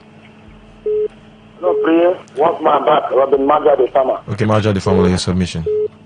Yes, I think I disagree with Tony Cole. Why do you disagree with him? Yes. How can he be calling those names to come together to beg who? One man. Not begging, mediate, solve the issue, the political crisis. What is mediate? Not being partial, that's mediating. Listen to the both parties and try as much as possible to reconcile them if it's possible. Yes. This is my view and my take. No one man is bigger than a community. Let me tell you something. The person not to watch the video wherein the former First Lady, Jonathan, handed Wike, former Governor of Rivers State, the correct minister to Dr. Peter Lee. Have you not watched the video? I've watched the video, and he has actually admitted that former First Lady Patient Jonathan was instrumental to him becoming governor. He said it clearly. Oh, what that time? So all these things happening, playing out. Is former governor who can have any respect for the former First Lady? She has not said he has insulted her any day. She has not said it publicly. I've never said so either. Yeah, so it basically speculations. I've never said so. But if at all, former governor, we can know where he comes from. And he knows these people. And he knows River State. He will not even say, do you want me to tell him that he's there? That the governor of River State or whoever put together does not near him. Let them go ahead. Since Nigeria judiciary is about to supermarket, let them give him River State. 4 years will come to pass. 8 years will come to pass. Life is vanity. Nobody should beg him. Let him do whatever he wants to do. Let him do whatever is. I think it's not about just yes and week. Even the governor is involved in this, because if you were saying, let's say hypothetically, there is an agreement between Nyesom Wike and Governor Siminalayi Fubara. There was an agreement. They had conversation. He had worked with him over the years. He was the finance director of Government House. Then he became the accountant general of the state before becoming the People's Democratic Party flag bearer and became the governor. That means they had very smooth relationships. So you cannot just take that outside, just focus just on Nyesom Wike. Hello, good evening. We lost that. We have to look at it from different perspective. You can even look at people working with the current governor, the likes of the secretary to the government, Tammy Danago. We also worked with Nyesom Wike, the chief of staff to the governor right now, was also the deputy speaker of the House of Assembly in the 9th Assembly. So what are we saying? Hello, good evening. Yeah, Mr. Zion, good evening to you. Yeah, good evening, Mr. Zion. Your submission. I think I want to strongly oppose the views and opinions. Sorry, his views, not his opinion now, of architect Onyeko. Governor Sin will not reconcile with anybody except the Rivers people. If former Governor Nyesom Wike cannot listen to his wife, cannot listen to anybody, Sin reconciling with him is a problem. Listen to his wife? Come on. We have not heard of them having issues. He's married now. They're happily married with children. Your wife cannot advise you are a very dangerous human being. Do you think so that he's not getting advice from his wife? My husband, this thing you are doing, stop it. And you cannot listen to your wife. Maybe she said it once, disobey. She said it again, you disobey. And she said it the third or fourth time and you disobey. That are waiting for the president to come and talk to you. Then that person is a very dangerous entity. Zion, don't you think you're speculating? I think Governor Nyesom Wike is happily married with his wife. She's a judge, the justice of the appeal court. So she's doing very well. So she's advising him. There's a possibility of her advising him. Don't you think so? So are you telling me that advice she's giving him is going to continue? Keep what it is saying. What is the government? Is that advice she's giving him? Now, looking at it from the Nyesom Wike angle, he said the governor allegedly attempted to impeach the Speaker of the House of Assembly and also the Deputy Speaker. And Governor Siminalayi Fubara asked a question, what is my offense?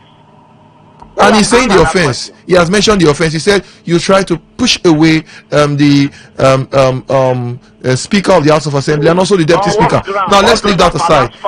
Those are fallacies. He also said you want to take the structure of the state.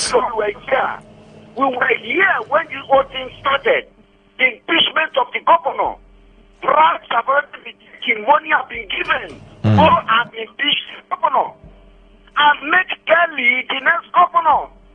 They no see. Their calculation was to make the deputy governor a governor for the next 3 months. The next one they will impeach our actor to resign. Why Kelly will now take over and the structure will still remain. But by the grace of God Almighty, who appeared to Governor Siminalayi Fubara in his screen, he has taken the decision. If the governor ever reconcile with Wike, that is the end of River State money and their treasury. Now, for this issue of the federal government saying that they can now go direct to Dangote, I've listened to discourse. Can you see the hatred they are put on Dangote? Dangote is not your problem. Your problem is military and the NNPCL.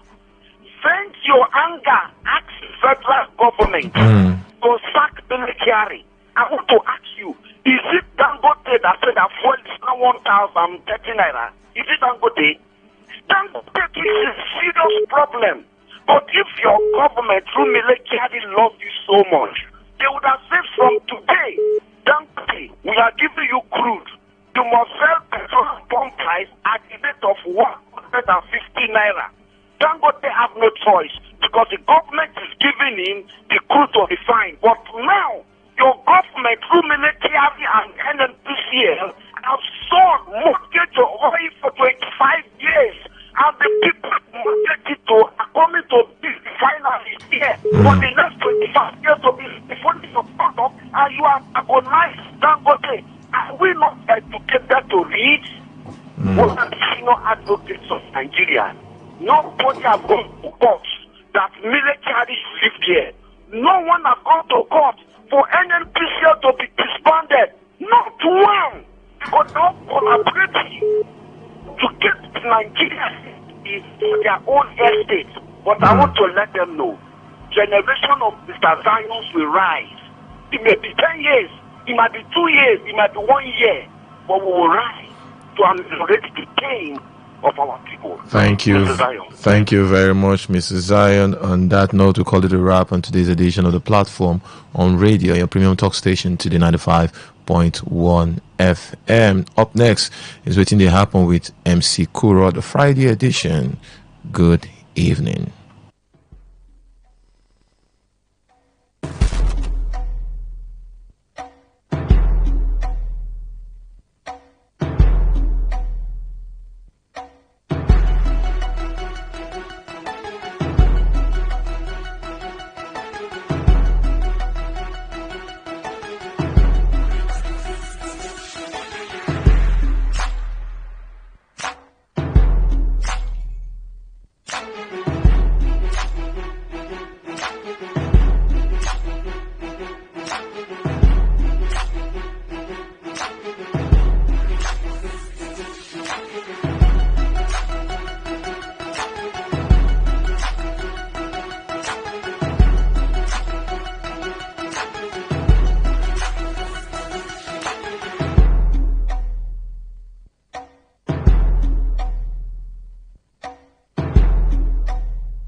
Talk radio. I listen to a lot of talk radio. 95.1 FM.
Okay,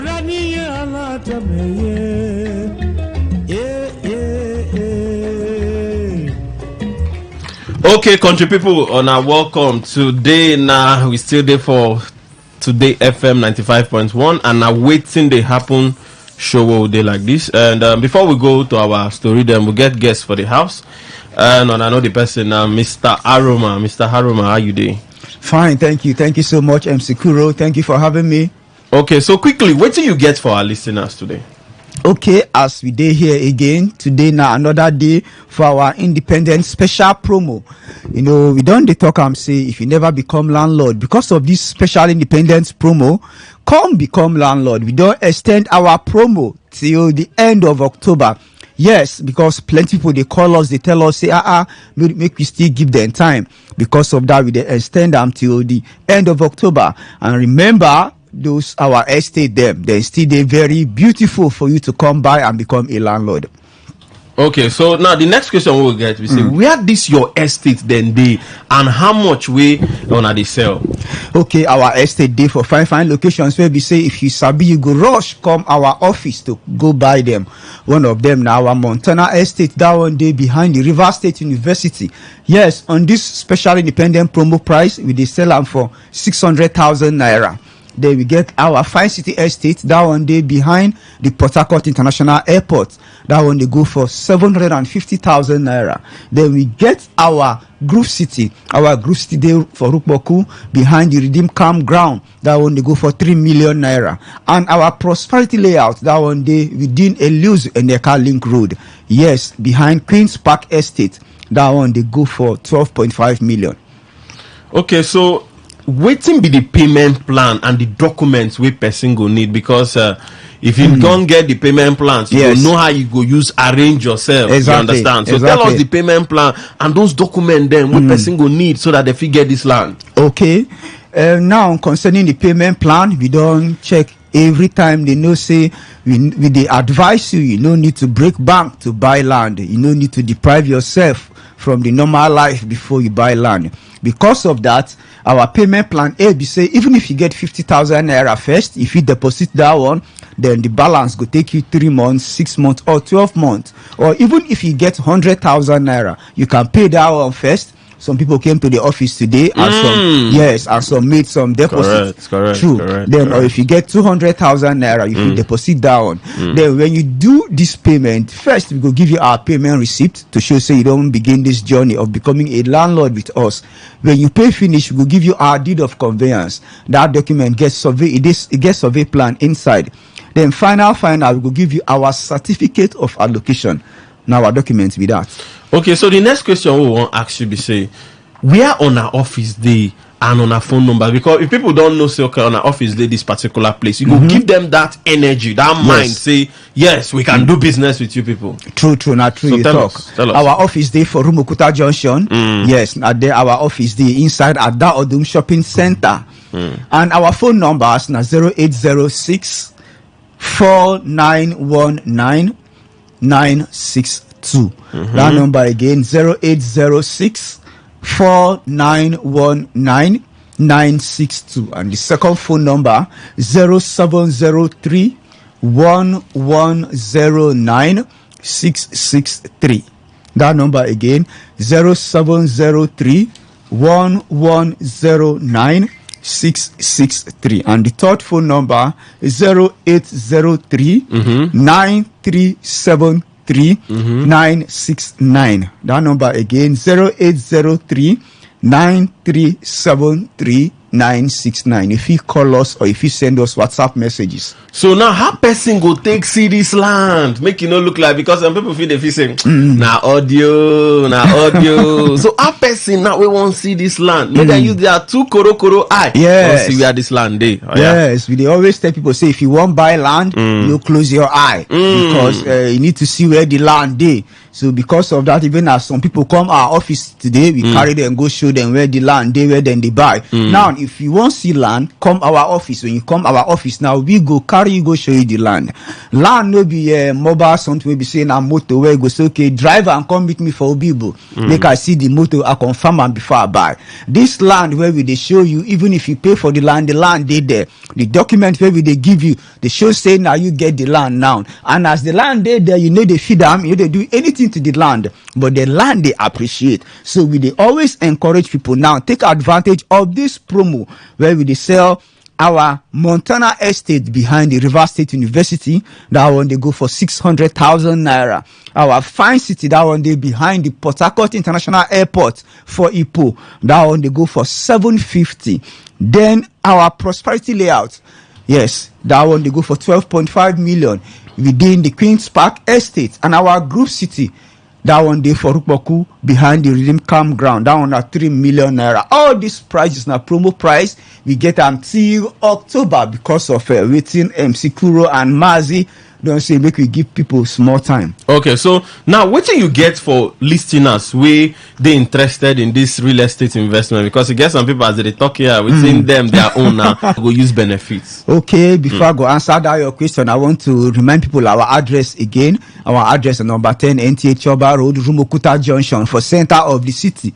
Now there our office day and our phone numbers again now 0806 4919 962. That number again 0806 4919 962, and the second phone number 0703 1109 663. That number again 0703 1109 663, and the third phone number 0803 9373 969. That number again 0803 9373 969. Now concerning that your question, we always tell people say say as God created Adam and Eve, now land in give them as gift. Now estate in say make una take charge of this place. So now when you were there they listen and the reason say everything I fit do with land. I've been remind people some time ago say land even they increase your equity within that one mean be saying imagine yes you buy land I'm telling you 500,000 naira 10 years ago and maybe one plot and that land still there even if not for Peter Odile.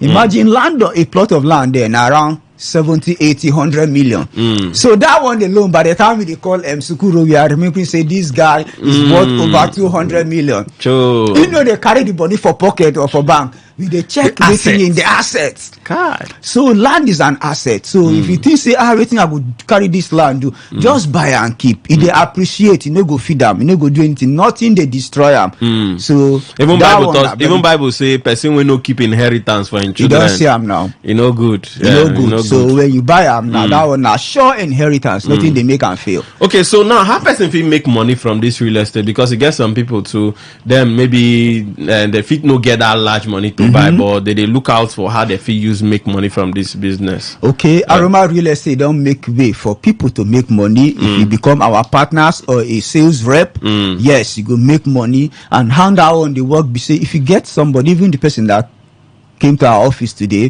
particular woman, she came with someone. It's okay, yes. Now me introduce this person. That's middle woman now, middle woman. Now middle woman. Maybe as a woman. Now middle woman. I'm telling you, and they work. But that middle woman, like anybody feel run now. Anybody feel run now. I'm school as today, so as people they hear us, if they call us okay, they can recommend us to those people. Any amount where they buy, you don't earn 10% and above. Be that 10% and above. Yes. Now imagine say they come buy land 5 million. You go just wear your own 10%. Now you go use calculator press up. Just like that. As soon as the money is confirmed. ASAP. The thing go drop for my ASAP. Yes, because now one of the ways where we give back to the society.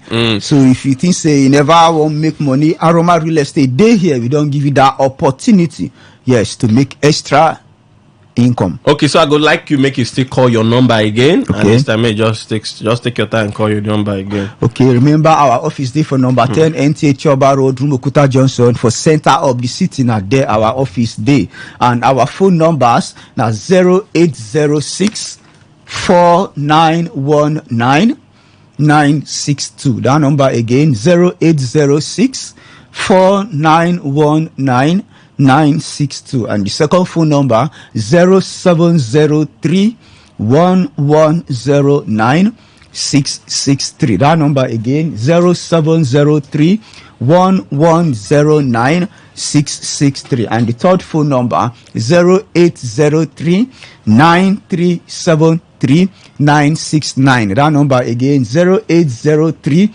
9373 969. Call us, come our office, we will do business with you. Okay, thank you very much. The voice one I just hear now, the senior man, Mr. Aruma, we always tell on us say it's good to do business with real estate companies because that one, say you dey sure. So that tomorrow, can say, hey, they don't encroach my land or they never encroach my land. So we go back to the regular programming.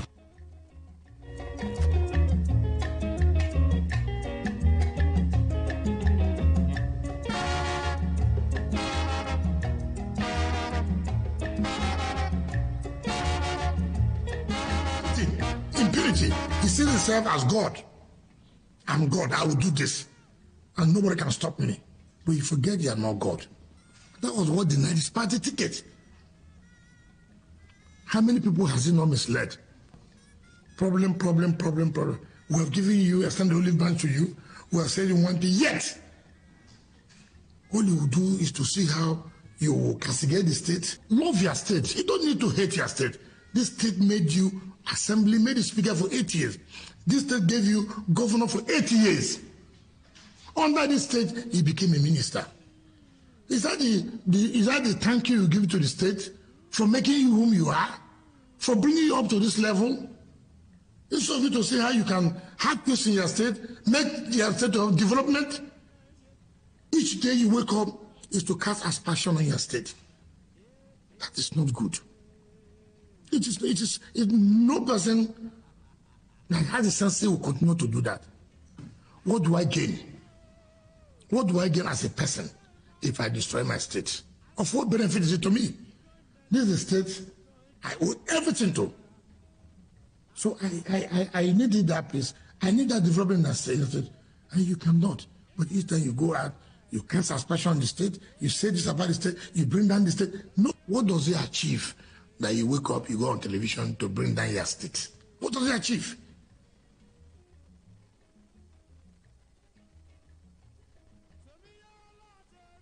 We reduce the purchasing power of the people.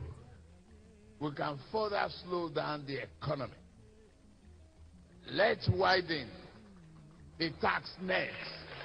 Those who are not paying now, if it is inclusive of Bola Tinubu, let the nets get bigger and we take in more taxes, and that is what we must do in the country instead of additional layer of taxes.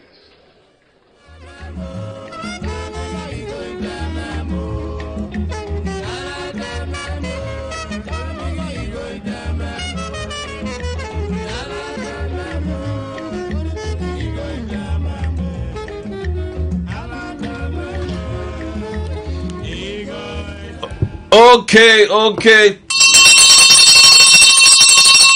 Thank God it's Friday. Nothing they happen. We still mount here and we still there for Today FM 95.1 and the show now waiting they happen. I know how we do this show now. Fridays now time we they give listeners more time. So now if you put mouth for the matter and I go tell us how it they be for all the topics that will carry come out here and the topics that will carry come out, the topics that choke.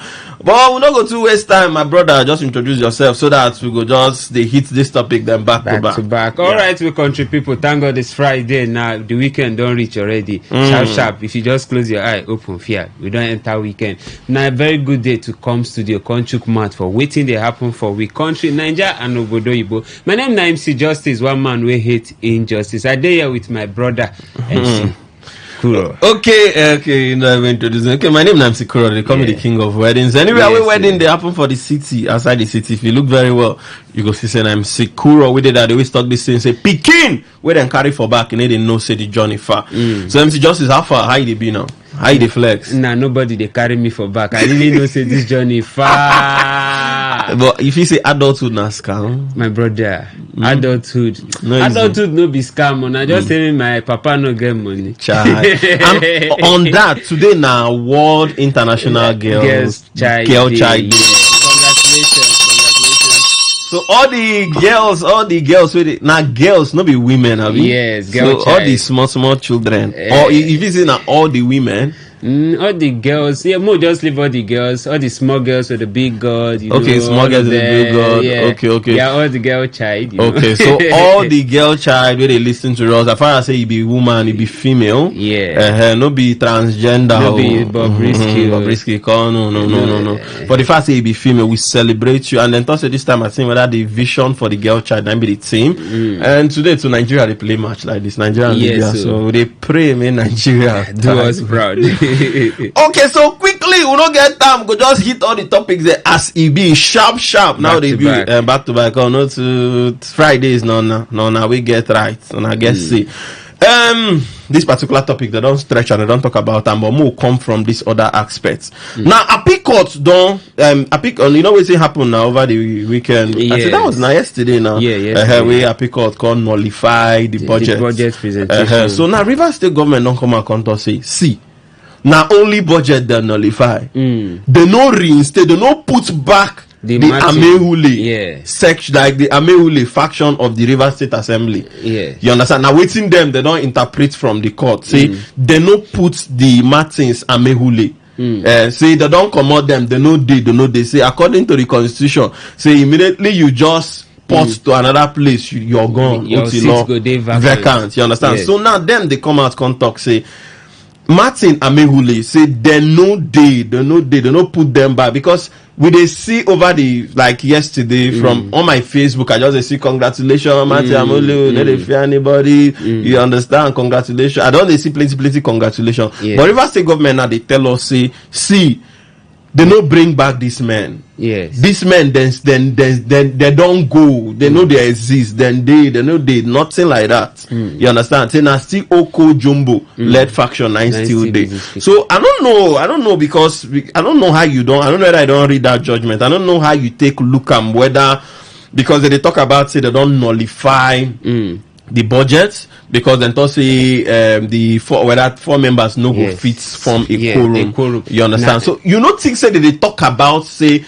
Martins Amehule them at least those ones fit form a quorum. Then waiting be your own interpretation because people don't interpret. I don't tire, my brother. I don't read several articles for that story about, but basically some lawyers don't come out talk say where the judgment basically now about the budget presentation and budget approval and presentation go feed done by a certain number of people, which they refer to say. The other fraction no form that quorum, that of Honorable Victor, right, Honorable Victor, and thereby other fraction also don't constitute talk. Say okay, we don't have fractions. We get say Rivers State, we get like two speakers. The Rivers State that be the only place where the governor na PDP, the assembly members. Some PDP day, some APC day, then local government APP. Rivers State is a very, very fantastic and interesting state. If the I know from Rivers State that for verse, but continue. So a lot of judgment don't come. The Attorney General don't come clarify. Say no. Say this this judgment no be about reinstating these people. So other lawyers still don't talk. Say the budget presentation, they get law where permit the governor to they even spend even without an approved budget, and you know they impeachable, you know. So different part of the law. Me I no go. I no study law. I know so. No be say I don't like read law as justice. Now waiting they give me. Okay, if you want study law, they can't give you. They can't give me another. I waiting you study. No please and fine work. Okay, so if you listen to us, you go tell us waiting you think whether the 26 lawmakers, because even when Amehule they talk, he say now him be the speaker of Rivers State Assembly. Oko Jumbo goes say now maybe the speaker of Rivers State Assembly. You know the problem. You get one event where I go. I see one I don't call the name of the chairman. One chairman from one local government we been done during weekend time. You know that they see the call themselves and then be the local government. They can't bring this local government. I can't bring the same. Make I introduce the two together. How you contact them? And I guys introduce them as the sitting chairman. No be lie.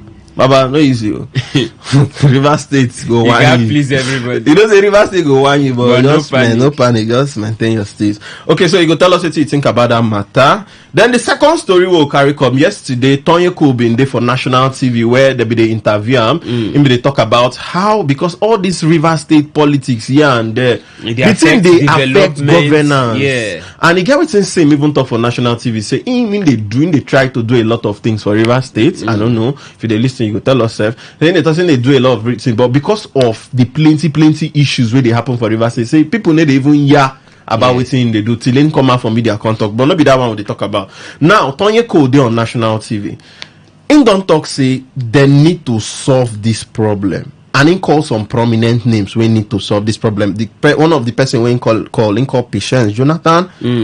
In call Ada George, which is the one-time governor of Rivers State. Yes. In call Sir Dr. Peter Odili, one-time governor. In call Atedo Peter Side. We know say for the private sector now senior man we in face show. Then in call to say these particular people we in call David Ibiome, Pastor David Ibiome. In say these people got sit down with Wike and Fubara. And maybe even the president gas did there, so that the fit talk based on say this now influential people. Maybe these people fit talk say calm down. You say yendeba, we know, but just calm down. Fubara day your day, we know, but just calm down. If you say this thing will work.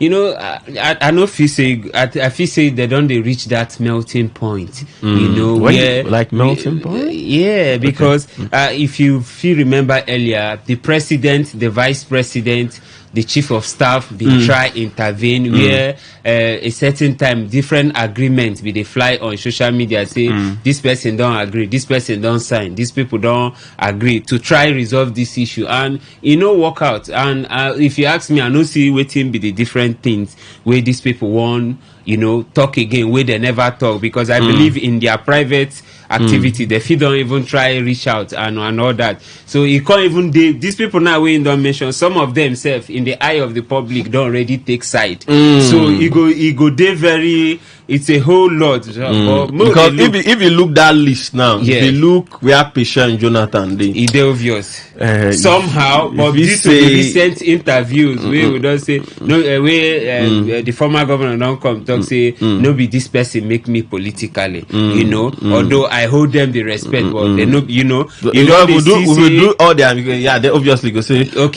Peter Odili for same side. You go say Ada George maybe if he still the same side. You understand? So you all the analysis. So you go say you go dey one side. One sided. And the other person go one. The last one they say they one sided. They just carry the governor go Asorok. He can't agree to one or two. The president was there, the vice president. So we don't know how much of peace where this their meeting go fit bring, but whatever price where they fit pay for also have stability in governance, we are all in for it. Okay, so if you listen to us, you go tell us when open the phone line whether you feel say these people fit resolve this issue, because this issue they make we need the development. River State just slow now. Yeah, they always come out for news. We talk about different degrees that then do this for Biakbo, then go burn this place, then go burn all those one stuff. One protester. Some people can say they like say River State today burn. I may burn boy. You understand? So I saw what you did there. You understand? So my brother, plenty stories just about. You go tell us what you think about that one. The next one will go be say this now the number 3 citizen for Nigeria. The Senate president and the number 3 citizen. Yes. So Gospel Akpabio don't toss in the advice Nigeria say the country, say this country don't hard. Because even them wey be say they be senior men, they don't feel as a country hard. Into say Nigerians, how one person you go get reach 5 cars, you go get reach 10 cars. What did he do? He said this now the time to apply wisdom. So if you get 5 cars, you cut down your cars, you start to drive one. Use and buy bicycle. You understand? You can even buy, even these people I think which people I think they don't tell us they buy bicycle. You understand? So in the talk say we need to cut down on the number of cars so that traffic to no go day. Because if they cut down on numbers of cars, it ain't going to even reduce the traffic. For the road. So if you listen to us and you get like 3-4 cars, my brother, sell them. Just leave only one to fuel one car. To fuel one car, you don't even pass minimum wage. Yes, you understand? All those V6 70,000. So in the advise us, but him will be Senate president. People they thought say, and you will the advise Nigerians, you still get plenty cars for. In fact, those politicians, cars go there for Akwa Ibom. Cars go there Abuja. Then cars see the Yankee. One go there airport. One go there airport. And they know they go 1, 2, 3. The convoy they long. But him he never cut down cars. What do you think about this matter? I know few say no be the real issue. Sometimes I feel say our leaders they just try distract us with waiting no be the real issues. Because if I get 5 cars, I know if you drive the 5 at a time. Now mostly them where they position. So you don't notice that they drive 1 at a time. I they fuel 1 at a time. So the real issue now say may they try subsidize, may they try reduce the pain and the plight of the people. The fuel issues and all that, they don't increase the new PMS price. It go still affect the cost of livelihood. People know people are suffering. The suffering they very high on the citizens. So all these alternative, reduce car, work harder, give us more 1 year, give us more. Not be waiting the people 1 year. People won't really see policies we go really affect them real time. Okay, just still on that line, it gets we'll just rush this one so that we enter our break. This particular one, this one they come from the first lady. And I know her name now, Remi Tinubu. She don't come out on the advise us. She don't advise Nigerians. She said no food for lazy man. You cannot be lazy and you want food. How is it possible? You sit down for house. The only thing we think about now sporty bet. How you want you stay successful? You're a lazy man. You understand? She said no food for lazy man. See, her husband they work hard, and this hardship where they happen to Nigerians. No be her husband bring them. No be the president bring this hardship where they come to Nigerians. So she they come and tell us, no be him bring this wahala where they come reach Nigerians. But we will just enter this break. If I come back, I'll tell her how it be.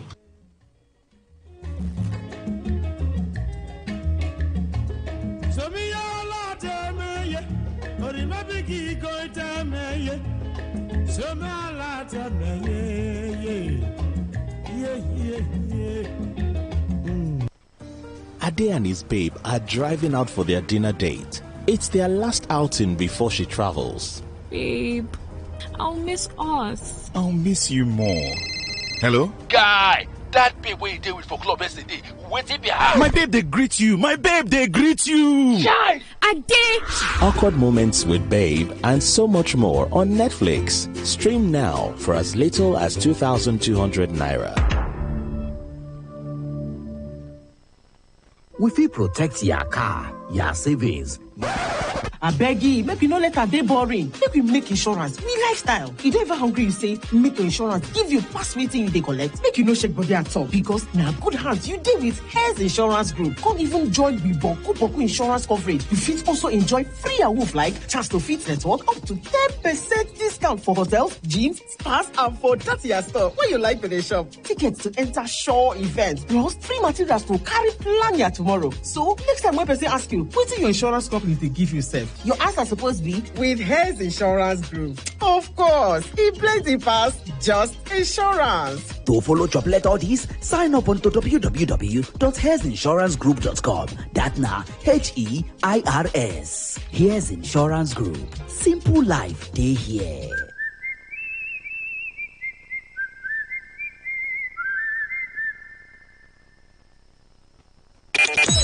Talk radio. I listen to a lot of talk radio. 95.1 FM. Okay, so we don't come back from that particular small market to enter, but I'm still MC Kuro still there with my guy MC Justice. So we will talk about waiting president's wife, first lady wife. She thought say no food for lazy man. No food for lazy man. Now, which should they talk? And should be they talk that one for the owner of Ife, Oba Adeyayi, Oguwusi, the Ile Ife, or for sure when she been go. I think them get some kind meetings and all that, and get some kind of celebration. Now, there we should talk. But I just want you, because we don't know to get time again. What do you think about that matter? She thought, say, God don't bless her family so much before they enter this presidency something. So, no be Nigerian money where they look for. And you know, say, when they enter, then take 198 naira to 1,030 naira. So you think, say, waiting she talk, the thing really sure, because she thought, say, no food for lazy man. Nigerians should work hard.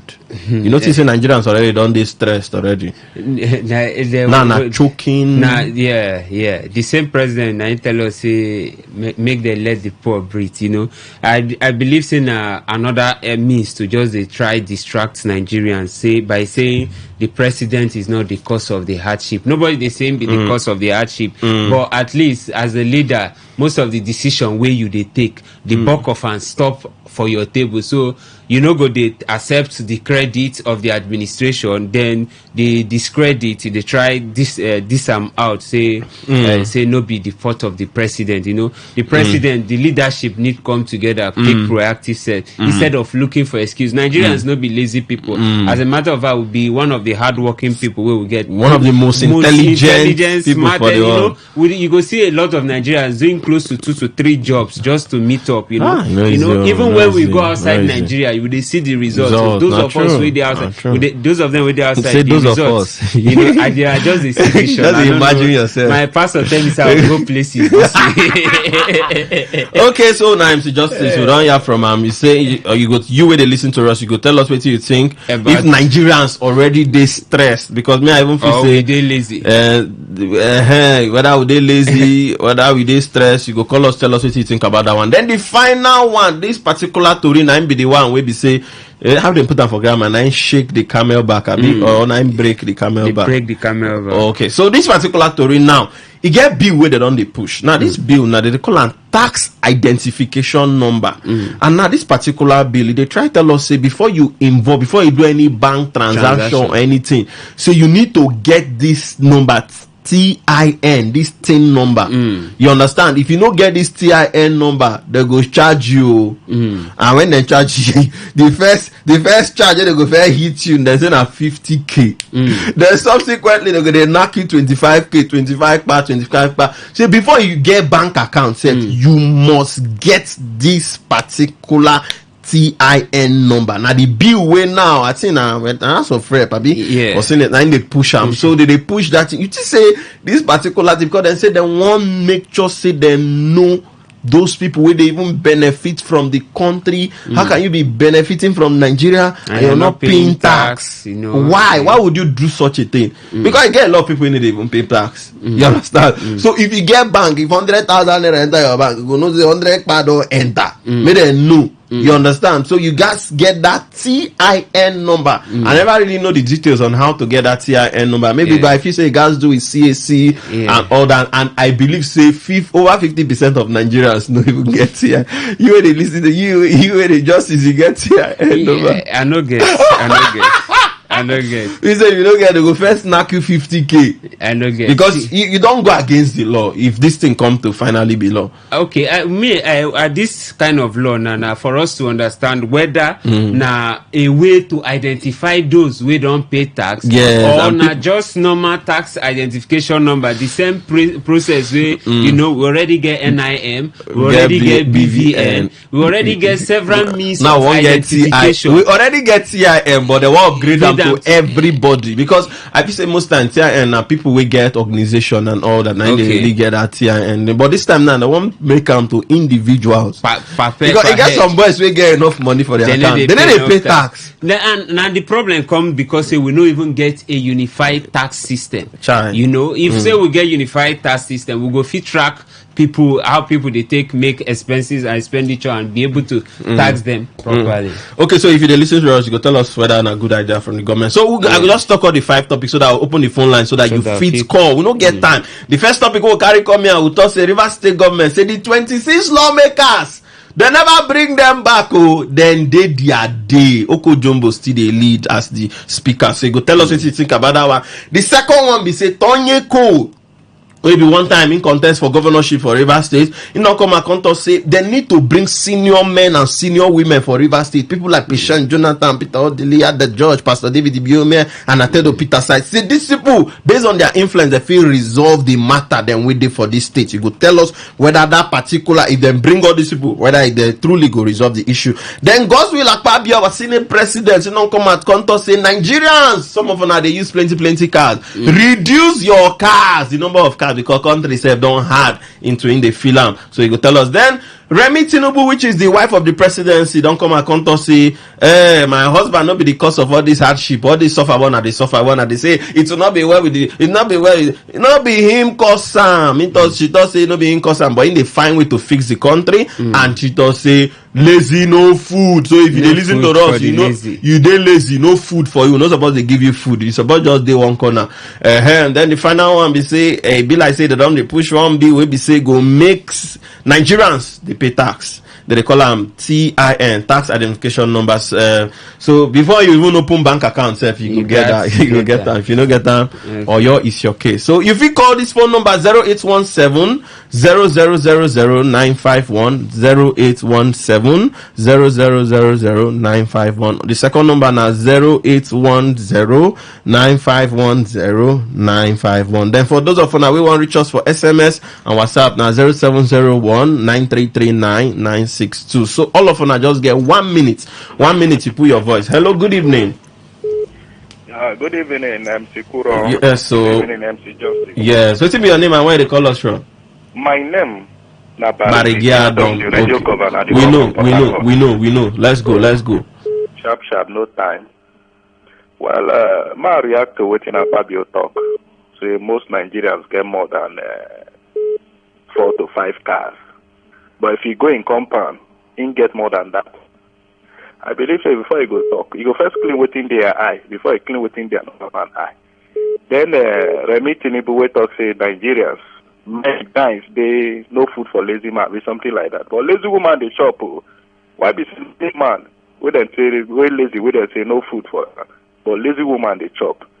It's quite unfortunate. Man, live on your time no day. Okay, thank you very much. Time no day. Thank you. Hello. Okay. So what's going to happen? Because I don't know the second line. The second line. The shake engineers 3 hours. I beg just come check the second line. Hello. Good evening. Yes, it's the Kuro and Justice. Yes, we hear you. Put voice. Not be mess up have it. You don't get card now. You wait which card we want again. No say no be card. Oh, I never give my card. Okay, but Mazi already collect your number, so you go get your card. So I put voice for the Tory. I just gonna say, if my card if I win enter weekend, you know they give me a no, you don't give you no worry. No. I go. You want protest? I want protest. You know they had you. I approve voice for the Tory. You get 30 seconds. Is she the wife of Tinubu? You don't know what in their talk. He talk say he gonna say no food for lazy man. Like I ask and say, he children waiting that they work. He children will be say when they want to do fake meeting. His son go there, waiting his son there. Now them way we both put inside. Waiting in they tell me, if he can, in daughter will come out to come talk waiting no day for book. Now family president now we dey to. He children waiting that they do. Okay. Because they tell you there's no food for lazy man. Chai. But you know they lazy now. You they lazy? Why ain't go talk that can't take? No, but they ask whether you they lazy. They ask whether you they lazy. You know they lazy. I know they lazy. No, you got some people where they lazy. Where in our family they help. Which family? Okay, thank you, Madam Besoma. Thank you. You don't try. You gonna take messages. If you take messages, okay. Mo take this message from WhatsApp. He said, "Good evening, MC Kuro and MC Justice." He said 2 members of the Okojumbo-led assembly fit form quorum since now only them remain. And if the court says Sim must represent the budget, the person where they recognized by law to present them to now Okojumbo, because the other 27 don't lose their seats. Okay. Hello, good evening. I'm Sikura. Good evening. Yeah, good evening. No, wait to be your name and where they call us from. I be Auntie Jane. Auntie Jane, you don't collect recharge card from us. No, I never collect. Oh yeah, you go tell me your last phone number. What's your last phone number? 899. 899. I mean no. Your last four, not 3. That is 8994. Okay. I put voice. You get 30 seconds. Okay. See, this thing where this judgment where they carry come, that judgment no go work. Now they go know say Governor Fubara need to obey court order. If na me, now they go know say he need to obey court order. All those ones where they talk na bobi. So you encourage the governor not to obey court order. Now what you talk? Lie. That's where they talk. Madam, you know say the constitution 9 be like waiting they control us. So if you say making no obey court order, you not saying they go. Nigeria. Yeah, you know say constitution. Then we go read that. Madam, now say you talk. Constitution day. Now say you talk. Yeah, constitution no day. Okay. Thank you. No. You no go talk say constitution. Constitution day na democracy we dey and we dey our constitution 9 be the number one thing. This one not talk crazy. No, Madam, he do. Thank you. Okay, thank you. I beg, no come bread because in autocracy. Na democracy we dey and we gas the constitution 9. You get the particular word that you say constitution 9 be our waiting. It is supreme. It is supreme. Yeah. Okay. Hello, good evening. I'm Shukura. Good evening. Yeah. Good evening. MC Justice. Good evening. Justice. Okay, and they greet you. Okay. Your name and where they call us from? My name is Samuel. They call from Port Harcourt. You get 30 seconds to go. Let's go. Okay, we done the go already. They say where our president's wife they talk. You know, say that woman at times if they talk, then they forget. Now the husband, he promised us for 2014. The husband and the woman too. They promised us the only way to get steady electricity, to get a working refinery in Nigeria, that to vote out Jonathan. They don't forget that thing. Because me, I not go forget though. So why can't they tell us no be them cause? If they don't know what to do, make them leave us during PPP with the buy for 89 naira. We like them like that. Now they come to 1,000 something. But they tell us don't be them cause. And this judgment where they give. Yeah, support that woman. The governor no obey her because all those people want to rule us. Yes, all those there's no how you will tell me you are from River State and you love River State. The River State court will give order. You know to obey them. You go Abuja. Okay. Make those where they Abuja, they Abuja. Okay. Where they Rivers, we go to obey Rivers on. Okay. Thank you very much, sir. Thank you, sir. I feel say people they add emotions to this thing. So if you favor you go up there. If you not favor, you know. It's not supposed to be like that. It's not supposed to be. I better read the SMS. All right, we'll get this message. He said, MC Remi Tinubu should stop. Okay, insulting Nigerians, please. Where is her husband now? How is he working hard? If they are rich, what brought them to the government of Nigeria? Okay, who has the refinery in Mata? From which money? No problem. Justice for Nigerians. Okay, that is, he said justice for Nigeria. They here for now. All right, we'll still get more messages where they come in. He said, okay, ma, take call. Okay. Hello, good evening. MC Kolo. Good evening. Yeah, it's always MC Kolo. I never Kolo. MC Kuro. Okay. MC Kuro. Yeah, MC Kuro. That's MC Kuro. I never reached that level. I know. You know, yesterday na mental health day. Na mental health day yesterday. So, what's your name and where they call us from? Yes, my name is Henry. I come from Rome. Okay, put voice for the Tory. 30 seconds. Oh yeah. And they hear people they say, "Make governor no obey court order." Now I want to tell them first, say that day where the impeachment will come up. Now we go block government house, reverse youth, we go jack up, come out from that place. No. No use that word for radio. No. I beg. No use that word for radio. No. We know they for banana. According to government, no they for banana republic. I beg. And we draw the statement. Okay. I don't withdraw. I tell you about the court judgment. You get 15 seconds to go. We no get time. 15 seconds. Let's go. Court give judgment, nullify everything where Oko Jumbo and Edisimeji too. Tell them say na Martin Samehule, the authentic speaker of Rivers. The Attorney General just try to save in position because he knows say as he did, he don't go. Okay, so thank you very much, my brother. Okay. So he say now Amehule na be the authentic speaker. Mm-hmm. But why did they even use the word authentic? Like that means one fake, one original. Okay, we'll take this one. Hello, good evening. Hello, Nsukuro. Yeah, good evening. What's your name and where you call us from? My name is Uche. I'm calling from Boga. Uche, okay, you get 30 seconds. Put your voice. Yes. Let me start with the Tinubu my phone. Yes. They are insulting us actually. I heard when she said that they are not hungry. They are not actually hungry, but they are gluttonous.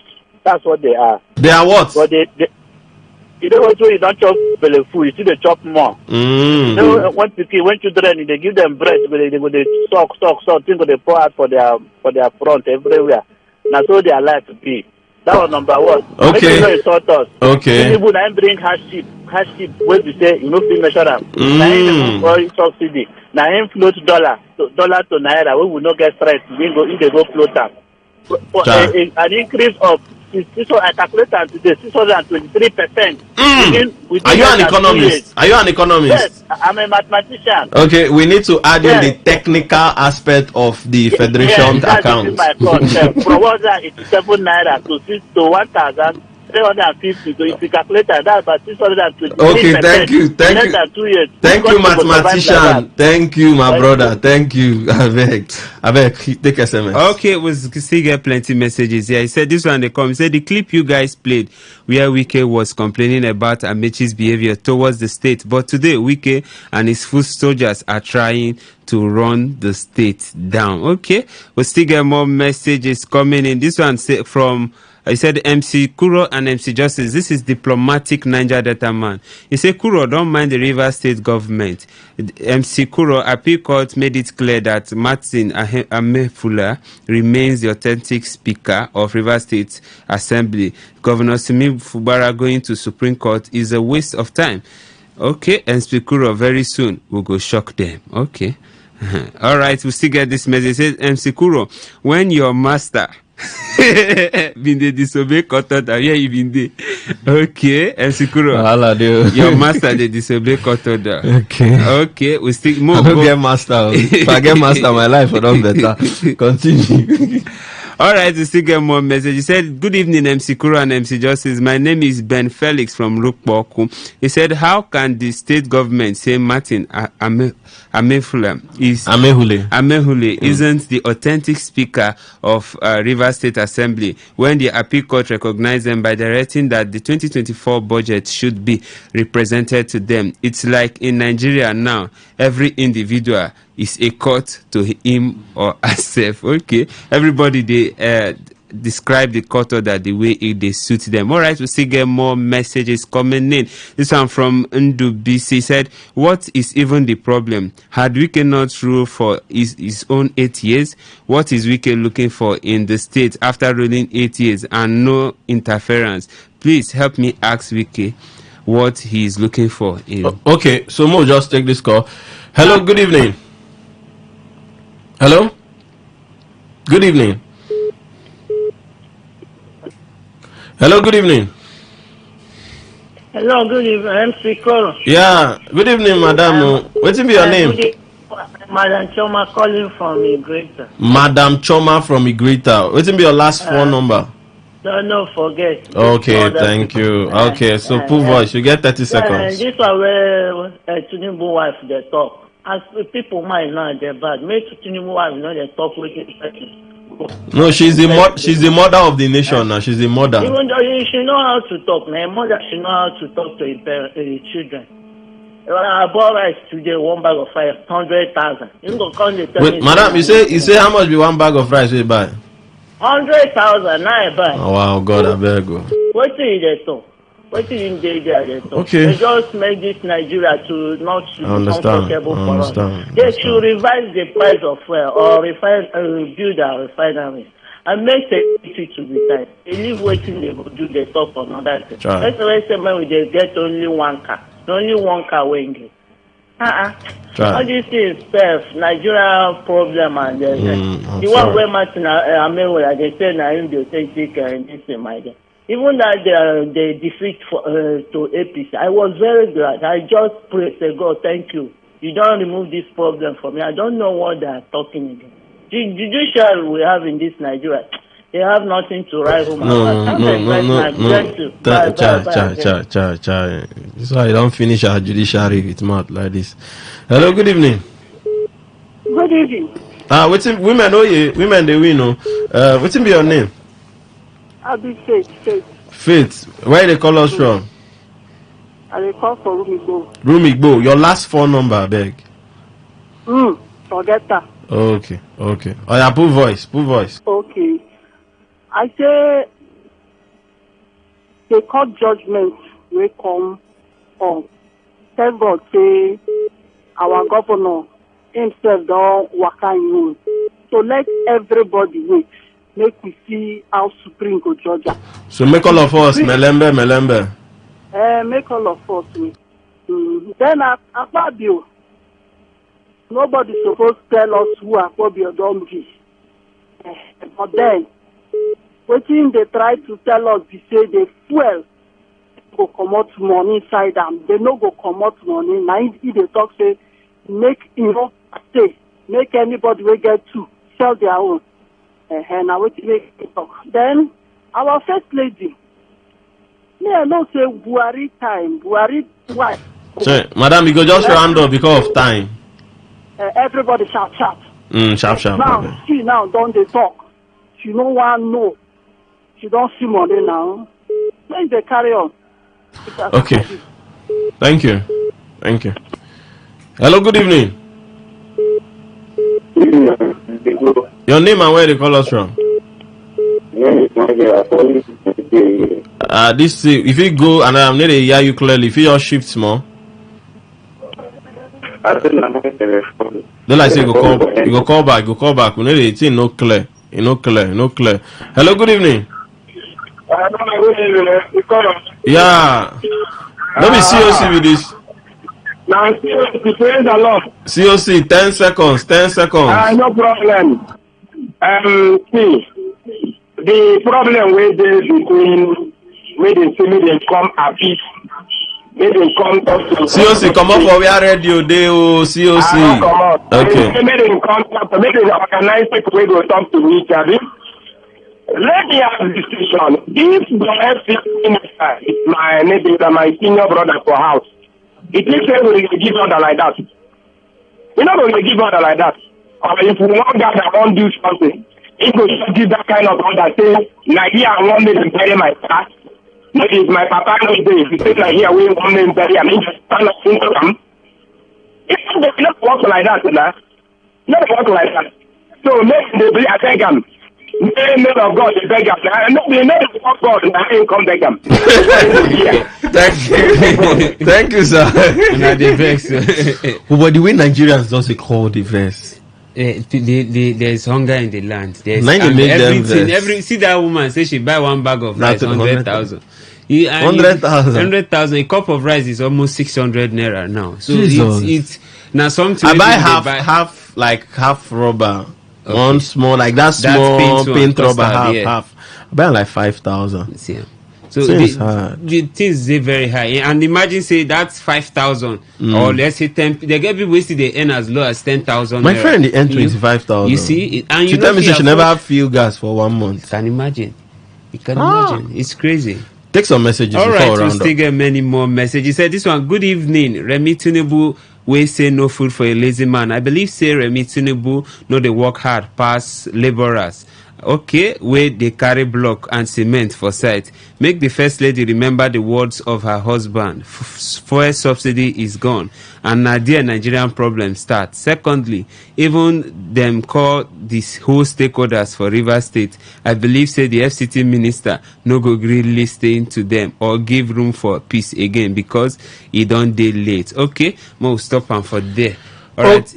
Okay. Justice. Now yeah, we'll go wrap up. We don't try for today. So thank you very much for those of us who didn't listen to this show. Thank you very much. More than not go anywhere, and still Today FM. We mount. We need to go anywhere.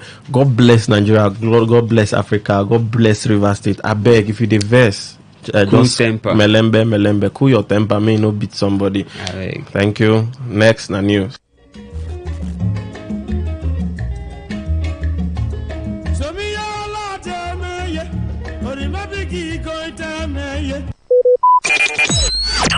Talk radio. I listen to a lot of talk radio. 95.1 FM. Geo Bonge Company for property business. Looking to build a beautiful future and secure a great retirement plan? Invest in property with propensity for up to 50% appreciation within 6 months with Odibola Properties. Starting with as low as 1.9 million, 3 million, 6.5 million or 10 million. Invest with Odibola Properties in Quiet Heaven Extension and Quiet Heaven Phase 2 in Igbo Victory Park, Alu. You can invest in Quiet Heaven Estate, Omagwa, and Urban Prime Layout behind Salvation Ministries headquarters in Iguruta. You can also invest in Crown Court 2 luxury apartments in GRA Port Harcourt to secure your future with Odibola Properties. For more information, visit our office at Odibola House, Nyemwele Nisirim Layout, Tombia Extension, GRA Phase 3, Port Harcourt. Call us on 0706-282-4485 or 0908-252-7111. Or visit www.odibolaproperties.com. With Odibola Properties, you can do business with us and go to sleep. Odibola. Yitzhak Rabin College of Nursing Sciences, Rumosi, Port Harcourt, is admitting students for general nursing and midwifery courses, fully accredited by Nursing and Midwifery Council of Nigeria. Connections with reputable institutions in Israel, United States, United Kingdom, etc. WAEC, NECO, GCE, and NAPTEB. Candidates with 5 credits in English, mathematics, biology, physics, and chemistry are eligible to apply. Fully equipped with hostel facilities, e-library, ICT, and various laboratories in nursing, midwifery, biology, chemistry, and physics. Admission forms are available at the College Admin Office, Facebook, or our website on www.yitracon.com. Rush now and obtain your admission form to book a space. Address East-West/Uniport Road, opposite Wazobia FM, Rumosi, Port Harcourt, River State, Nigeria. Or call 0803-875-9697 or 0803-088-8233. Dr. B.N. Ogini, proprietor. Seymour Luxury Homes. We deal on variety types of doors and furniture like bulletproof doors, Israeli doors, copper doors, smart lock security doors, armored doors, acrylic hardwood doors, and so on. At Seymour Luxury Homes, we also sell aluminum railings, Italian wrought iron gates, handrails, fence rails, burglaries, laser cut gates and railings, stainless steel gates and railings, all kinds of tiles and granites, sanitary wares, wardrobe and kitchen cabinets, wall and floor engraved. We are also into finishing and furnishing. So for more information, visit us at number 7 Izumbu/Mommy B Link Road by Mopole 19, Port Harcourt, or call 0706-398-0924. You can also visit us at number 11 Ada George Road or call 0706-300-6452. Seymour Luxury Homes, affordable luxury place.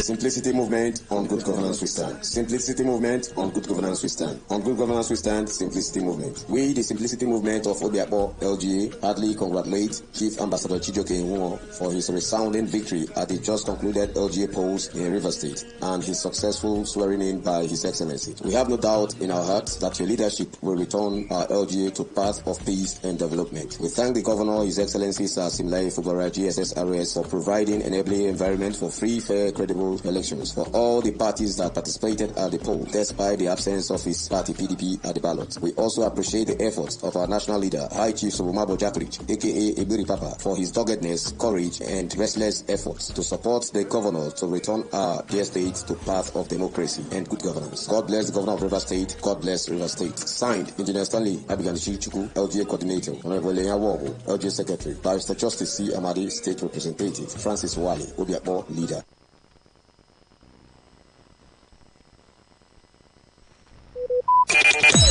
Talk radio. I listen to a lot of talk radio. 95.1 FM.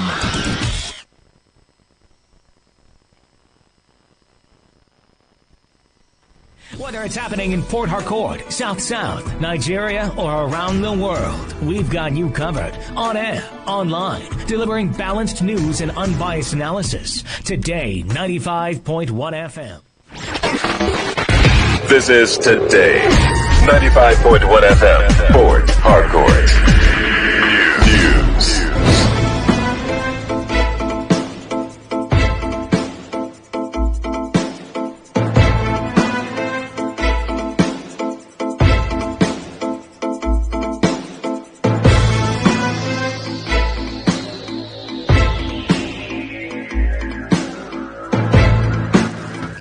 Hello and good evening. This is the World News on your premium talk radio, Today 95.1 FM Port Harcourt. I'm Faustina Oputu. And the headlines.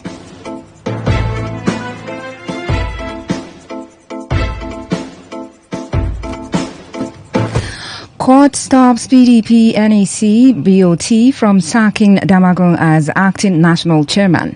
PDP NWC appoints new acting national chairman as Damagum's replacement.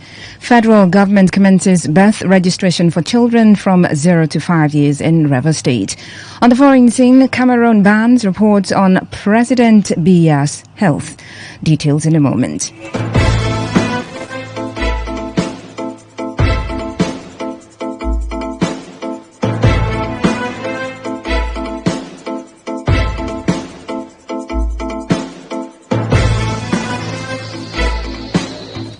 And now the details of the news. The People's Democratic Party National Working Committee, NWC, has suspended the party's National Publicity Secretary, Debo Ologunagba, and the National Legal Advisor, Kamaldeen Ajibade, following allegations of misconduct against them. A statement signed by the PDP National Director of Publicity, Chinwe Norom, also noted that the PDP National Working Committee has directed that the suspended officers face a disciplinary committee for investigations headed by the PDP's Deputy National Chairman, South, Taufik Arakbaja. Following the suspension, the respective deputies to the two officers are also directed to assume office in acting capacity immediately. The statement added that the duo was suspended over allegations of disloyalty and insubordination leveled against them. The PDP has been battling an internal crisis that has split its members regarding the tenure of the acting national chairman, Umar Damagum, and the issues of disciplining erring members. In a fresh twist, another group of the PDP NWC is also suspended the party's national chairman, Damagum, and the national secretary, Samuel Ayao.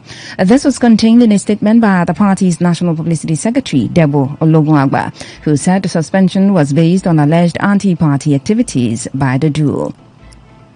Meanwhile, the Federal High Court in Abuja has restrained the National Executive Committee NEC and the Board of Trustees VOT of the People's Democratic Party from removing Ilia Damagum as the acting national chairman of the party. The court ordered that no other person must be recognized as PDP national chairman other than Damagum until the national convention of the party is scheduled for December next year. Justice Peter Lifu issued the restraining order against PDP NEC, BOT and others, while delivering judgment in a suit instituted against them by Senator Umaru Maina. The judge held that in line with Articles 42, 47 and 67 of the PDP, it is only at the national convention of the party that national officers can be elected. Justice Lifu said the PDP members are bound by the constitution of the party and, as such, must always act in line with the provisions and obedience to the party's law. The plaintiff, who claimed to be chairman of PDP in Yobe State, had instituted the suit against PDP and 8 others, alleging that some stakeholders of the party have been holding secret meetings to forcefully remove Damagum from office in gross violation of the party's constitution. He said that a former deputy governor of Kogi State, Philip Salawo, was being pushed forward as replacement for Damagum by the stakeholders. Maina claimed that the Upon becoming aware of the plan, 2 separate letters complaining against the secret meetings were delivered to the National Secretary of the party, Senator Samuel Ayao, and that despite the acknowledgement of the 2 letters, the National Secretary and BOT members have never deemed it fit to act on the letters and their claims.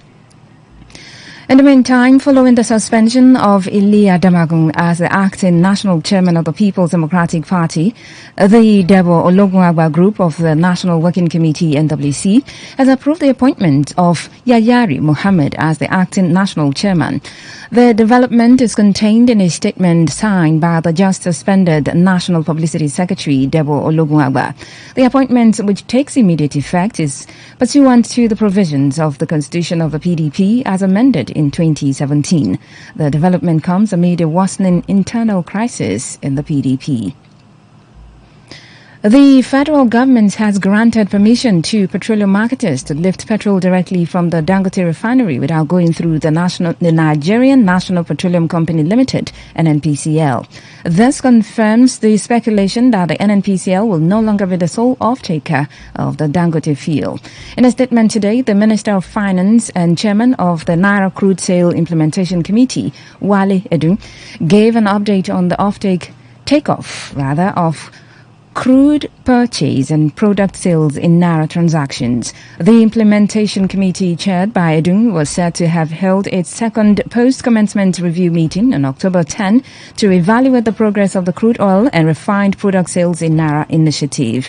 Edun noted that the government remained confident that in the long term, these measures will create better market conditions for the benefit of all Nigerians. The federal government has launched the social drive for birth registration targeting children from 0 to 5 years old. The River State Director of the National Orientation Agency, NOA, Young Ayotamano, disclosed this during a media conference on the birth registration social mobilization drive in Port Harcourt, where he mentioned that the registration initiative would also be extended to individuals who were not registered at birth. Ayotamano explained that the role of the NOA as a government agency is to create demand for birth registration by engaging community orientation officers, local government officials, stakeholders, and selected wards.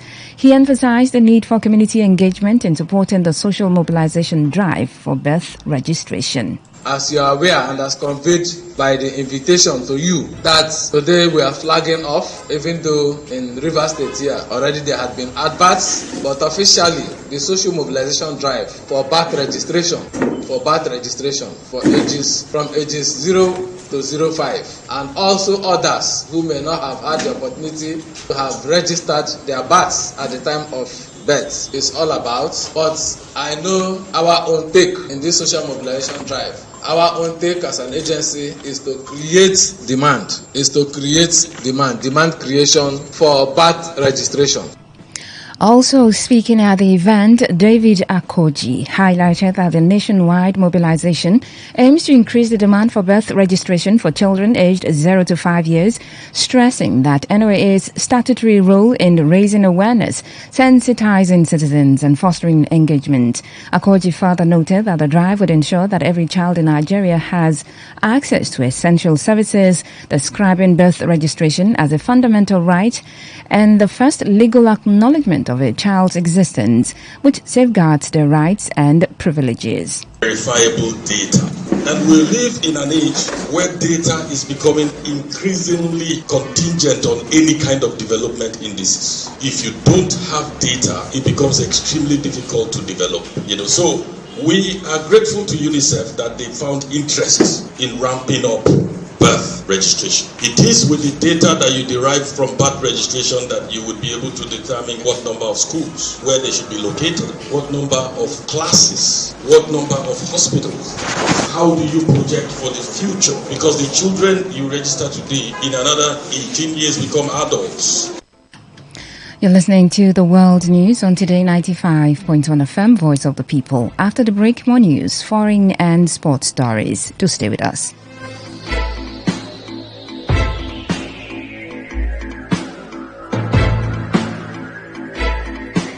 Every day, every hour, when the big stories break, depend on our 24-hour news team to bring you the latest. Today, 95.1 FM.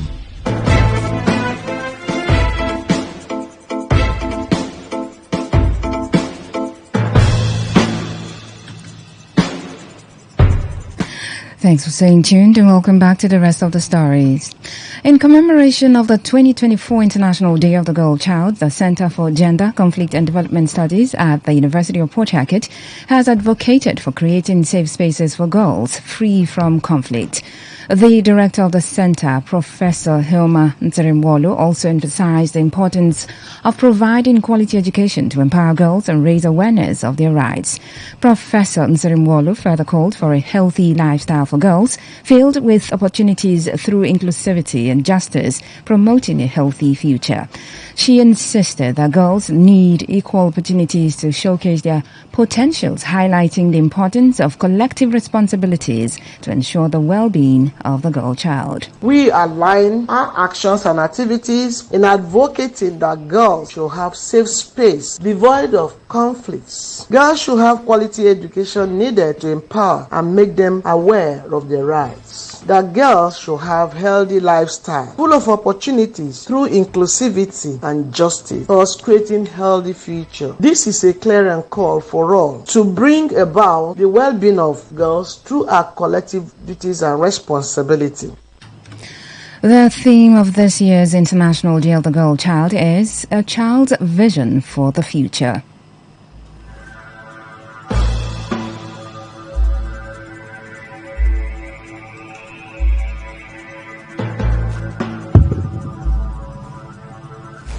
The Rivers State government has announced the commencement of the Integrated Measles Mass Vaccination Campaign, scheduled to run from October 12 to 18, targeting children between 9 months and 59 months, 9 months to 5 years.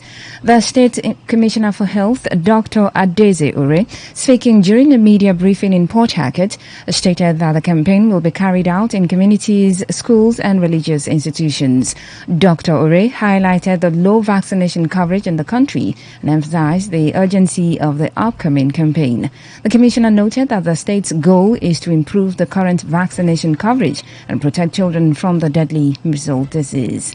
She urged parents and guardians to ensure their children are made available for the vaccination, stressing that their cooperation is crucial to the success of the campaign.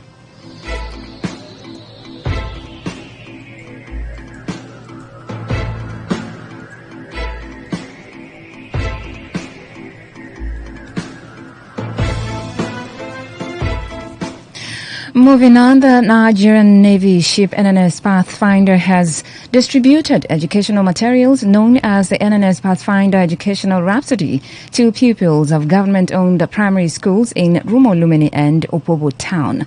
The commander of NNS Pathfinder, Commodore Kajethan Nabuchi Anyako, speaking at the event, noted that the initiative is part of the non-kinetic approach under the newly relaunched Operation Delta Sanity 4. Commodore Nabuchi Anyako, represented by Navy Captain Basi Asuko Basi, explained that Operation Delta Sanity 4 aims to curb illegal oil bunkering, sea piracy and other criminal activities in the Niger Delta region.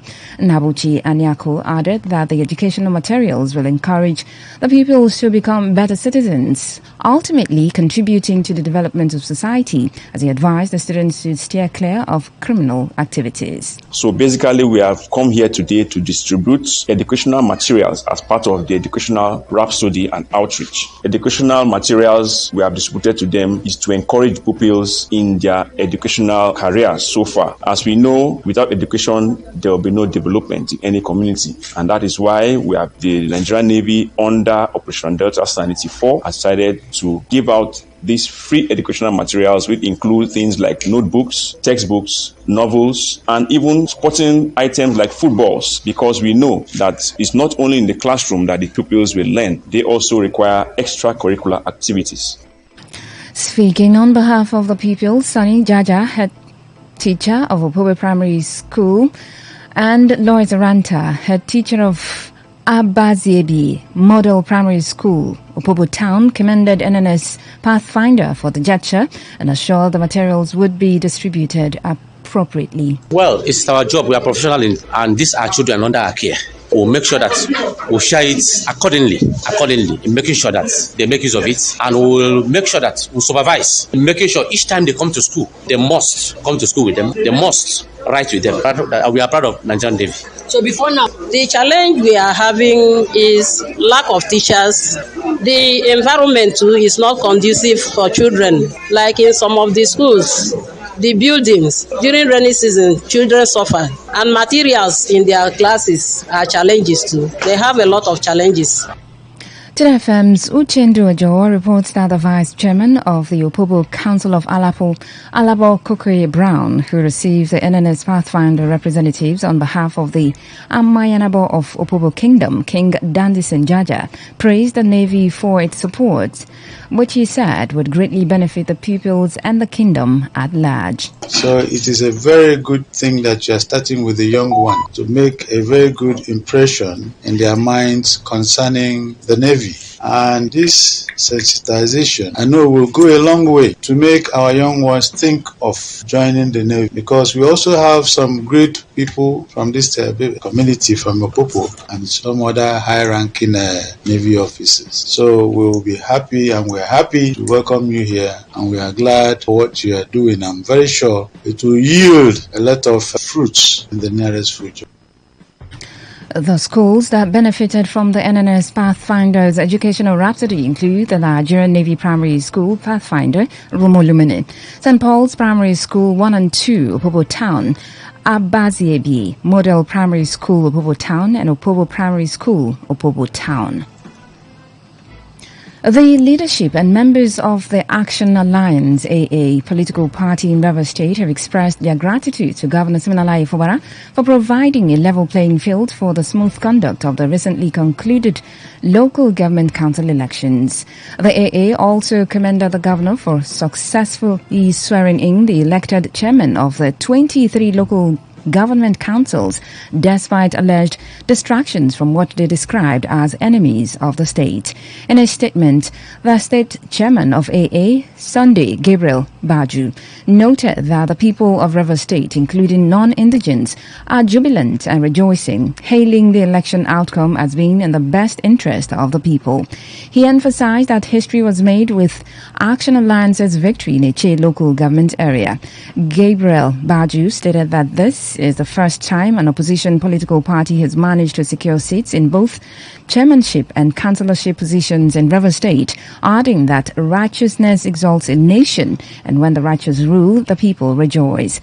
The statement also extended appreciation to the chairman of the Rivers State Independent Electoral Commission, RISIEC, retired Justice Adolphus Enebeli, for overseeing a purposeful and successful election process, describing the Saturday election as free, fair, transparent and credible despite the challenges faced. The AA in Rivers State congratulated Uzodimma Nwafo, a member of their party, in his landslide victory as chairman of Eche, as well as other parties for their respective victories.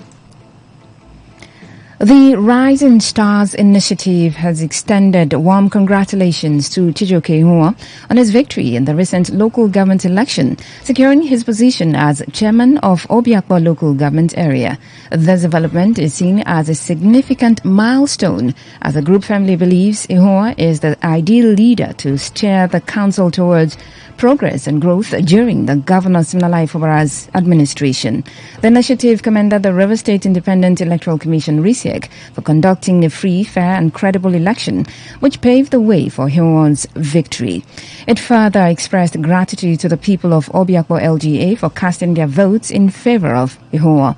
The statement was signed by the coordinator of Rising Stars Initiative, Nasigba Peterside, and other members, Andrew Jaja Franklin, Manjo Chineye Jr., Raphael Olu, Igo Chukwigwe, and Bombs Aleruchi Precious.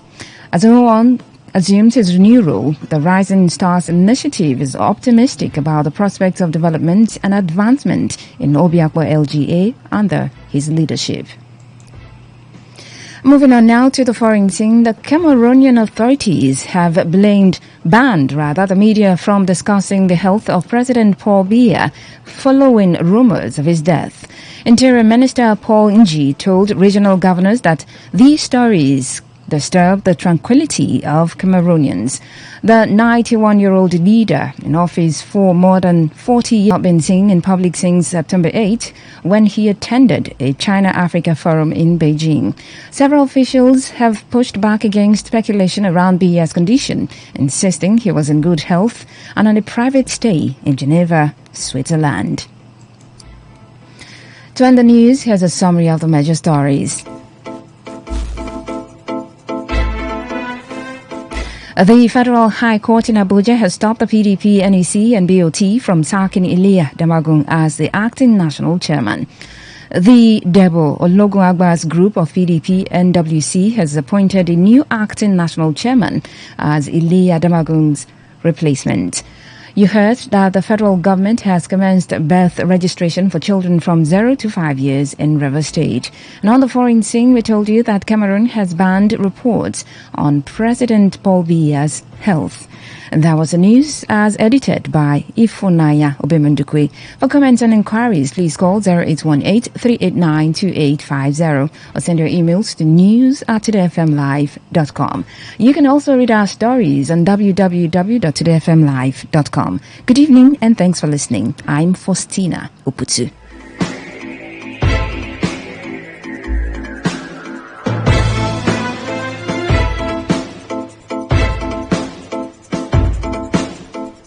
News, today's entertainment, today's sports, today's issues, today on Today 95.1 FM, Port Harcourt. Say no to the ordinary.